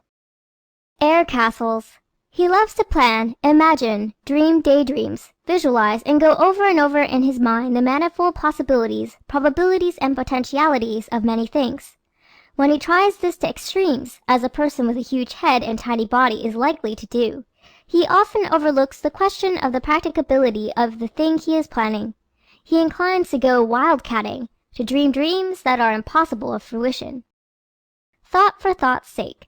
He will sit by the hour or by the day thinking out endless ultimates, for the sheer pleasure it gives him. Other men blame him, criticize him, and ridicule him for this, and for the most part he does fail of the practical success by which the efficient American measures everything. But the fact must never be forgotten that the world owes its progress to the men who could see beyond their nose, who could conceive of things no one had ever actually seen. This type, more than any other, has been the inventor in all forms of human progress. The dreamer. Everything accomplished starts with a dream of it, is a saying we all know to be true. Yet we go on forever giving all the big prizes to the doers. But the man who can only dream lives in a very hostile world. His real world is his thoughts, but whenever he steps out of them into human society, he feels a stranger, and he is one. Doesn't fit. The world of today is ruled by people who accomplish. Putting it over, delivering the goods, getting it across, are a part of our language because they represent the standards of the average American today. The cerebral is as much out of place in such an environment as a fish is on dry land. He knows it and he shows it. He doesn't know what the other kind are driving at, and they know so little of what he is driving at that they have invented a special name for him, the nut. Doing isn't his line. He prefers the pleasures of thinking over to all the putting over in the world. This type usually is a failure because he takes it all out in dreaming without ever doing the things necessary to make his dream come true. A visionary. These predilections for overlooking the obvious, the tangible, and the necessary elements in everyday existence tend to make of the cerebral what he is so often called, a visionary. For instance, he will build up in his mind the most imposing superstructure for an invention and confidently tell you it will make millions, but forget to inform himself on such essential questions as will it work, is it transportable, or is there any demand for it? Ahead of his time. He was born ahead of his time applies oftenest to a man of this type. He has brains to see what the world needs, and not infrequently sees how the world could get it. But he is so averse to action himself that unless active people take up his schemes, they seldom materialize. What we owe to the dreamers. Men in whom the cerebral type predominated anticipated every step man has made in his political, social, individual, industrial, religious, and economic evolution. They have seen it decades and sometimes centuries in advance, but they were always ridiculed at first. The mutterings of Morse. History is replete with the stories of unappreciated genius. In Washington, D.C., you will have pointed out to you a great elm made historic by Samuel Morse, inventor of the telegraph. He could not make the successful people of his day give him a hearing, but he was so wrapped up in his invention that he used to sit under this tree whenever the weather permitted, and explain all about it to the down and outers, and anyone else who would stop. "Listen to the mutterings of that poor old fool," said the wise ones as they hurried by on the other side of the street. But today people come from everywhere to see the famous Morse elm, and do homage to the great mind that invented the telegraph. Langley's Folly. Today we fly from continent to continent, and air travel is superseding land and water transportation whenever great speed is in demand. A man receives word that his child is dangerously ill. He steps into an airplane, and in less than half the time it would take trains or motors to carry him, alights at his own door. Commerce, industry, war, and the future of whole nations are being revolutionized by this man-made miracle. Yet it is but a few short years since S.P. Langley was sneered at from one end of this country to the other, because he stooped to the folly of inventing a flying machine. The trivial telephone. Alexander Graham Bell invented the telephone, but it was many years before he could induce anybody to finance it, though some of the wealthiest and therefore supposedly wisest businessmen of the day were asked to do so. None of them would risk $1 on it. Even after having tested at the Centennial Exposition in Philadelphia and found to work perfectly, its possibilities were so little realized that for a long while no one could be found to furnish the funds necessary to place it upon the market. The wizardry of wireless. Then, after the world had become accustomed to transacting millions of dollars worth of business daily over the once despised telegraph and telephone, it took out its doubts on Marconi and his wireless telegraphy. It's impossible, they said. Talk without wires? Never! But now the radio needles pierce the blue from San Diego to Shanghai, and from your steamer in mid-ocean you can say good night to your loved one in Denver. Frank Bacon's play. Ideas always have to go begging at first, and the greater the idea, the rougher the sledding. The most successful play ever put on in America was Lightnin', written by Frank Bacon, a typical cerebral osseous. It ran every night for 3 years in New York City. It has made 1 million people happy and $1 million for its sponsors. But when Mr. Bacon, who also plays the title role, took it to the New York producers, they refused it a tryout. But because he had faith in his dream and persisted, his name and his play have become immortal. An ideal combination. The ideal combination is a dreamer who can do, or a doer who knows the power of a dream. Thinking and acting, almost every individual is doing too much of one and too little of the other. The world's two classes. The world is divided roughly into these two classes, those who act without thinking, and as a result are often in jail, and those who think without acting, and as a result are often in the poorhouse. To be a success. To be a successful individual today, you have to go to dream and then do, plan and then produce, contemplate and then construct, think it out and then work it out. If you do the latter at the expense of the former, you are doomed to work forever for other people, to play some other man's game. If you do the former at the expense of the latter, you are doomed to know only the fringes of life, never to be taken seriously and never to achieve. Pitfalls for dreamers.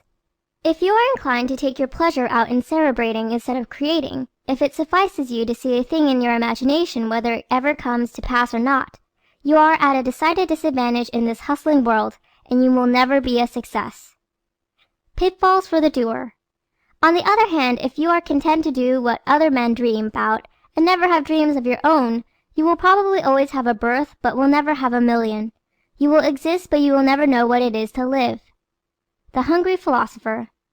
The extreme cerebral can sit on a park bench with an empty purse and an empty stomach, and get as much pleasure out of reflecting on the whichness of the what and the witherness of the wherefore as an alimentive gets out of a planked steak.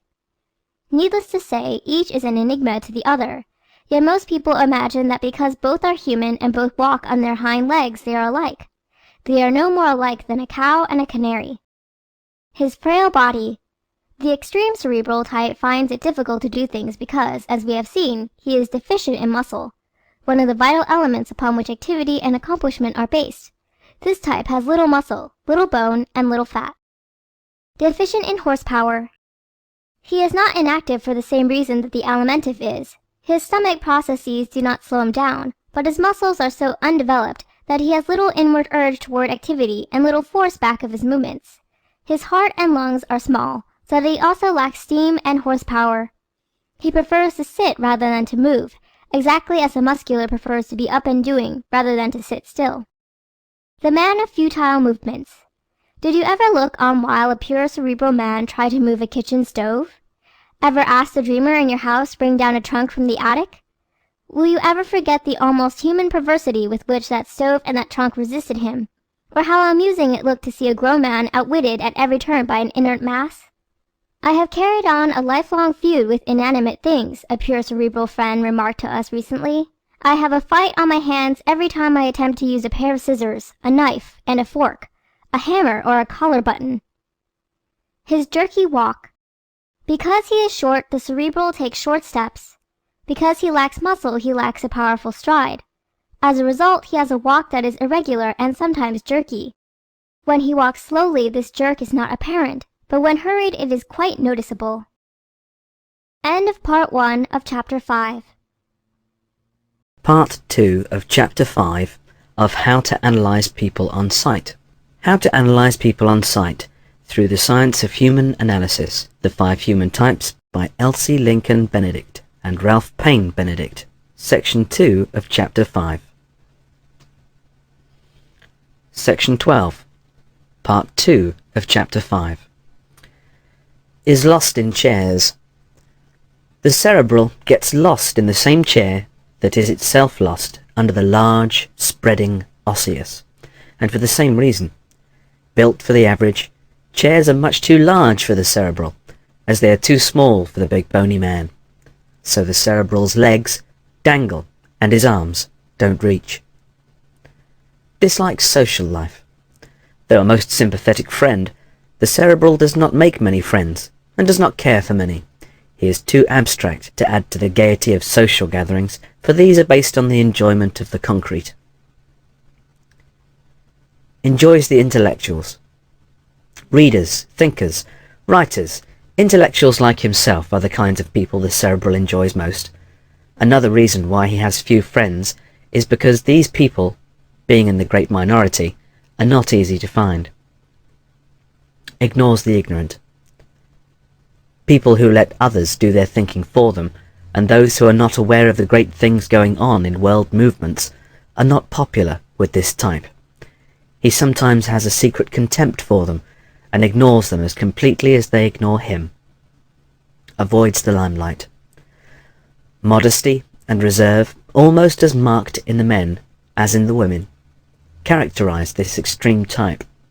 They do things of great moment sometimes, invent something or write something extraordinary, but even then they try to avoid being lionized.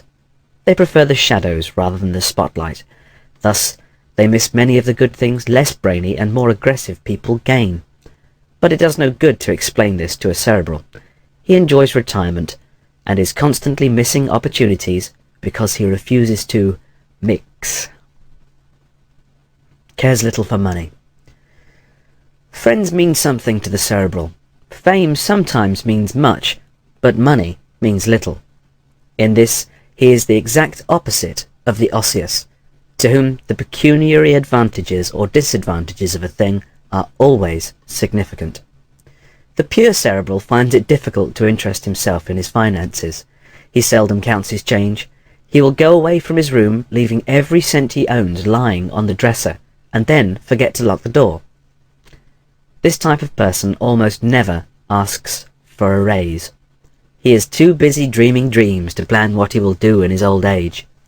He prefers staying at the same job with congenial associates to finding another, even if it paid more. Very often poor. Since we get only what we go after in this world, it follows that the cerebral is often poor. To make money, one must want money. Competition for it is so keen that only those who want it badly and work with efficiency ever get very much of it. The cerebral takes so little interest in money that he gets lost in the shuffle. Not until he wakes up some morning with the poorhouse staring him in the face does he give it serious consideration, and then he does not do much about it. Almost never rich.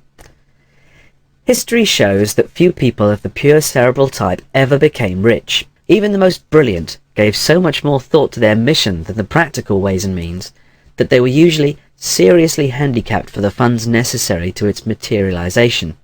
Madame Curie, co-discoverer of radium, said to be the greatest living woman of this type, is world famous and has done humanity a noble service, but her experiments were always carried on against great disadvantages because she had not the financial means to purchase more than the most limited quantities of the precious substance.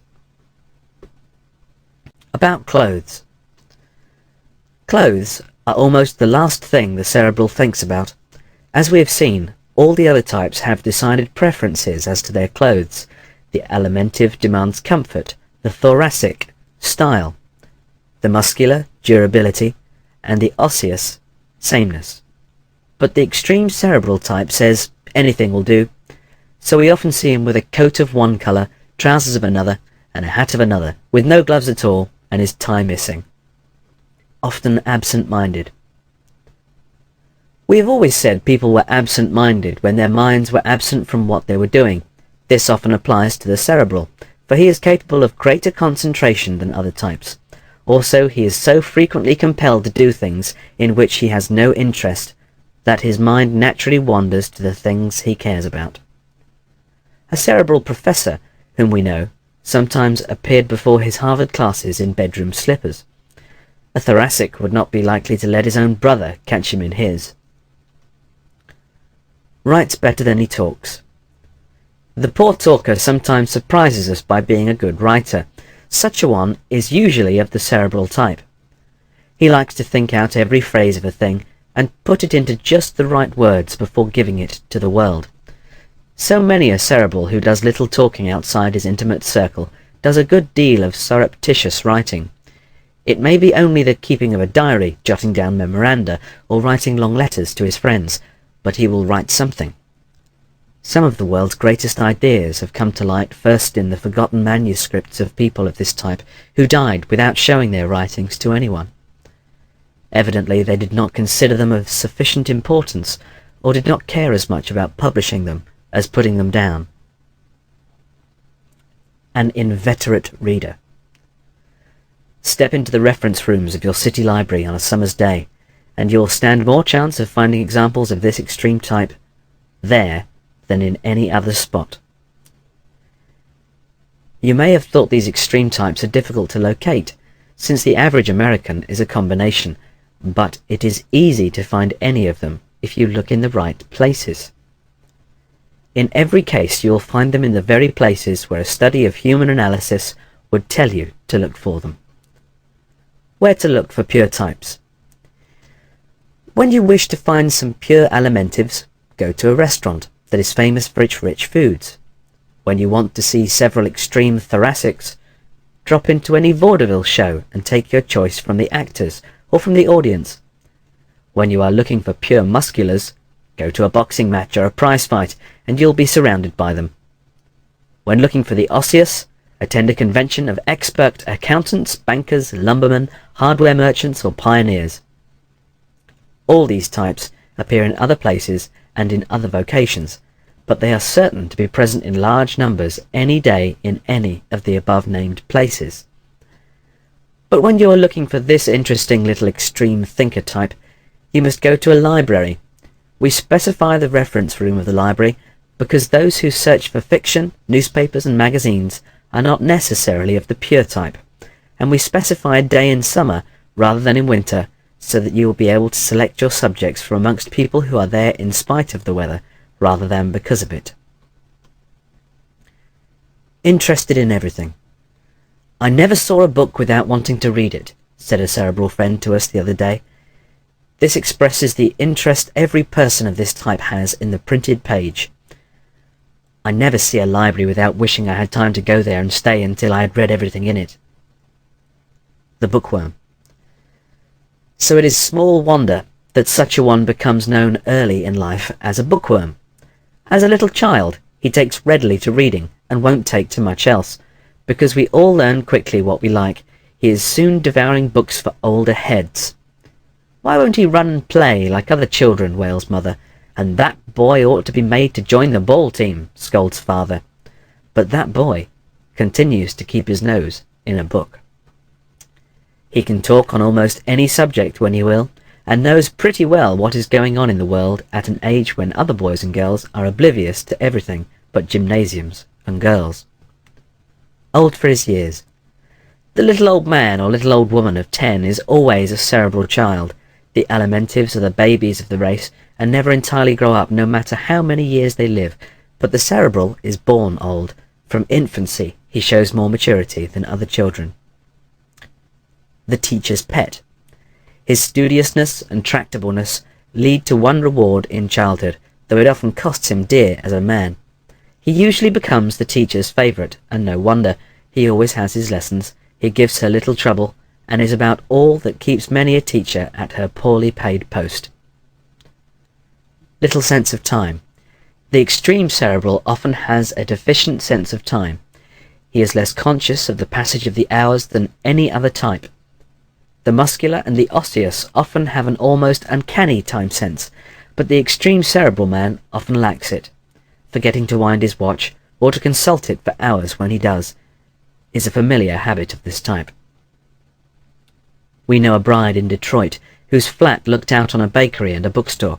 She told us that she used to send her cerebral hubby across the street for the loaf of bread that was found lacking just as they were ready to sit down to dinner, only to wait hours and then have him come back with a book under his arm, no bread, and no realization of how long he had been gone. Inclined to the unorthodox. Other types tend to follow various religions according to the individual's upbringing, but the cerebral composes a large percentage of the unorthodox. The political reformer. Because all forms of personal combat are distasteful to him, the pure cerebral does not go out and fight for reform as often as the muscular, nor die for causes as often as the osseous types. But almost every cerebral believes in extreme reforms of one kind or another. He is comparatively silent, but faithful member of clubs, leagues, and other kinds of reform organisation. He may never star in them, he seldom cares to, but his mite is always ready when subscriptions are taken, even if he has to go without breakfast for a week to make up for it. This type is usually sufficiently intelligent to know the world needs reforming, and sufficiently conscientious to want to help to do it. He is not bound by traditions or customs as much as other types, but does more of his own thinking. Without the foresight and faithfulness of the cerebrals, very few reforms could have started, or have lived to finish. The social nonconformist. Ask any small-bodied, large-headed man if he believes in the double standard of morals, anti-suffrage, eternal punishment, saloons, or the 400. This little man with the big head may not openly challenge you or argue with you when you stand up for things as they are, for he is a peaceable chap, but he inwardly smiles or sneers at what he considers your troglodyte ideas. He sees a day coming when babies will be named for their fathers, whether the minister officiated or not, when the man who talks about the good old days of a wide-open saloon on every corner will himself be a hazy myth, and when society idlers will not be considered better than people who earn their livings. The world's pathfinder.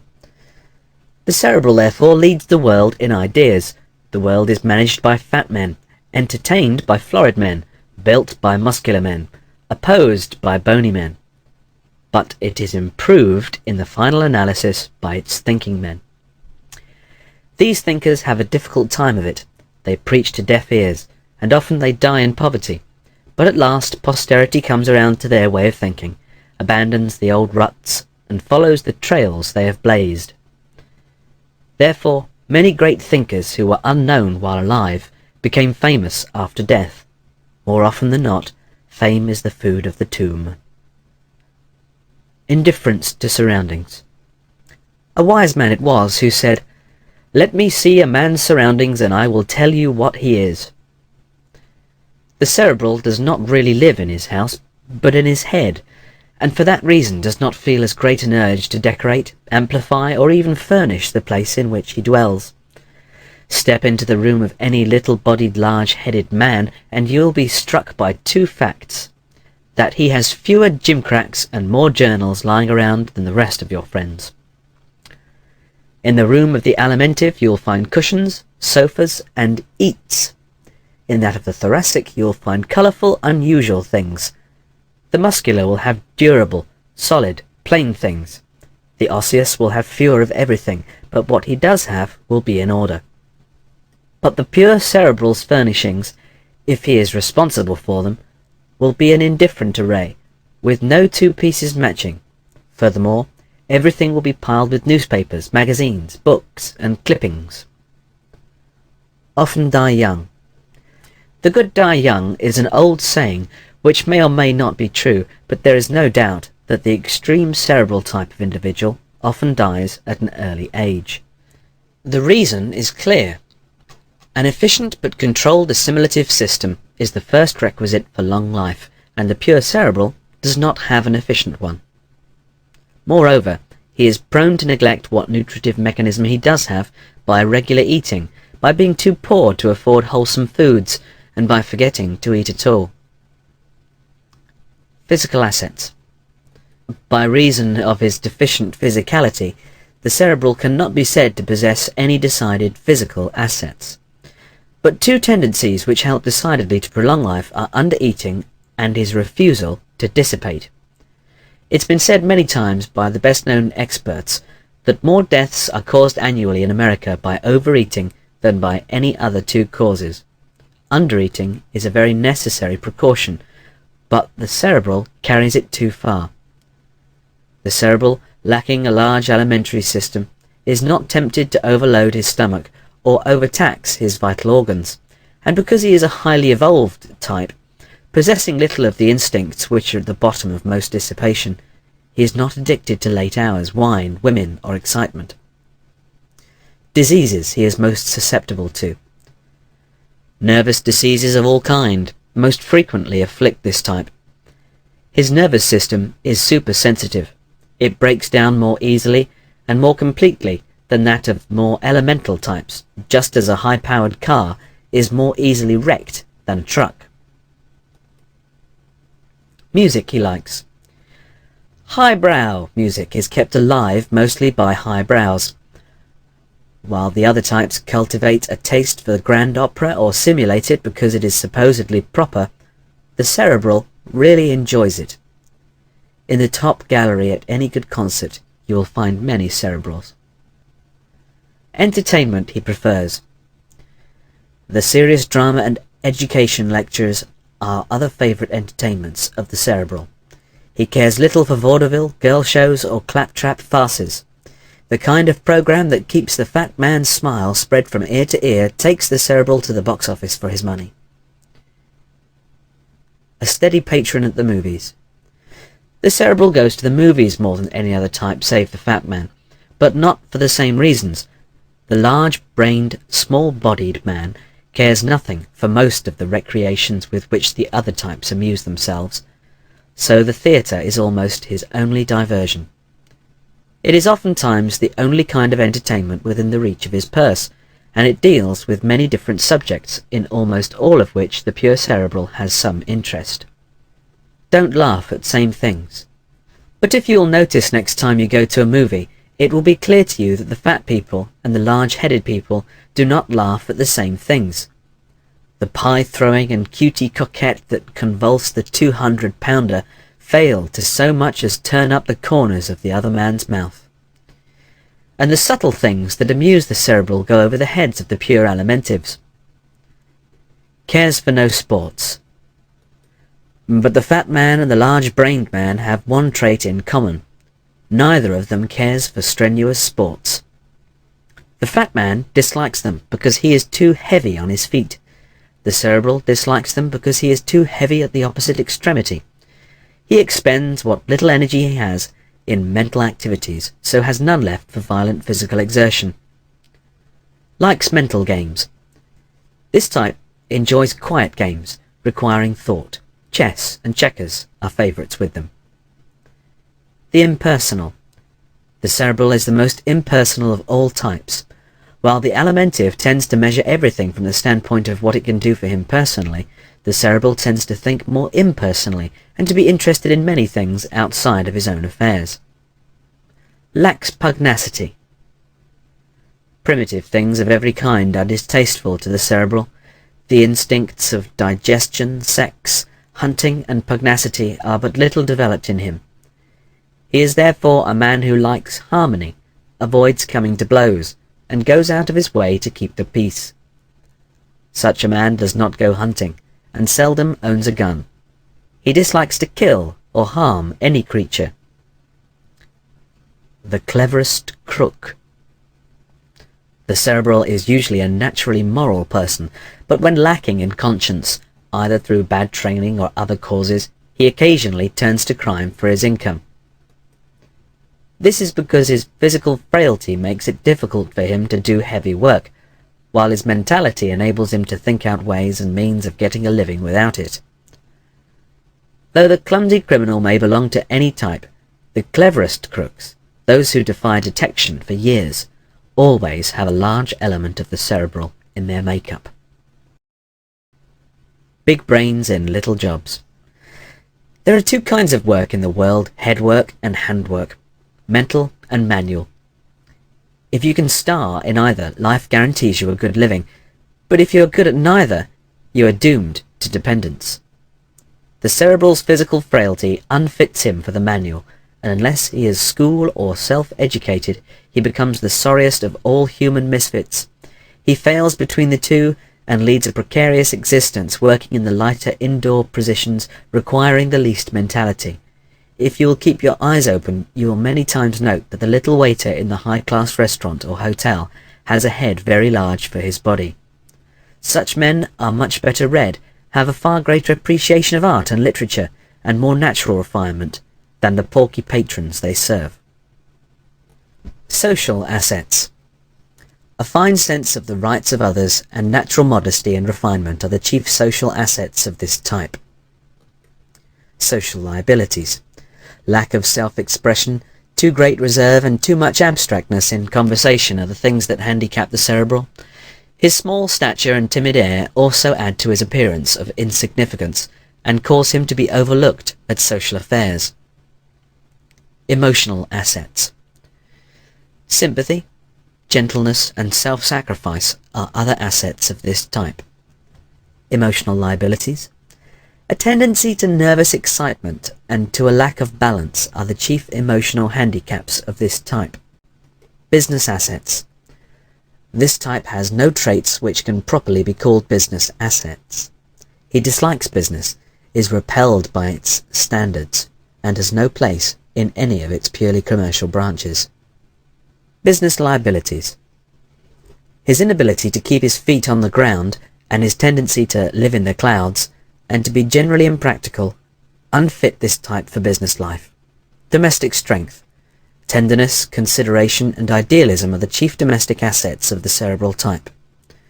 Domestic weakness. Inability to provide for his family, incapacity for making money necessary to meet their needs, and his tendency to spend the little he does have on impossible schemes are what wreck the domestic life of many splendid cerebral men. Her inability to make $1 to do the work of two is a serious handicap to the cerebral wife or mother. Should aim at. This man should aim at building up his body and practicalizing his mental processes. Should avoid. The cerebral should avoid shallow, ignorant people, speculation, and those situations that carry him farther away from the real world. His strong points. His thinking, capacity, progressiveness, unselfishness, and highly civilized instincts are the strongest points of this type. His weakest points: impracticality, dreaminess, physical frailty, and his tendency to plan without doing are the traits which stand in the way of his success. How to deal with this type socially. Don't expect him to be a social lion. Don't expect him to mingle with many. Invite him when there are to be few congenial souls, and if he wanders into the library, leave him alone. How to deal with this type in business. Don't employ this man for heavy manual labour or where there is more arm work than head work. Give him mental positions or none. If you are dealing with him as a tradesman, resist the temptation to take advantage of his impracticality and don't treat him as if you thought money was everything. Remember, the chief distinguishing marks of the cerebral in the order of their importance are the high forehead and a proportionately large head for the body. Any person who has these is largely of the cerebral type, no matter what other types may be included in his makeup. To understand combinations, determine which type predominates in a subject. If there is any doubt in your mind about this, do these 4 things. First, note the body build, which one of the 5 body types, as shown in charts 1, 3, 5, 7 and 9, does he most resemble. In doing this, it will aid you if you will note whether fat, bone, or muscle predominates in his bodily structure. Second, decide which of the 5 typical faces his face most resembles. Third, decide which of the 5 typical hands his hands most resemble. Fourth, if still undecided, note his voice, gestures, and movements, and they will leave no doubt in your mind as to which of these types comes first and which second. Having decided which type predominates and which is second to him, the significance of this combination is made clear to you by the following law. Law of combination. The type predominating in a person determines what he does throughout his life, the nature of his main activities. The type which comes second in development will determine the way he does things, the methods he will follow in doing what his predominant type signifies. The third element, if noticeable, merely flavours his personality. Thus, a cerebral muscular alimentive does mental things predominantly throughout his life, but in a more muscular way than if he were an extreme cerebral. The alimentive element, being third down the list, will tend to make him eat and assimilate more food than he otherwise would. End of section 2 of chapter 5. Part 1 of Chapter 6 of How to Analyze People on Sight. How to Analyze People on Sight Through the Science of Human Analysis, The 5 Human Types, by Elsie Lincoln Benedict and Paine Benedict. Part 1 of Chapter 6. Types that should marry and should not marry each other. I am so sorry to hear the Browns are getting divorced. I have known George and Mary for years, and they are as fine a man and woman as I ever saw, but they just don't seem to be able to get along together. How many times you have heard something like this? And the speaker got nearer the truth than he knew, for the Georges and Marys everywhere are, on the whole, fine men and women. Married to the wrong one. Each one is all right in himself, but merely married to the wrong person, a fact we have recognized when both George and Mary made successes of their second ventures and lived happily ever after. Human happiness, as we have noted in the introduction to this volume, is attained only through doing what the organism was built to do in an environment that is favorable. Marriage is only the attempt of 2 people to attain these 2 ends individually, mutually, and simultaneously. Difficulties of double harness. Now, since it is almost impossible for one to achieve happiness when untrammeled and free, is it to be wondered at that so few achieve it in double harness? For the difficulties to be surmounted are doubled, and the helps are halved by the presence of a running mate. Mere marriedness is not mating. That 2 can live on less than 1 is not true, but it is nearer the truth than that 2 can find ultimate happiness together easier than either can find an approximation of happiness alone. This is not saying that anyone who is unmated can have happiness as complete as that which comes to the rightly mated, for nothing else in life can compare with that, but they must be rightly mated, not merely married. No one who has observed or thought on this subject will deny that it is 1,000 times better not to be married at all than to be married to the wrong person. Secrets told by statistics. Surveys of the causes for divorce during the past 10 years in the United States have revealed some startling facts, facts which only prove again that human analysis shows us the truth about ourselves as no science has ever shown it to us before.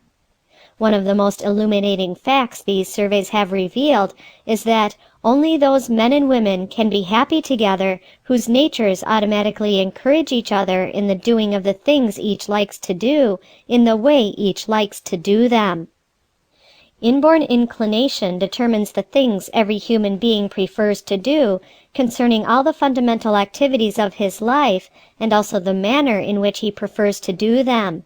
These inborn inclinations, as we have previously pointed out, are written all over us in the unmistakable language of type. When we know a man's type, we know what things he prefers to do in life's main experiences and how he prefers to do them. and we know that unless he is permitted to do approximately what he wants to do in approximately the way he prefers, he becomes unhappy and unsuccessful. Infatuation no guide. These biological bents are so deeply embedded in every individual that no amount of affection, admiration, or respect, or passion for any other individual suffices to enable anyone to go through long years doing what he dislikes and still be happy. Only in the first flush of infatuation can he sacrifice his own preferences for those of another. After a while, passion and infatuation ooze away. Nature sees to that, just as she sees to their coming in the first place. Then there return the old leanings, preferences, tendencies, and cravings inherent in the type of each. The real reversion to type. Under this urge of his type, each reverts gradually but irresistibly to his old habits, doing largely what he prefers to do in the ways that are to his liking. When that day comes, the real test of their marriage begins. If the distance between them is too great, they cannot cross that chasm, and therefore each lives a life inwardly removed from the other. They make attempts to cross the barrier, and some of these are successful for a short while. They talk to and fro across the void sometimes, but their communings become less frequent, their voices less distinct, until at last each withdraws into himself. There he lives, in the world of his own nature, as completely separated from his mate as though they dwelt on different planets. We can know. But how is one to know the right person, you ask? By recognizing science's recent discovery to the effect that certain types can travel helpfully, happily, and harmoniously together, and that certain others never can. What every individual owes to himself. Every individual owes it to himself to find the right work and the right mate, because these are fundamental needs of every human being. Lacking them, life is a failure. Possessing but one of them, life is half a failure. To obtain and apply the very fullest knowledge toward the attainment of these two great requisites should be the aim of every person. Neglected subjects. Despite the fact that these are the most vital problems pertaining to human happiness, and that every individual's life depends for its glory or defeat, joy or sorrow, upon the right settlement of them, they are two of the most neglected. Divorce courts. Our divorce courts are full of splendid men and women who are there not because they are weak or wrong, but because they stepped into nature's age-old instinct trap without realizing where it would lead them. These men and women who pay so heavy a price for their ignorance and blindness are not to blame. Most of them have been taught that to be legally bound together was sufficient guarantee of marital bliss. But experience has shown us that there are certain kinds of people each individual can associate with in harmony, and that there are those with whom he could never be happy, though 100 ministers pronounced them mated for life. Times will change. But the time is coming when we will select our mates scientifically, not merely sentimentally. It is also coming when we will know what every child is fitted to do by looking at him, just as we know better today than to set a shepherd dog on the trail of criminals or a bloodhound to herd sheep. The Great Quest. Instead of beclouding the significance and the sanity of life's great quest, instead of encouraging every manner of mismating as we do today, we will some day arm our children with knowledge enabling them to wisely choose their life work and their life mate. Dolly's dimple. The fact that Dolly has a dimple may make your senses whirl, but it is not sufficient basis for marriage. There are things of vastly greater importance, though of course this does not seem possible to you at the time. Sammy's smile. And though Sammy sports a smile the gods might envy, he may not be the right man for Dolly. Even a smile that never comes off, great lubricator that it undeniably is not sufficient foundation for a "till death do us part" contract. Little things versus big things. When we hear of a divorce, we assume that it was caused by the inability of those two people to agree upon fundamentals. We suppose that they found within themselves wide divergences of opinion, feeling, or attitude regarding really worthwhile questions, social, religious, political, or economic. We are inclined to imagine that the little things should take care of themselves, and that only the big things, such as these, should be allowed to separate two lives once they have been joined together. What the records show. Yet the exact opposite is what happens, according to the divorce records of the United States.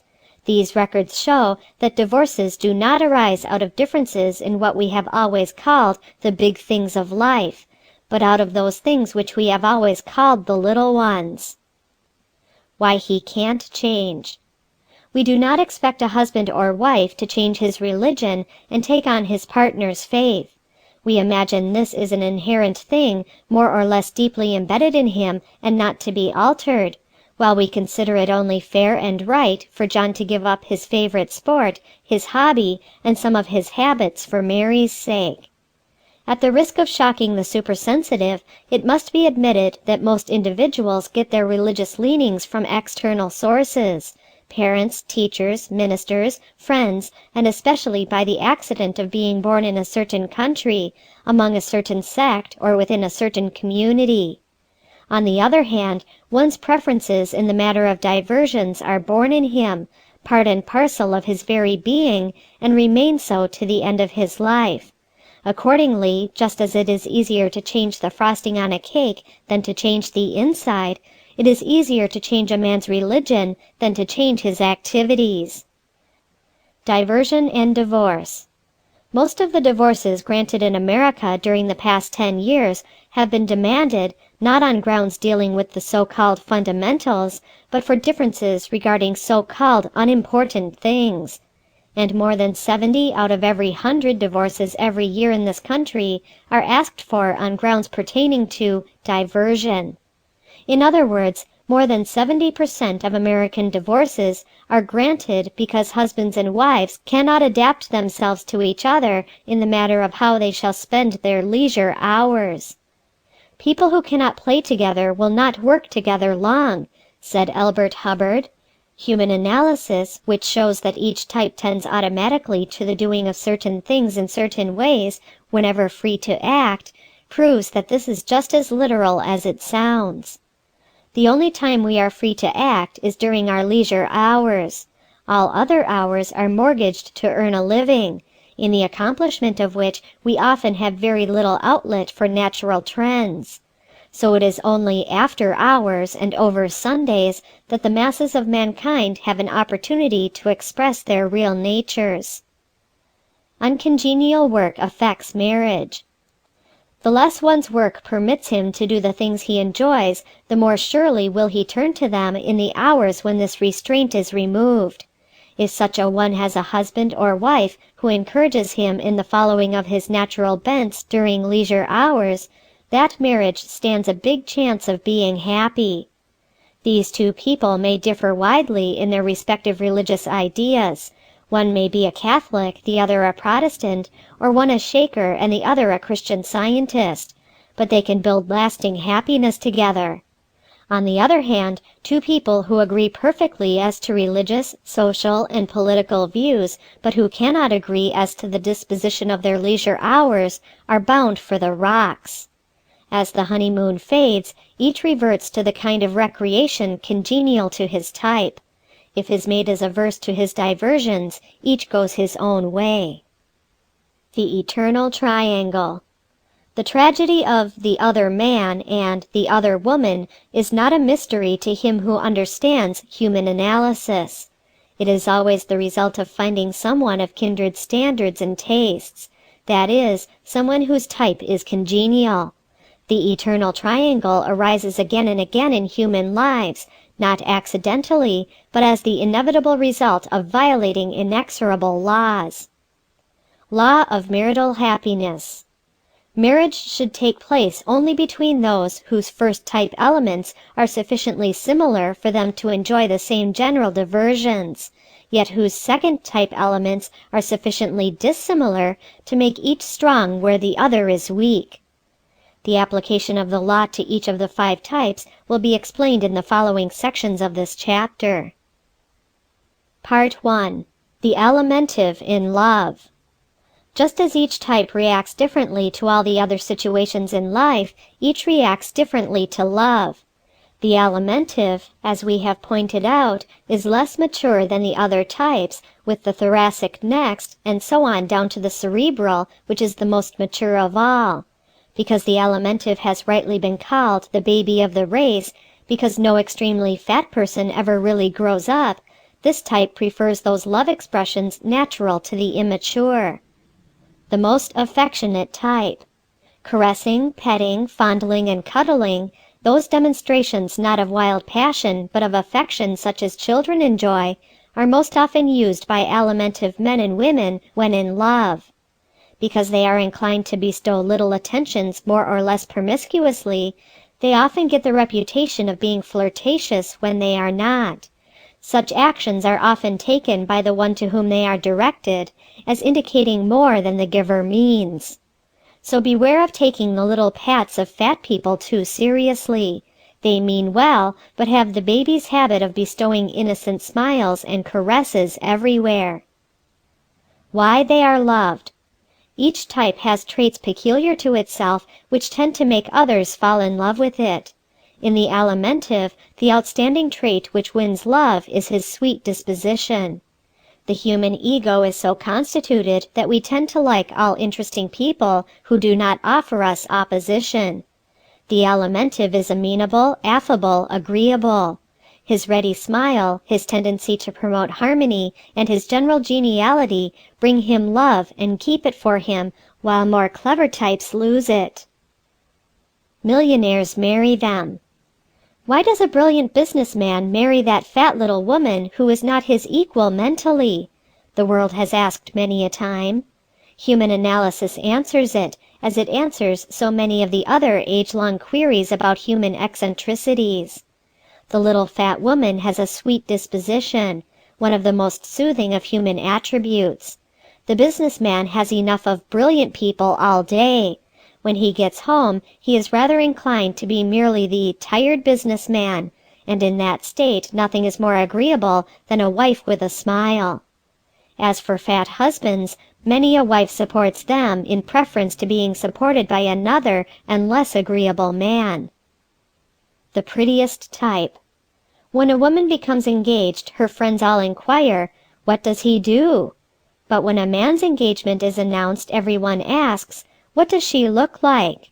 So it is small wonder that men have placed prettiness near the top of the list, and the alimentive woman is the prettiest of all types. This little fact must not be overlooked when searching for the causes which have prompted so many of the world's wealthiest men to marry them. Other men may have to content themselves with plain wives, but the man of means can pick and choose, and every man prefers a pretty wife to a plain one. Feminine prettiness, not beauty, consists of the rosebud mouth, the baby eyes, the cute little nose, the round cheeks, the dimpled chin, etc., all more or less monopolized by the alimentive type. The womanly type. The fat woman's refusal to worry keeps the wrinkles away, and as long as she does not become obese, she remains attractive. Her clinging vine ways make men call her the most womanly type, and even when she tips the scales at 250, they are still for her. Then they say, "She looks so motherly." So the fat woman goes through life more loved by men than any other type, and in old age she presents a picture of calmness and domestic serenity that is appealing to everybody. Marry earliest and oftenest. Being in demand, the alimentive woman marries earlier than any other type. As a widow, the same demand takes her off the marriage market, while younger and brainier women pine their lives away in spinsterhood. Look back and you will recall that it was the pretty, plump girls who had beaux earliest, married earliest, and who, even when left with several children, did not remain widows long. Desirable traits of alimentive wives. Next to her sweet disposition, the traits which make the alimentive wife most pleasant to get along with are serenity, optimism, and good cooking. Her weaknesses. Many an alimentive wife loses her husband's love because of her too easygoing habits. Unless controlled, these lead to slovenliness in personal appearance and housekeeping. The alimentive wife and money. The alimentive wife usually has her share of the family income because she has the endearing ways that wring it out of hubby. Salespeople everywhere say, "We like to see a fat woman coming, for she usually has money, spends it freely, and is easy to please." In disagreements. What they do with their quarrels after they are through with them determines to a great extent the ultimate success of any pair's marriage. Alimentive husbands and wives bury the hatchet sooner than other types, and they avoid altercations. Lives anywhere. The alimentive wife offers less resistance to her husband's plans than any other. So when he announces they are moving to some other neighborhood, city, or state, she acquiesces with better grace than other types. Family friends. The responsibility of adding new friends to the family rests equally upon each partner in marriage. The average husband, by reason of mingling more with the world, has the greater opportunity, but every wife can and should consider that she owes it to herself, her husband, and her children to contribute her quota. Alimentive husbands and wives add their share of new acquaintances to any marriage in which they are partners. The alimentive wife always enjoys having people in to dinner, and the alimentive husband enjoys bringing them. The warmth of hospitality in alimentive homes brings them more friendships than come to other types. Fat man also marries young. The fat man marries young, but for a different reason than the fat woman. The fat man, as you will note, gets a job early in life. From that time on, his services seldom go begging. He makes a good salary earlier than the other types, and is therefore sooner in a position to marry. The ladies' man. Just as the fat woman is a man's woman, so the fat man is almost invariably a ladies' man. The fat man usually knows women better than any other type, and it is certain that the fat woman knows men. Her record proves it. No fat bachelors. Just as there are few fat old maids, there are few fat bachelors. You can count on the fingers of one hand all the really overweight ones you ever knew. The best provider. Because he makes money easily through the various forms of his superior business qualifications, the average fat man has plenty of money for his family and likes to spend it upon them. He is the best provider of all the types. Fat people are the most lenient parents and usually overindulge their children. The husband who makes a habit for years of sending home crates of the first strawberries, melons, and oranges of the season is a fat one every time. Desirable traits of fat husbands. His generous provision for his family and the fact that he is essentially a family man are two desirable traits of the alimentive husband. He depends more on his home than other types, he marries young to have a home, and he is seldom farther away from it than he has to be. It is unfortunate that the one type which makes the best traveling man is more inconvenienced by the absence from home than any other type would be. But he has not submitted silently. All the world knows what a hard life the traveling salesman leads, and how he misses the wife, the kids, and the good home cooking. Weaknesses of alimentive husbands. The alimentive husband has but one weakness that materially endangers his marital happiness.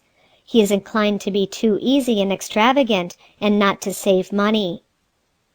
Mates for alimentives.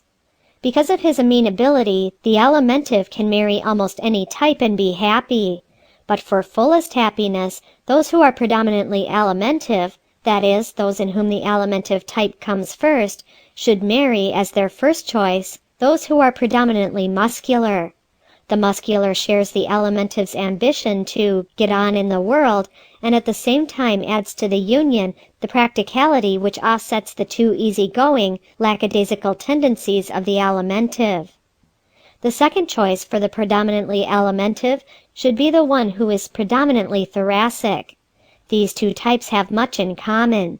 The brilliance and speed of the thoracic keeps the alimentive looking to his laurels, and thus tends to prevent the carelessness which is so great a handicap to the predominantly alimentive.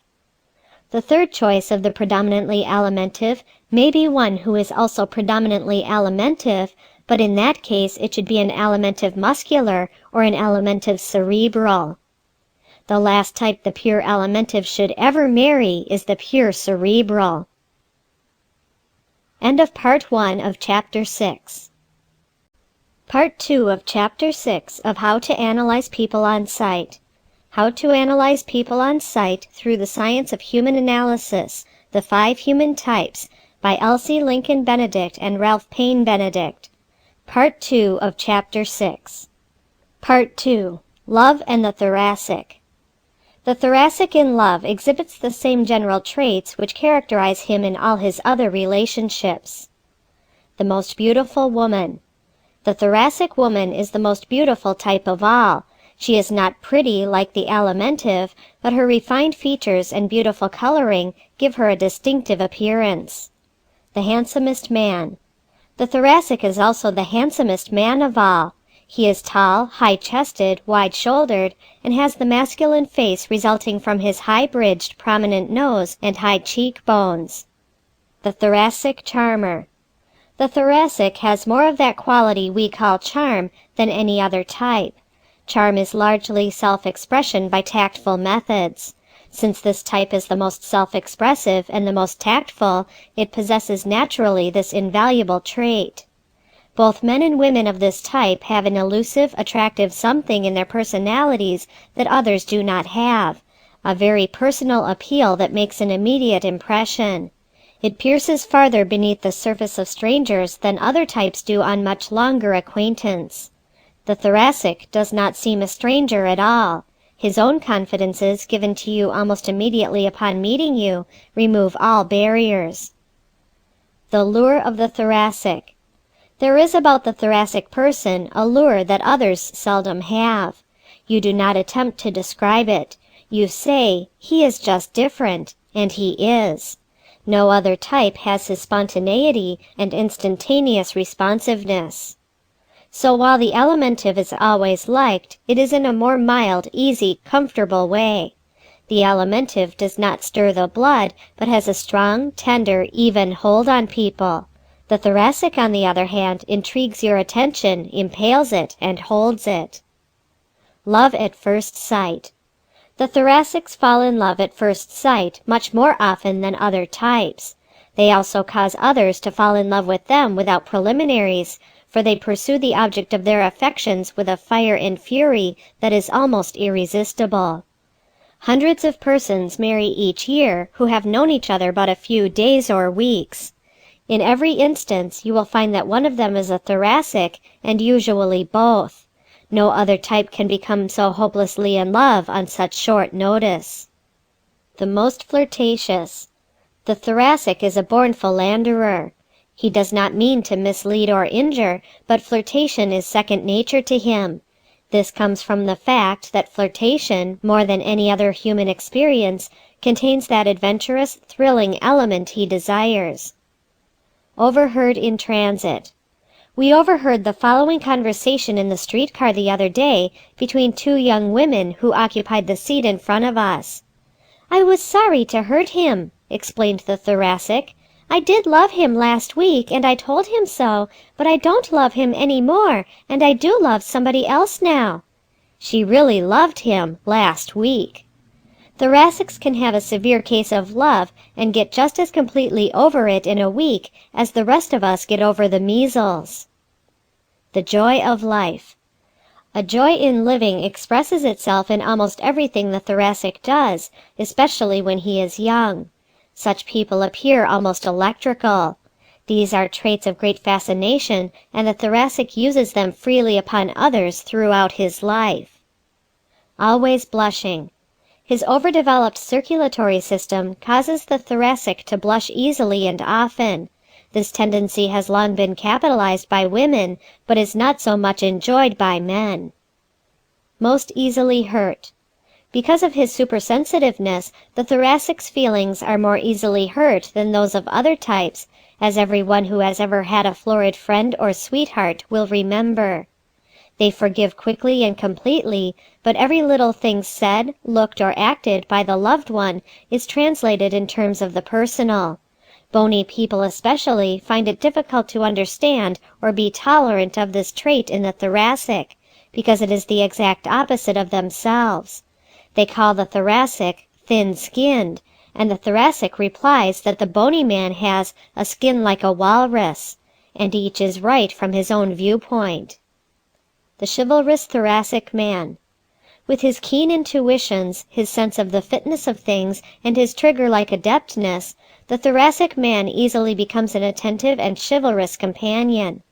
Where the bony man is often oblivious to the fine points of courtesy, the Thoracic anticipates his friend's every wish and movement, picks up her handkerchief almost before she has dropped it, opens doors instantaneously, and specializes in those graces dear to the heart of woman. He is likely to do as much for the very next lady he meets just as soon as he meets her. These ready courtesies cost the Thoracic husband as many explanations as the caressing habit costs the alimentive. Breaches of promise. More bona fide breach of promise suits are brought against the Thoracic man than any other. He thinks rapidly, speaks almost as quickly as he thinks, and about what he thinks. Consequently, many an honorable man has awakened some morning to find he has to pay the piper for an impulsive proposal made to a girl he would not walk across the street now to see. Many a girl, too, when she is in love with love, promises to marry, and the next day wonders what made her do it. This is the type of chameleon-like girl whose vagaries and sweet uncertainties form the theme of many short stories, in most of which she is pictured as the eternal feminine. She gets much attention. Nevertheless, many a man prefers this creature of a million moods to the staid and sedate girl of other types. So the Thoracic girl seldom lacks for attention. She does not have as many intimate friends as the fat girl, for she is less comforting, and comfort is one of the first requisites of friendship. But she has a longer line of beaux dancing attendance upon her, sending her flowers, candy, and messages. The stunning girl. Another reason why the Thoracic girl has more attention from men is that she is the most smartly gowned of all the types. The new, the extreme, the very latest in women's clothes are first seen on the Thoracic girl. She is the type men call stunning. Men prefer companions who appear well, whom other men admire. The Thoracic woman demands the same of the men she goes about with, and for these two reasons many Thoracics marry those in whom their own type predominates. The merry widows. Make a note of the dashing widows you have known, those who were called the merry widows, and you will recall a large Thoracic element in each. For this type of woman, unlike the home-keeping alimentive, enjoys being a widow and remains one. She usually has many chances to remarry, but her changeable, gaiety-loving nature revels in the freedom, sophistication, and distinction of widowhood. The appearance of endless youth given by her alive, responsive personality deceives the most discerning as to her age. The woman of 50 who enthralls the youths of 25 is usually of the Thoracic type. Refuses to grow old. This woman refuses to grow old just as the alimentive refuses to grow up. She clings to her beauty as does no other type. She it is who self-sacrificingly starves herself to retain her slenderness, who massages and exercises and cold creams herself hours a day before the shrine of eternal youth. Her high color, all her own, is a decided asset in this direction. This woman devotes as much attention to her grooming at 60 as the alimentive does at 20. For this reason you may any day see two women of 40 together, one an alimentive and the other a Thoracic, and take the plump one to be several or many years older than the florid one. Love the bright lights. Thoracic men and women care more about the bright lights than other types. The alimentive likes what he calls a good time, with fun and plenty of refreshments, but the thoracic's idea of a good time usually includes a touch of high life. This all comes from his love of thrill and novelty, and is innocent enough. But it leads to misunderstandings and broken homes unless the thoracic marries the right type of person. The osseous, for instance, has nothing in his consciousness by which to understand the desire for excitement which is so strong in the thoracic. We have all known good wives and loving mothers whose marital happiness was destroyed because they could not compel themselves to lead the drab existence laid out for them by their bony, stony husbands. In many cases the wife, who only wanted a little innocent fun, was less to blame than her unbending spouse. Why she went insane.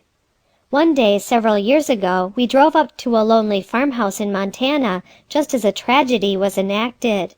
The mother was being taken to the state asylum for the insane. The 7 little children watched the strange performance, unable to understand what had happened. The father, a tall, raw-boned, angular man, was almost as mystified as the children. "Crazy?" he said. "I don't believe it. Say, what did she have to go crazy about? She hasn't seen anything to excite her. Why, she's not been off this farm for 20 years. The gay devil husband. The same thing happens every day between severe, bony wives and their florid, frolicking husbands. "She is a perfect housekeeper and a good wife," exclaim her friends. "Why should her husband spend his evenings away from home?" These questions will continue to be asked until we realize that being a good housekeeper and a good wife does not fill the bill with a thoracic man. A wife who will leave the dinner dishes in the kitchen sink occasionally and run away with him for a lark on a moment's notice is the kind that retains the love of her florid husband. A husband who is willing to leave his favorite magazine, pipe, and slippers to take her out in the evening is the kind a thoracic woman likes. She even prefers a gay devil to a stick, as she calls the slow ones. Makes him jealous. The thoracic man wants his wife to look well and be pleasing, but no husband wants his wife to be irresistibly attractive to other men. So it often happens that the thoracic woman causes her husband much jealousy. Her youthful actions and distinctive dressing make her a magnet for all eyes. If he happens to be too different in type to understand her naturalness and pure-mindedness in this, he often suffers keenly. Sometimes he causes her to suffer for it when they get home. Human analysis makes us all more tolerant of each other. It enables us to know why people act as they do, and, best of all, that they mean well and not ill most of the time. Dislikes the monotonous. The thoracic, you will remember, dislikes monotony. Everything savoring of routine, sameness, the dead level, wears on him. 3 meals a day, 365 days in a year, with the same person, in the same room, at the same table, is unspeakably irksome to him. He may love that other person with completeness and constancy, but he occasionally demands what Bernard Shaw calls domestic change of air. My Wife's Gone to the Country was the biggest song hit of its year because there were so many florid men who understood just how that man felt. The florid wife is as loving as any other, but she heaves a sigh of relief and invites her woman friends in for a party when John goes away on business. Not easy to live with. Thoracic husbands or wives are not as easy to live with as the alimentive. They are too affectable, too susceptible to sudden changes of mood. They live alternately on the crest of the wave and in the depths, and rob the home of that serenity which is essential to harmony. Impulsive tendencies which make the sweetheart adorable are less attractive in the wife, and hubby's hair-trigger temperament she now calls just plain temper. Desirable traits of thoracics. That they are the most charming in manner, the most tasteful in dress, and the most entertaining of any type constitute the traits which make the thoracic husband or wife desirable and attractive. Live beyond means. Husbands and wives of this type present this marital problem, however. They tend to live beyond their means.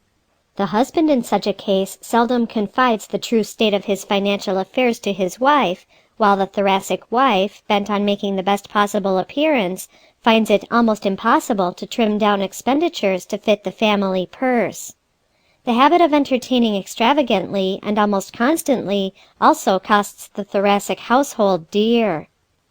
The desire on the part of a thoracic husband or wife to move frequently from that particular house, neighborhood, or city presents another difficulty. Should marry own type. For the reasons stated above and throughout this work, the predominantly thoracic person should marry his own type as first choice. No other can understand his impulsiveness. His second choice should be a person predominantly of the alimentive type.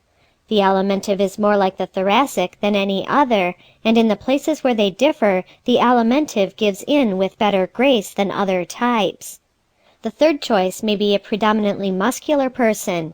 In the latter case, however, the muscular should have either thoracic or alimentive tendencies combined with his muscularity. Because they are so different as to be almost opposites and therefore unable to understand each other, the last person the thoracic should marry is the osseous. Part 3. Marriage and Musculars. The muscular does not marry early like the alimentive, nor hastily like the thoracic. His is a practical nature, and his practicality is expressed here as in everything else. Back of his marriage, you will often find some of the same practical reasons that prompt his other activities. Marries between 25 and 35. Most musculars are still unmarried at 25 when their alimentive friends have families and when their thoracic ones have had a divorce or two. But few musculars are unmarried at 35, though at that age their osseous and cerebral friends are often still single. The muscular does not marry on nothing, and as he does not star in any line of work as early in life as the alimentive or thoracic, he does not have the means to marry as early in life as they. But he is a splendid worker, gets something to do, and does it fairly well.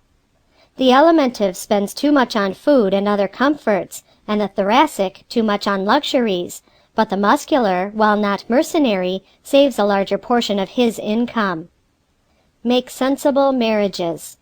So at somewhere around 30, the muscular is prepared to establish a home. By that time, he has lived past the rash stage and selects a mate as much like himself as possible in order not to be thwarted in his aims for getting somewhere in the world, aims which dominate this type all his life. A mate for wearing qualities. This type selects his mate as he selects his clothes, for wearing quality. He prefers plain, simple people, for he is plain and simple himself. They are not carried off their feet by impulse, as are some of the other types. They therefore choose wives and husbands whose lovable qualities show signs of durability. The most positive lover.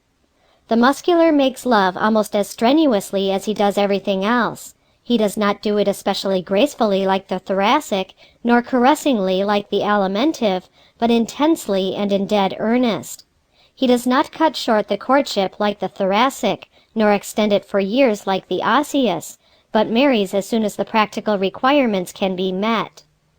The alimentive is the most affectionate in love, and the thoracic the most flirtatious, but the muscular is the most positive.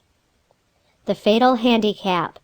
The muscular has more strong traits than any other type from the marital point of view, but he has one weakness of such magnitude that it often counterbalances them. His pugnacity causes him to give way frequently to violent outbursts of anger. In them he says bitter things that are almost impossible to forgive. This type's chief handicap in all his relations is his tendency to fight too quickly, to say too much when angry, and thus to make enemies. In marriage, this is a serious handicap which loses many an otherwise ideal husband or wife the chances for happiness. Another muscular trait which makes life difficult for his mate is his tendency to be so generous with outsiders that his family suffers. Also, this type of husband or wife is inclined to sacrifice the social side of family life to work, and thus widen the distance between husband and wife as the years go on. Desirable traits. Working capacity, generosity, and squareness are qualities making for the success of the muscular marriage. The muscular wife, more than any other, helps earn the living when things go wrong financially. The muscular usually dislikes flirtations and gives his mate little anxiety on this score. Mates for musculars. The muscular has 4 choices in the selection of a mate. There is but one type he should never marry, and that is the osseous. The stubbornness of the osseous, when pitted against the muscular's pugnacity, causes constant warfare. The predominantly muscular person should choose a mate who is also predominantly muscular. No other type aids him in the practical affairs of the family's future. But it is well for him when this muscular has decided cerebral tendencies. Second choice for the muscular is a mate predominantly cerebral. The muscular in this case furnishes the brawn to work out the plans made by the brain of the cerebral, and the combination is one that stands a good chance of happiness. Third choice is the thoracic, and fourth choice the alimentive. Part 4. The osseous in love. Bring to mind all the men and women you have known who waited 10, 20, or 30 years for the one they had given their hearts to. You will recall that they all had large bones or large joints for their bodies. Such people are always predominantly osseous. The loved one may marry, but the bony man or woman remains faithful. It must be the one they want or none. The riddle solved. This fact accounts for some of the incongruous matches in middle or later life of old friends who seem to be unfitted to each other. Often one of them has waited many years for the other to consent, for children to grow up, or for death to clear the way. One lover through life. Osseous men and women are so constituted that it is practically impossible for them to love many times during a lifetime. Bony people, even when young, have fewer sweethearts than other types. The large-boned boy or girl is usually ill at ease in the presence of the other sex, avoids social affairs, and does not attract love as early in life as the other types do. They suffer keenly from the near ostracism resulting from this, but are powerless to change it. Live apart from others. Because they live more or less apart from their fellows, even as children, and tend to withdraw into themselves, the osseous see little of the other sex, learn little about it, and come to think of it as unapproachable. As we have seen, the alimentive feels at ease with the other sex, the thoracic charms them, the muscular cultivates them when he is in earnest, but the osseous avoids them. If he does not marry, he becomes more and more awkward in their presence as he grows older. Such a person will often go a block out of his way to avoid meeting a person of the opposite sex. Marries less often. This naturally leads to the unmated life which characterizes so many men and women of the osseous type. We asked you to recall the 1 or 2 alimentive bachelors and spinsters you ever knew, the 3 or 4 thoracics, and the not more than half a dozen musculars who didn't marry. But it will take some time to enumerate the osseous people you know who have never married. This type constitutes a very large proportion of the unmarried. Most difficult to live with. When the osseous does marry, he is the most difficult of all types to live with, because he is inclined to be immovable and unbending. To give and take has long been considered the secret of happy marriage, and certainly is one of them. But this type finds it almost impossible to adapt himself to his mate. He wants everything in a certain way, at a certain time, and for a certain purpose. Whoever opposes him is pretty ruthlessly handled. Another marital liability of this type is his disinclination and inability to make new friends. He contributes to the family circle only those few intimates he has had for years. Likes to dominate. The osseous is inclined to dominate and often to domineer over his mate and over his family in general. This is as true of the women as of the men. As we have seen, type and not sex is what causes the big distinctions between people. The henpecked husband. Whenever you see a henpecked husband, look at his wife. You will always find that she has either large joints, large bones, or a square jaw. Many times we have heard men declare they would show such a wife how to act, but unless they could change her boniness, they would find it difficult to show her much of anything. The reason the husband of such a woman seldom resists is because he is 9 times out of 10 an alimentive or a cerebral, types that prefer to be bossed rather than to boss. The same combination is usually present when the husband dominates the wife. He is almost invariably bony, and she is either alimentive or cerebral. And other women say, "I'd like to show such a husband what I would do if he tried to tyrannize over me as he does over her."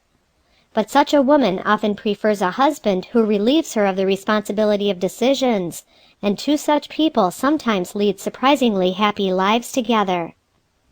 Mates for the osseous. Therefore, the type best fitted to live in harmony with the predominantly osseous is the predominantly alimentive. Second choice is the predominantly cerebral for the reasons stated above. There is no third choice. The pure osseous and pure thoracic should not marry because they are too far removed from each other in all their tendencies ever to understand each other. The one type the pure osseous should never mate with is his own. Nothing but trouble results when two of the extreme bony type marry, for each has definite views, desires, and preferences, and neither can give in. Part 5. Love and the cerebral. The cerebral type takes most of his love out in dreaming. He is as impractical about his affections as about all else, and often nothing but hopes come of it. Next to the osseous, he marries less frequently than any other type. Head and heart in the clouds. The cerebral often remains single because he cannot come down to earth long enough to propose, or if he does, he is so gentle and timid about it that the girl is afraid to trust her life to him. Timidity his curse. Timidity costs the cerebral man most of the good things he could otherwise get out of life. He is almost afraid to fall in love, afraid to speak after he does, and afraid to face the hostile world with 2 lives in his hands. Women like him. The average woman likes the cerebral type of man, but seldom loves or adores him. His helplessness appeals to her motherly sympathy. Cannot buffet the world. But women are afraid to marry the extreme type, even when the feeling he prompts is more than mere protectiveness. They know he cannot buffet the world for them and their offspring. So, even when they love him best, they usually marry the fat salesman, the muscular worker who always has a good job, the thoracic promoter who promises luxury, or the osseous man who won't take no for an answer. Always leap year for him. When this type of man does marry, it is often due as much to her proposal as his.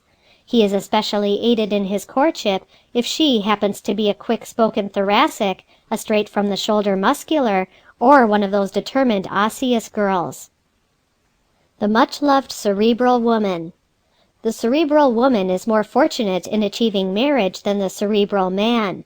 The impracticality which so seriously handicaps him, since the husband is supposed to support the family, is not quite so much of a handicap to her. Men who love her at all love her for her tenderness, conscientiousness, and delicacy, and deem it a pleasure to work for her, and she is one type of woman who usually appreciates it. The cerebral's weaknesses. The tendency to dream his life away instead of doing tangible things that assist in the progress of the family is the greatest marital handicap of the cerebral type. Inability to make money results directly from this, and since money is so important in the rearing and educating of children, those who cannot get it are bound to face hardship and disillusionment. The saddest sight. The most pathetic sight to be seen anywhere is that of the delicate, intellectual man who loves his family dearly, has the highest ideals, and yet is unable to provide for them. When love flies out the window. When poverty comes in the door, love flies out the window, is a saying as old as it is sad.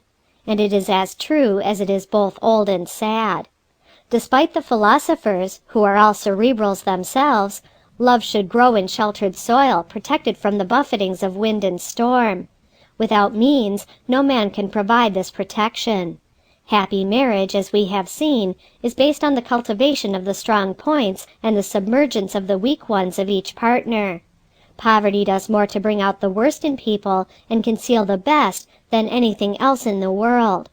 So, although this type is high-minded, more idealistic in his love than any other type, and has fewer of the lower instincts, he makes less of a success of marriage than any other type. Mates for the cerebral. Because he lives in his mind and not in his external world, the predominantly cerebral must marry one who also is predominantly cerebral.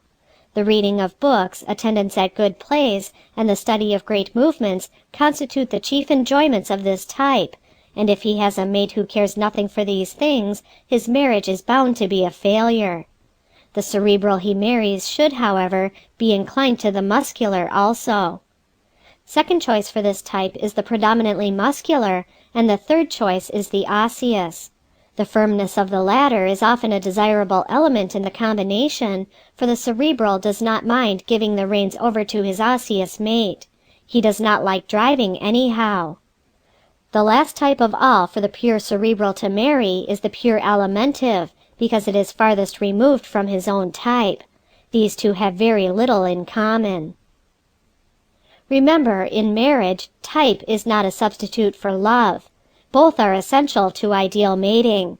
People contemplating matrimony are like two autoists planning a long journey together, each driving his own car. Whether they can make the same speed, climb the same grades on high, and be well matched in general, depends on the type of these two cars. But it takes love to supply the gas, the self-starters, and the spark plugs. End of Part 2 of Chapter 6. Part 1 of Chapter 7 of How to Analyze People on Sight. How to Analyze People on Sight Through the Science of Human Analysis. The 5 Human Types by Elsie Lincoln Benedict and Ralph Paine Benedict. Section 1 of Chapter 7. Chapter 7. Vocations for each type. Fame and failure. The masses of mankind form a vast pyramid. At the very tip-top peak are gathered the few who are famous. In the bottom layer are the many failures. Between these extremes lie all the rest, from those who live near the ragged edge of down-and-out land to those who storm the doors of the House of Greatness. Again, between these, and making up the large majority, are the myriads of labourers, clerks, small businessmen, housekeepers, that myriad-headed mass known as the backbone of the world. Yes, the great distance from the lower layer to the tip-top peak is not insurmountable. Many have covered it almost overnight. A favourite fallacy. For fame is not due, as we have been led to believe, solely to years of plodding toil. 1,000 years of labour could never have produced an Edison, a Marconi, a Curie, a Rockefeller, a Roosevelt, a Wilson, a Bryan, a Ford, a Babe Ruth, a Carpentier, a Mary Pickford, a Caruso, a Spencer, or an Emerson. Fame's foundation. The reserved seat in the tip-top peak of the pyramid is procured only by him who has found his real vocation. To such a one, his work is not hard. No hours are long enough to tire his body. No thought is difficult enough to weary his mind. To him there is no day and no night, no quitting time, no Saturday afternoons and no Sundays. He is at the business for which he was created, and all is play. Edison sleeps 4 hours. Thomas A. Edison so loves his work that he sleeps an average of less than 4 hours of each 24. When working out one of his experiments, he forgets to eat, cares not whether it is day or night, and keeps his mind on his invention until it is finished. Yet he has reached the age of 74 with every mental and physical faculty doing 100% service, and the prized place in the tip-top peak of the wizards of the world is his. He started at the very bottom layer, an orphan newsboy. He made the journey to the pinnacle because early in life he found his vocation. Failures who became famous. Each one of the world's great successes was a failure at first. It is interesting to note the things at which some of them failed. Darwin was a failure at the ministry, for which he was educated. Herbert Spencer was a failure as an engineer, though he struggled years in that profession. Abraham Lincoln was such a failure at 33 as a lawyer that he refused an invitation to visit an old friend because, he wrote, "I am such a failure, I do not dare to take the time." Babe Ruth was a failure as a tailor. Hawthorne was a failure as a custom house clerk when he wrote The Scarlet Letter. Theodore Roosevelt was a failure as a cowboy in North Dakota and gave up his frontiering because of it. These men were failures because they tried to do things for which they were not intended, but each at last found his work, and when he did, it was so easy for him, it made him famous. Play, not work, brings fame. Fame comes only to the man or woman who loves his work so well that it is not work but play. It comes only to him who does something with marvelous efficiency. Work alone cannot produce that kind of efficiency. Outdistancing competition. Fame comes from doing one thing so much better than your competitors that your results stand out above and beyond the results of all others. Any man who will do efficiently any one of the many things the world is crying for can place his own price upon his work and get it. He can get it because the world gladly pays for what it really wants, and because the efficient man has almost no competition. Efficiency comes from enjoyment. But here's the rub. You will never do anything with that brilliant efficiency save what you like to do. Efficiency does not come from duty, or necessity, or goading, or lashing, or anything under heaven save enjoyment of the thing itself. Nothing less will ever release those hidden powers, those miraculous forces which, for the lack of a better name, we call genius. Knowing what are not your vocations. Elimination of what are distinctly not your vocations will help you toward finding those that are. To that end, here are some tests which will clear up many things for you. They will help you to know especially whether or not the vocations you have been contemplating are fitted to you. How to test yourself. Whenever you are considering your fitness for any vocation, ask yourself these questions. Self-question 1. Am I considering this vocation chiefly because I would enjoy the things it would bring, such as salary, fame, social position, or change of scene? If in your heart your answer is yes, this is not a vocation for you. The movie hopeful. The above test can be illustrated by the story of a young woman who wanted to be told that she had ability to act. I'm determined to go into the movies, she told us. Do you think I would be a success? When you picture yourself in this profession, what do you see yourself doing? We asked. Oh, everything wonderful, she replied. I see myself driving my own car, one of those cute little custom-made ones, you know, and wearing the most stunning clothes and meeting all those big movie stars and living all the year round in California. Is that all you ever see yourself doing? We inquired. Yes, but isn't that enough? All but one, the acting. She then admitted that in the 8 years she had been planning to enter the movies, she had never once really visualized herself acting or studying any part or doing any work, nothing but rewards and emoluments. Pleasure or pay? Self-question 2. Knowing the requirements of this vocation, its tasks, drudgeries, hours of work, concentration, and kind of activity, would I choose to follow them in preference to any kind of activity, even if the income were the same? Would I do these things for the pleasure of doing them, and not for the pay?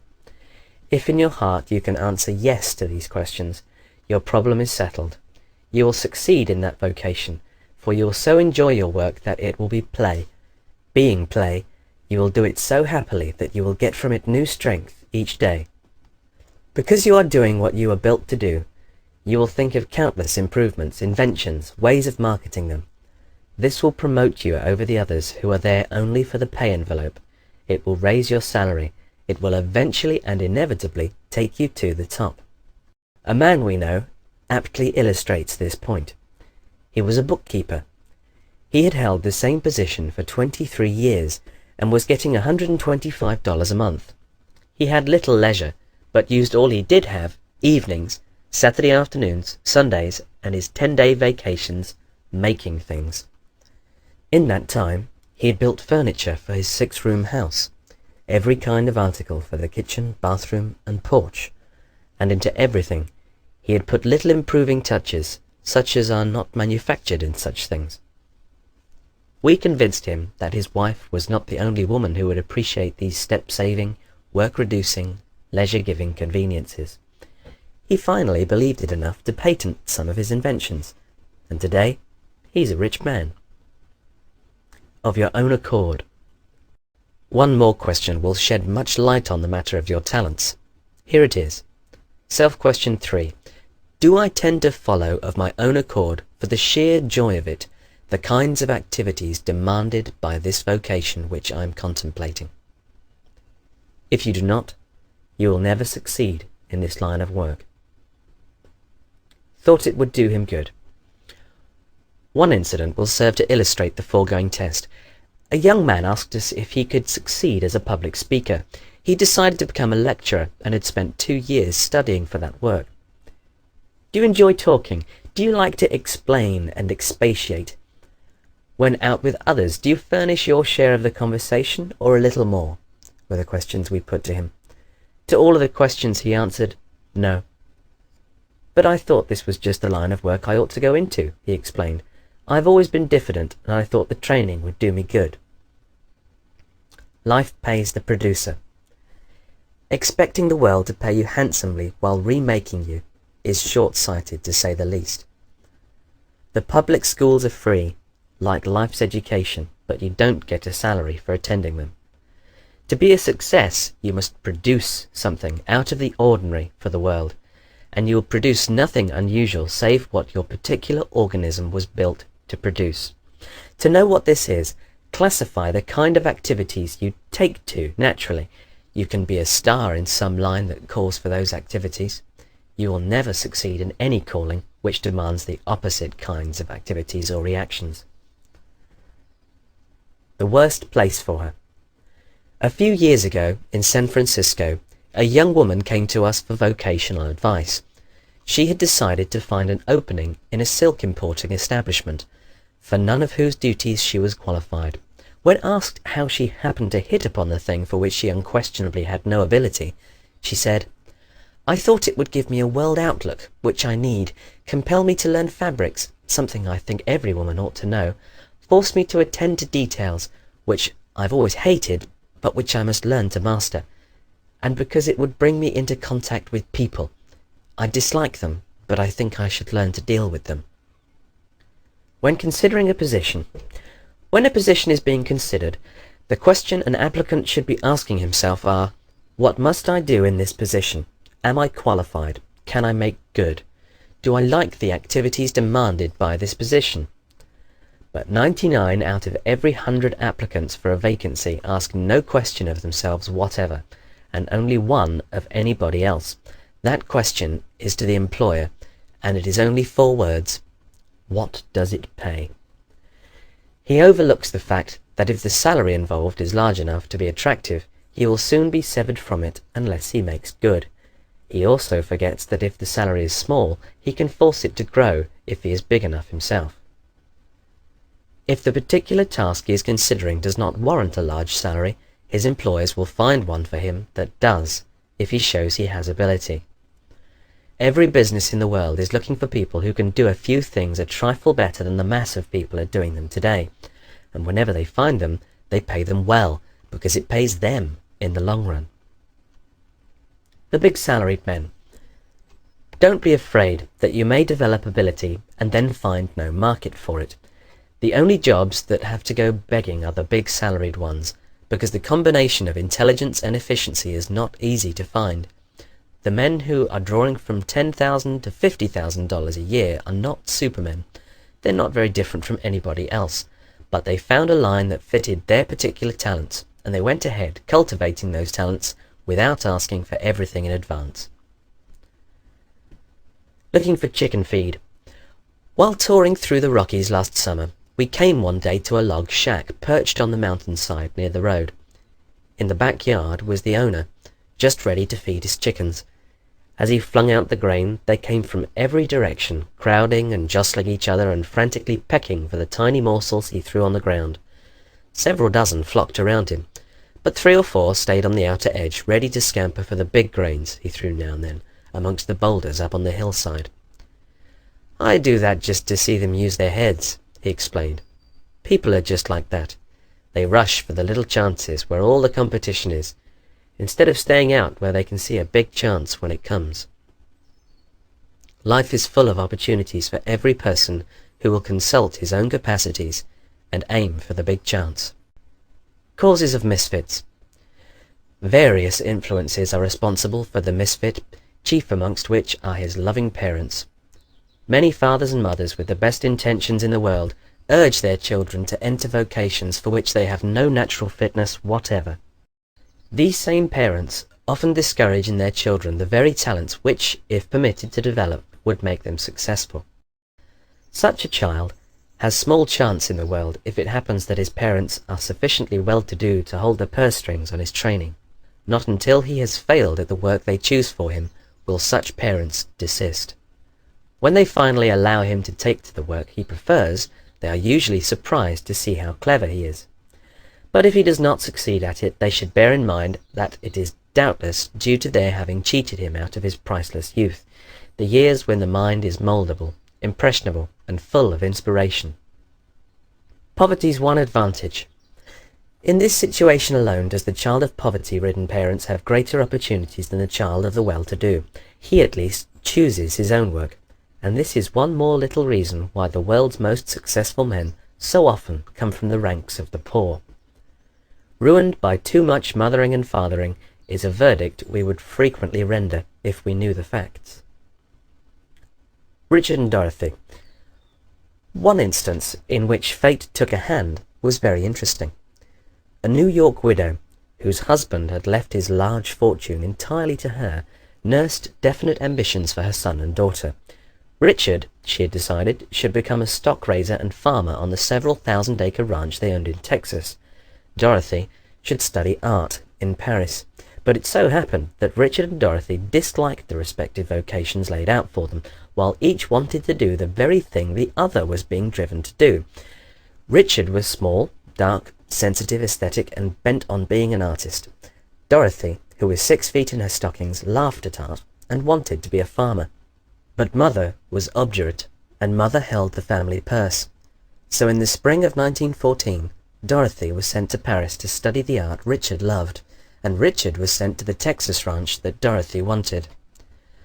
Then the war broke, and Dorothy hurried from Paris to avoid the German shells, while Richard enlisted to escape the Texas ranch. Dorothy, in her element at last, took over the ranch, of which Richard had made a failure, turned it into one vast war garden, became a farmerette, and there is now a shining success. Richard got to Paris during the war, and when it closed, refused to come home. He wrote his mother that the war had taught him that he could earn his own living, an accomplishment he is achieving today with his art. The mother herself is happier than she ever was before, and proud of her children's success. 3 kinds of parents. Parents can be divided into 3 classes: those who overestimate their children, those who underestimate their children, and those who do not estimate them at all. The great majority are in the first group. This accounts for the fact that most fathers and mothers are disillusioned as their children one by one fall short of their cherished hopes. Those who underestimate their children are in that small group of parents who live to be happily surprised at their achievements. The best parents of all are those who allow their children to follow their natural talents. Don'ts for parents. Don't push your child into any vocation he dislikes. Don't be like the parents we dined with recently. As we sat around the table, they pointed out their 4 children as follows. There's Georgie. We're going to make a doctor of him. Our best friend is a doctor. We'll make a lawyer out of Johnny. There's been a lawyer in the family for generations. Jimmy is to be a minister. We thought it was about time we had one of them in the family. What about Helen? We asked. Oh, Helen? Why, she's going to marry and have a nice home of her own. Any student of human analysis would have recognized that of this quartet of children not one was being directed into the right vocation. He would have seen that the square-jawed, muscular Jimmy would make a much better lawyer than a minister, that little Johnny should be a teacher or a lecturer, that fat Georgie was born for business instead of medicine, and that Helen had more ability than any of her brothers. The woman misfit. Too many parents have gone on the theory that belonging to the female sex was a sure indication of homemaking, mothering, housekeeping abilities. The commercial world is full of women who have starved, wasted, and shriveled their lives away behind counters, desks, and typewriters, when they were meant for motherhood and wifehood. The homes of the land are also full of women who, with the brains and effort they have given to scrubbing, washing and cooking, could have become captains of industry. The sealed parcel. If you are a parent, don't allow yourself to set your heart on any particular line of work for your children. Your child is a sealed parcel, and only his own tendencies, as they appear during youth, can tell what that parcel really contains. Allow these traits to unfold naturally, normally and freely. Don't complicate your own problem by trying to advise him too soon. Don't praise certain professions. Children are intensely suggestible. The knowledge that father and mother consider a certain profession especially desirable oftentimes influences a child to waste time working toward it when he has no real ability for it. Every hour of youth is precious, and this wastage is unspeakably expensive. On the other hand, do not attempt to prejudice your child against any profession. Don't let him think, for instance, that you consider overalls a badge of inferiority, or a white collar the mark of superiority. Many a man in blue denim today could buy and sell the collar and cuff friends of his earlier years. The size of a man's laundry bill is no criterion of his income. Popular misconceptions. Other parents make the equally foolish mistake of showing their dislike of certain professions.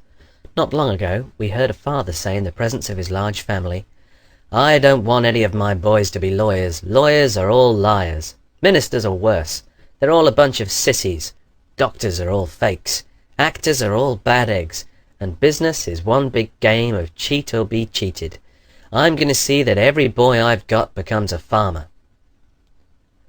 Misdirected mothering. A very unfortunate case came to our attention several years ago. In Chicago, a mother brought her 18-year-old son to us for vocational counsel. "I'm determined that James shall be a minister," she said. "My whole happiness depends on it. I have worked, slaved, and sacrificed ever since his father died, that he might have the education for it. Now I want you to tell James to be a minister." We refused to take the case, explaining that our analyses didn't come to order, but had to fit the facts as we found them. She still insisted upon the analysis. It revealed the fact that James was deficient mentally, save in one thing.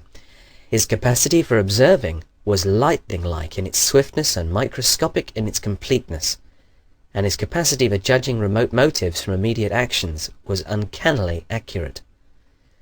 He was a human ferret, as had been proved many times during his boyhood. At one time, the jewelry store in which he worked as a shipping clerk lost a valuable necklace, and after the police of Chicago had failed to find a clue, James' special ability was reported and he was given a week's vacation to work on the case. He took the last 3 days for a long-desired trip to Milwaukee. He had landed the thief in the first 4. We told the mother that her boy's ability was about the farthest removed from the ministerial that could be well imagined, but that he would make an excellent detective. "I shall never permit it," she cried. "His father was a policeman. I distrust that whole class of people. I'm taking James to the theological seminary tomorrow." And away she went with him. 2 months later, she came to us in great distress. She had received a letter from the dean saying James had attended but 1 day's classes, then he had announced that he was going home. Instead, he had cultivated a gang of underworld crooks for the purpose of investigating their methods and had gotten into serious trouble. Nevers for all. Never choose a vocation just because it looks profitable. It won't bring profits to you unless you are built for it. Never choose a vocation just because it looks easy. No work will be easy for you except that which nature intended for you. Never choose a vocation just because it permits the wearing of good clothes. You need more than a permit, you need ability. Never choose a vocation just because the hours are short. You can't fool employers that way. They also know they're short, and pay you accordingly. The extra play these leisure hours give you will amount to nothing but loss to you 10 years hence. Never choose a vocation just because it is popular or sounds interesting. "I'm going to be a private secretary," said a young woman near us at the theatre recently. "What will you have to do?" asked her friend. "Oh, I don't know," the girl answered, "but it sounds so fascinating, don't you think?" Never turn your back on a profession just because it's old-fashioned, middle-class, or ordinary. If you have talents fitting you for such vocations, you are lucky, for these are the ones for which there is the greatest demand. Demand is a big help. If you can add a new touch to such a one, you are made. Why she taught German. Never choose a vocation just because your friends are in it, nor refuse another just because your worst enemy is in it. Two friends come to mind in this connection. One is a splendid woman we knew at college. She began a German teacher, and up to the outbreak of the war had an instructorship in a Western state university. The elimination of German lost her the position. "Why did you ever choose German anyhow, Ruth?" we asked her. "Your abilities lie in such a different direction." "Because my favourite teacher in high school taught German," she replied. Enemies and engineering. An opposite case is that of a friend of ours who has worked in an uncongenial profession for 30 years. "You were meant for engineering, Tom," we told him. "With all the leanings you had in that direction, how did it happen you didn't follow it?" "Because the man who cheated my father out of all he had was an engineer," he said. Never choose a new vocation just because you are restless. You'll be more so if you get into the wrong one. The society delusion. Never choose a vocation just because it promises social standing. The entree it gives will fail you, unless you make good, and social standing isn't worth much anyhow. When you are in the work for which you were born, you won't worry about social standing. It will come to you then whether you want it or not, and when it does, you will care very little about it. The entering wedge. Never take a certain job for life just because people are dependent upon you. Save enough to live 1 month without a job, preparing yourself meanwhile for an entering wedge into a vocation you do like, then take a smaller paying place if necessary to get started. If you really like the work, you will do it so well you'll promote yourself. You owe it to those who are dependent upon you to do this. Jack of all trades. Never do anything just to show you can. Don't let your versatility tempt you into following a number of lines of work for the purpose of demonstrating your ability. Versatility can be the greatest handicap of all. It tempts you to neglect intensive study, to flit, to become a jack of all trades and master of none. Only 3 kinds of work. There are but 3 general classes of work. They are work with people, work with things, work with ideas. Each individual is fitted by nature to do one of these better than the others, and there will be one class for which he has the least ability. In the other one of the 3 he might make a mediocre success. Every individual should find a vocation furnishing that one of these 3 kinds of work for which he has the greatest ability. Then he should go into the particular branch of that vocation which is best adapted to his personality, training, education, environment, and experience. End of section 1 of chapter 7. Section 16 of chapter 7 of How to Analyze People on Sight Through the Science of Human Analysis. The 5 Human Types by Elsie Lincoln Benedict and Ralph Paine Benedict. Section 16 of chapter 7, part 1. Vocations for Alimentives. As stated in chapter 1, alimentives are born for business. They can sell almost anything in the line of food, clothing, or shelter because they are so interested in them themselves. They can make them interesting to others. They like money for the comforts which money alone can bring, and business furnishes a wider field for money-making than any other. So the alimentive likes the commercial world for itself and for what it brings him. Sells things to people. The alimentive can deal with both people and things, but it should be in the capacity of selling the things to the people. Chances for money-making. The alimentives have the greatest opportunities today for making fortunes, and many of the multimillionaires of America are combinations of this type with the cerebral. This is due to the fact that the world must be fed, clothed, and sheltered, and the alimentive, more than any other type, excels in the marketing, manufacturing, and merchandising of these things. A good overseer. The alimentive makes an excellent overseer also. He is so genial, likable, and yet so bent on saving himself work that he can get more work out of others than can any other type.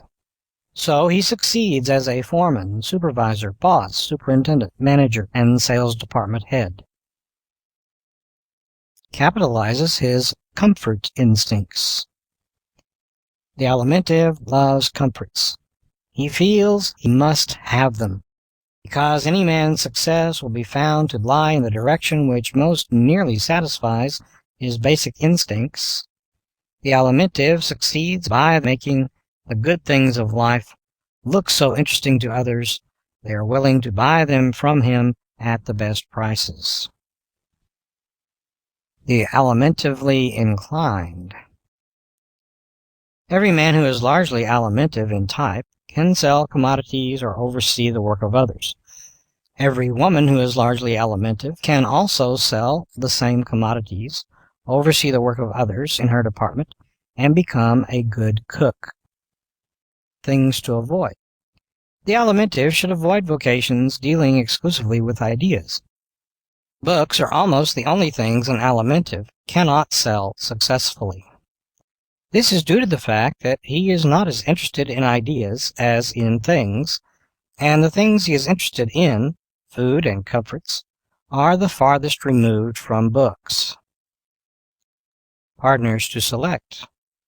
When he goes into partnership, the alimentive should endeavor to do so with a practical muscular, a clever thoracic, or another alimentive. Partners and employees to avoid. He should avoid as partners the pure cerebrals and the pure osseous. The former are too highbrow and visionary for him, and the osseous are too critical of his easy ways. Bosses to avoid. The alimentive, when looking for employment, should try to avoid the boss who is a pure cerebral or a pure osseous. The cerebral may be a good planner, but his plans and those of the alimentives will not work well together. The cerebral cannot see the alimentive's point of view clearly enough to forgive him for his too primitive methods. The pure osseous boss soon becomes disgusted because the alimentive is so lacking in system. He usually comes out all right in the end, but the orderly osseous is too exasperated by what he considers the alimentive's slackness to wait for the end. Localities to avoid. The alimentive should avoid all frontiers. He cannot work well without conveniences, and since these are few and far between in unsettled regions, it is much more difficult for him to be a success there. Vocations for pure alimentives. Cooking, catering, nursing, merchandising of all food and drink stuffs, the conducting of cafes, restaurants, hotels, cafeterias, restrooms, and all places maintained for the ease, comfort, and feeding of mankind are the general vocations for pure or extreme alimentives. Vocations for alimentive thoracics. The merchandising of the artistic, novel, and aesthetic in food, clothing, and shelter, conducting of tea rooms, confectionery stores, smart specialty and clothing shops, salesmanship of restricted residence districts, fancy cars, etc. Vocations for alimentive musculars. The merchandising of more practical commodities such as potatoes, meat, middle-class homes, durable clothing. Alimentive muscular women make excellent dressmakers. Vocations for the alimentive osseous. Merchandising of farms, ranches, timber, lumber, hardware, bond salesmanship. Vocations for alimentive cerebrals. Merchandising, manufacturing, and marketing of food, clothing, and shelter commodities on a large scale in world markets. This type combination exists in most of the world's millionaires. Part 2. Vocations for thoracics. The thoracic type works best with people. Every person in whom this type predominates will make his greatest success only in vocations bringing him into contact with people. The born entertainer. As we have pointed out, the thoracic is a born entertainer. His greatest abilities lie in the direction of the stage and all forms of its activities. Capitalizes his approbative instincts. The thoracic loves the approval and applause of others. He is clever, dazzling, often scintillating, brilliant, and magnetic. All these enable him to win fame behind the footlights, upon the screen, and in many lines of theatrical work. His gregarious instincts also enable him to make a success of work with others. Chances for money-making. His chances for making a great deal of money are excellent. $1,000 a week is not an unusual salary for an entertainer, and the $1,000 a night singer is no longer a rarity. These always belong to the thoracic type, for reasons stated in Chapter 2. Chances for money spending. But when the stage gives him a large income, it also furnishes the companions and temptations for spending money freely.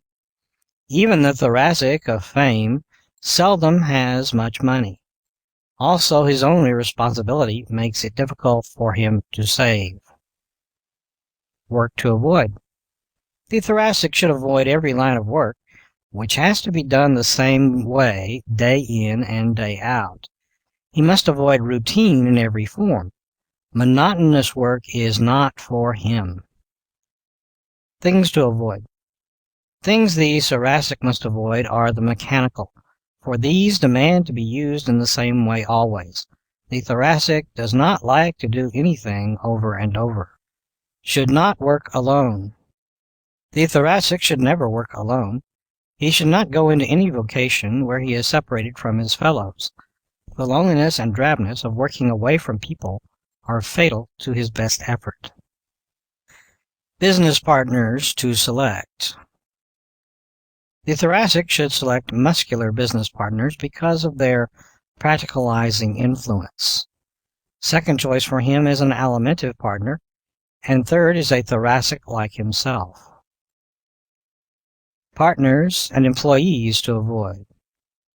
The thoracic should avoid osseous employees and osseous partners, for the reason that this type can no more understand the thoracic than it can understand the easygoing alimentive.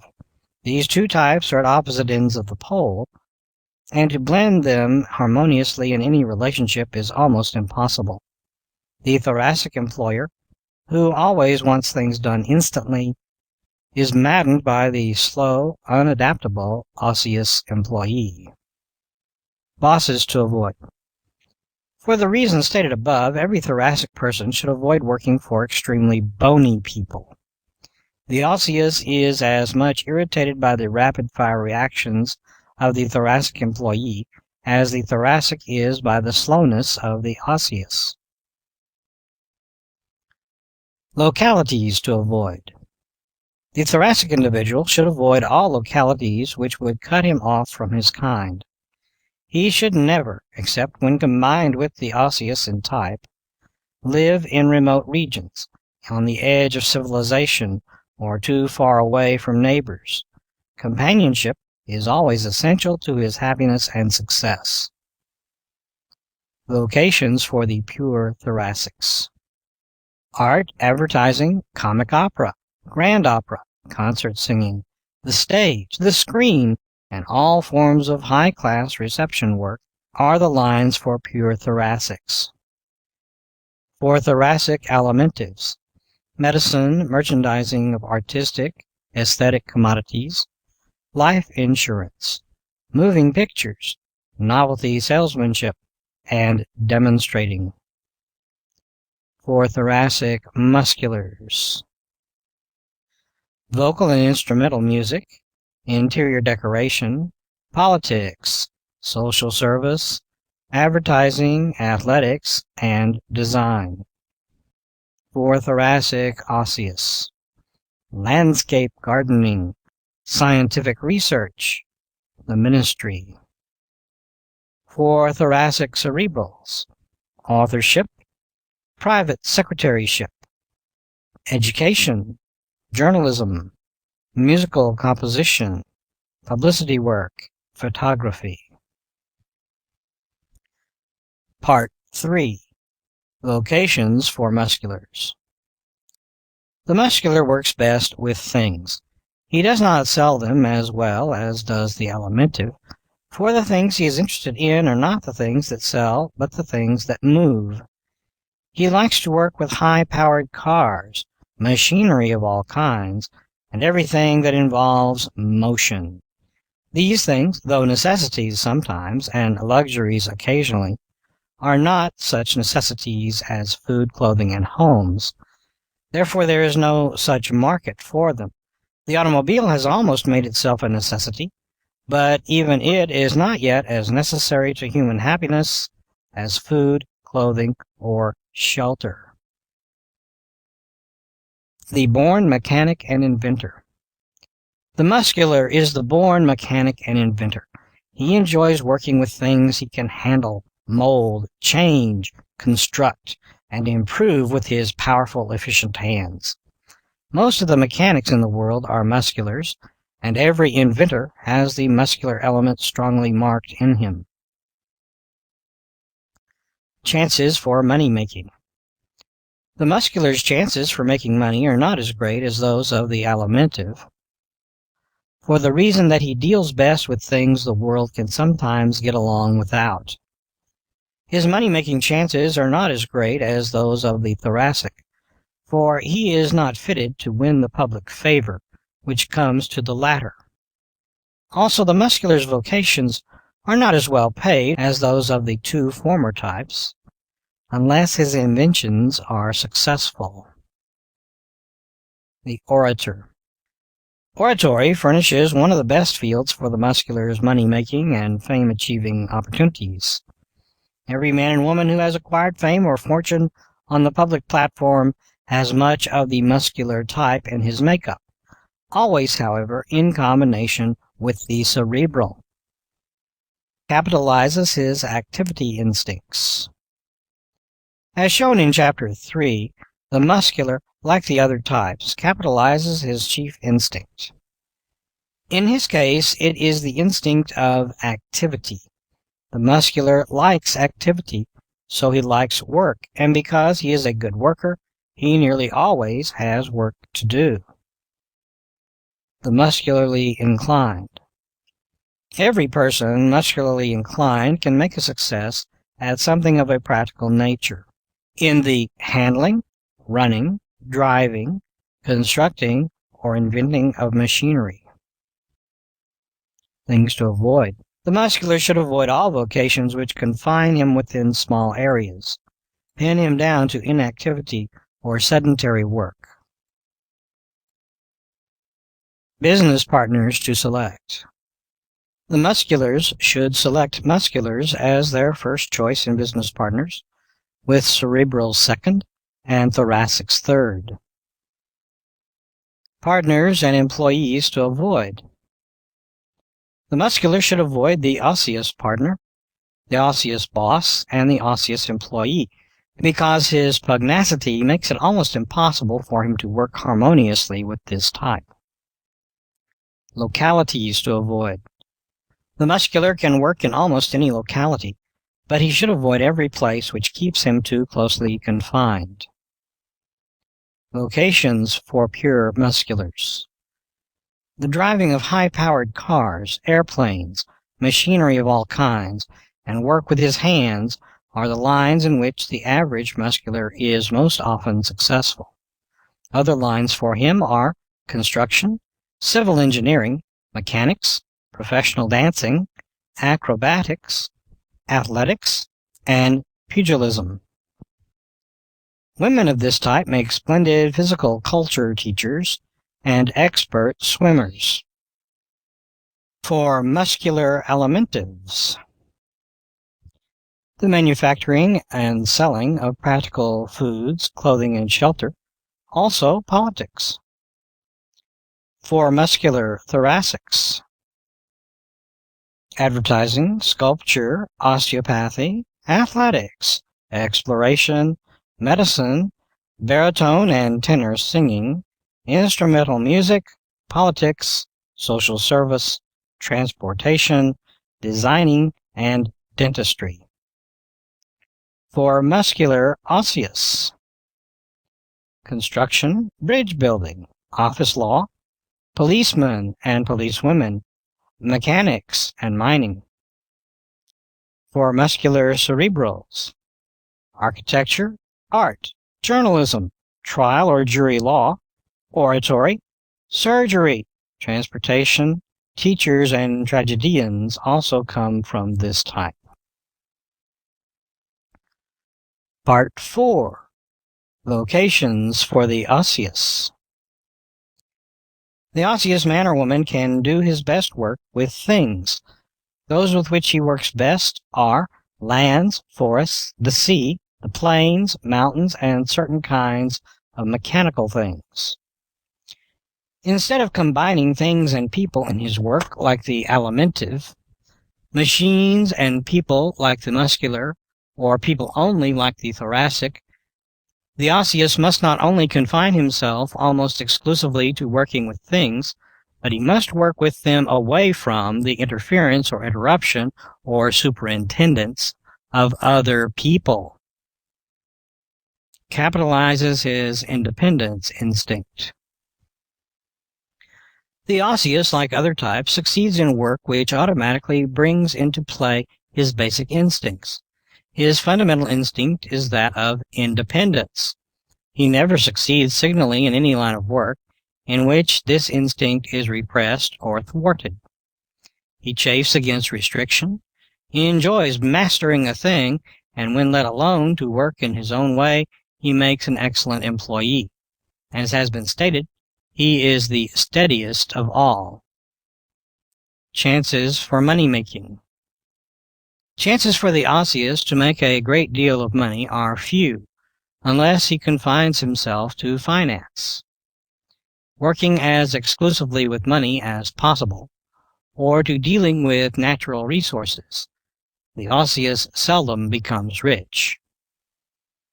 He cares more for money than any of the other types, saves a much larger portion of what he earns, and no matter how rich, is seldom extravagant.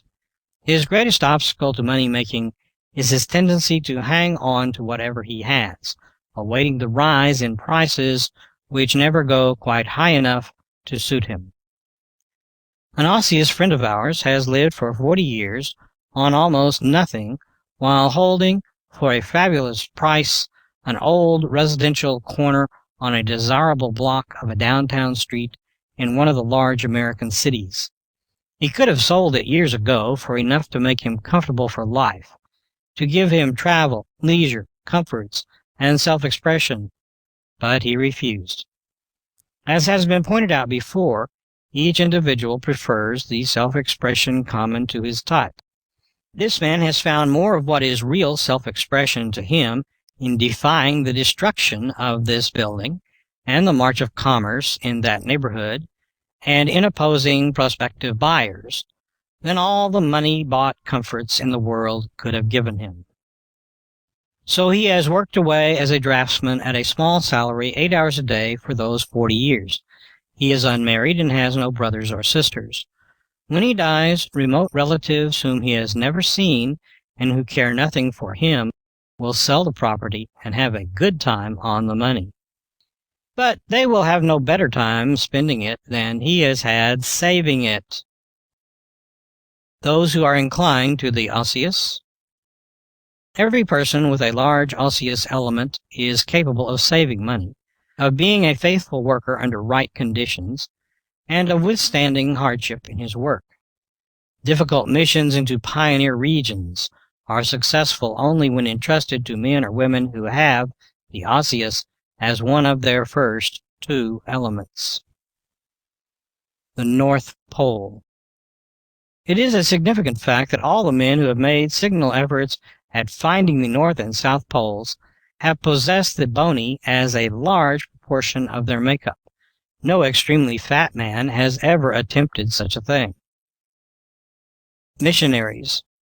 It is also interesting to note that the most successful missionaries have had a larger than average bony system, and that all those who go into the extreme edges of civilization and stay there any length of time are largely of this type.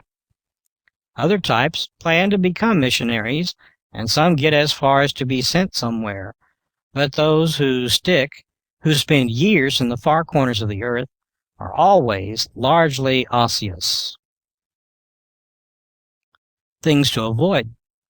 The osseous must avoid all vocations demanding his constant or intimate contact with large numbers of people.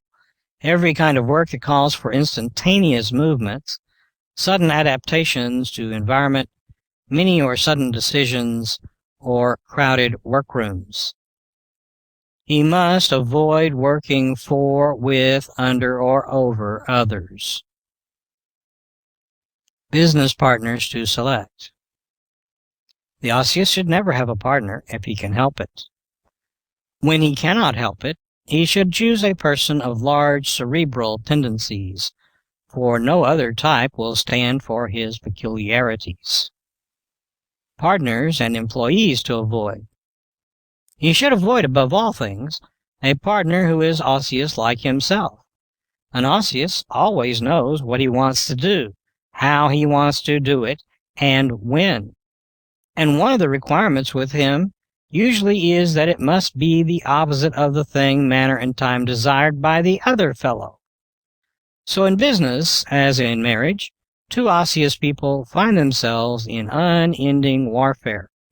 He should avoid the osseous employees also for the same reasons, and choose the only types that will submit to his hard driving. Bosses to avoid. The osseous should never work for a boss when he has brains enough to work alone. He is so independent that it is almost impossible for him to take orders, and the contrary streak in him runs so deep that he is just naturally against what others want him to do. He is the most insubordinate of all types as an employee, and as a boss is the most inexorable. Localities to avoid. The osseous should avoid all congested communities. He does not belong in the city. Except in some vocation where he handles money, he seldom succeeds in a metropolis. His field is the frontier, the great open spaces of land, sea, forest, and mountain, where he works with things that grow, that are not sensitive, that do not offer human resistance to his imperious, dominating nature. Vocations for pure osseous. Farming, stock raising, lumbering, lighthouse keeping, open sea fishing, hardware, sawmilling, and all pioneering activities are the vocations in which the unmixed osseous succeeds best.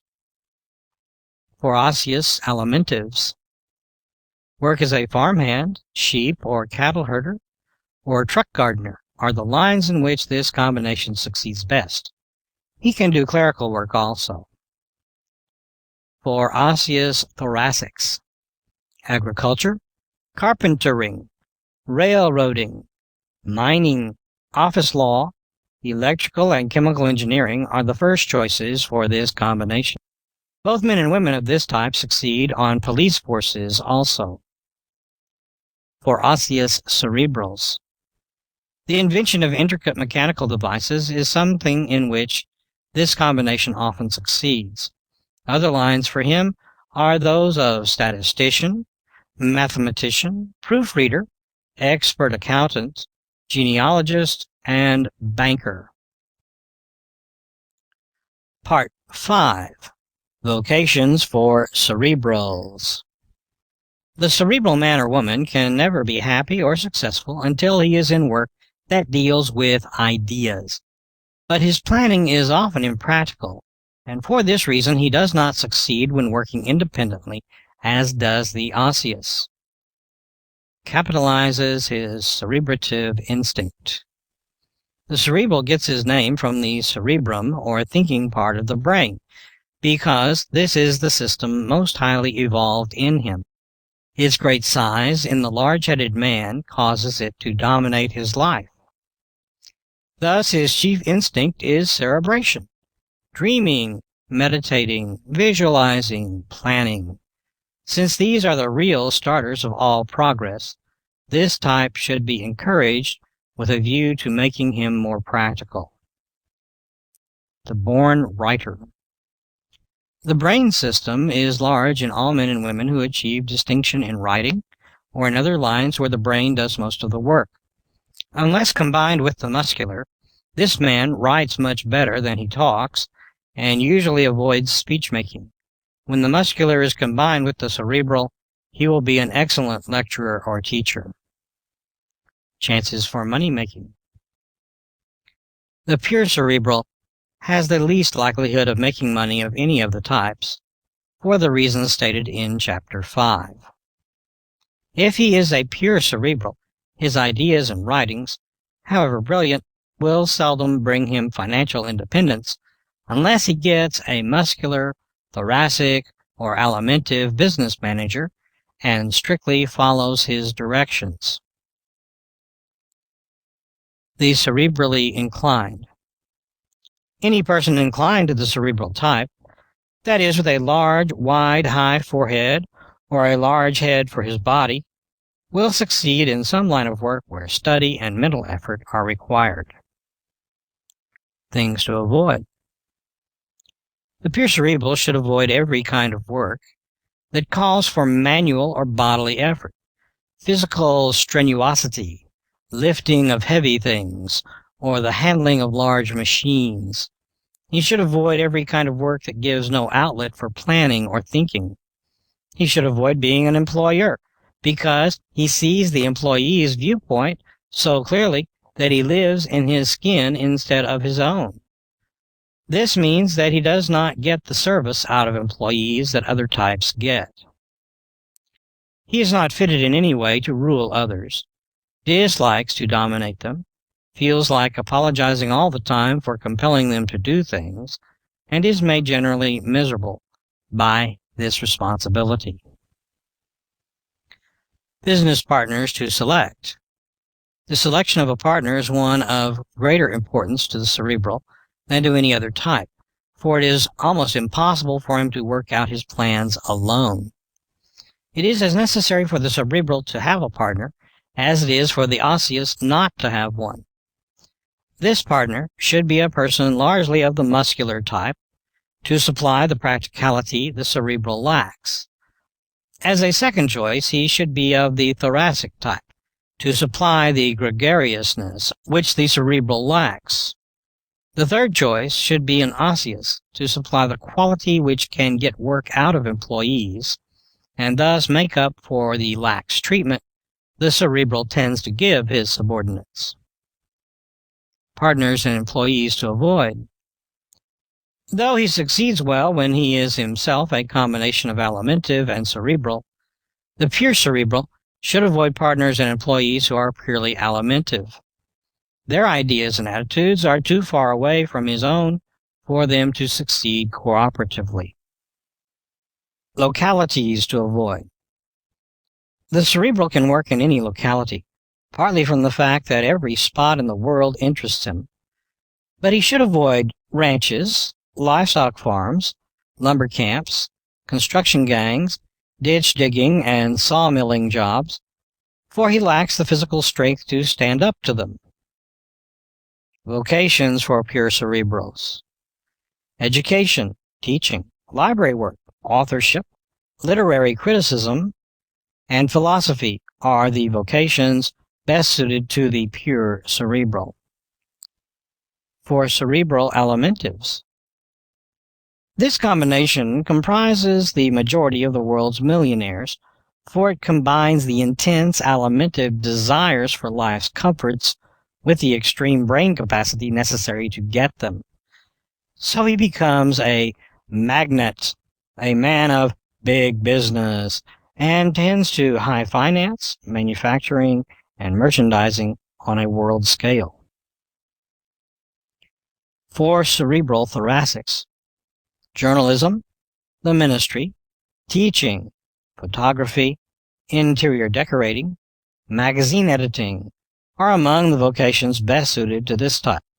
The best educational directors for large department stores and other establishments, and some of the best comedians belong to this combination.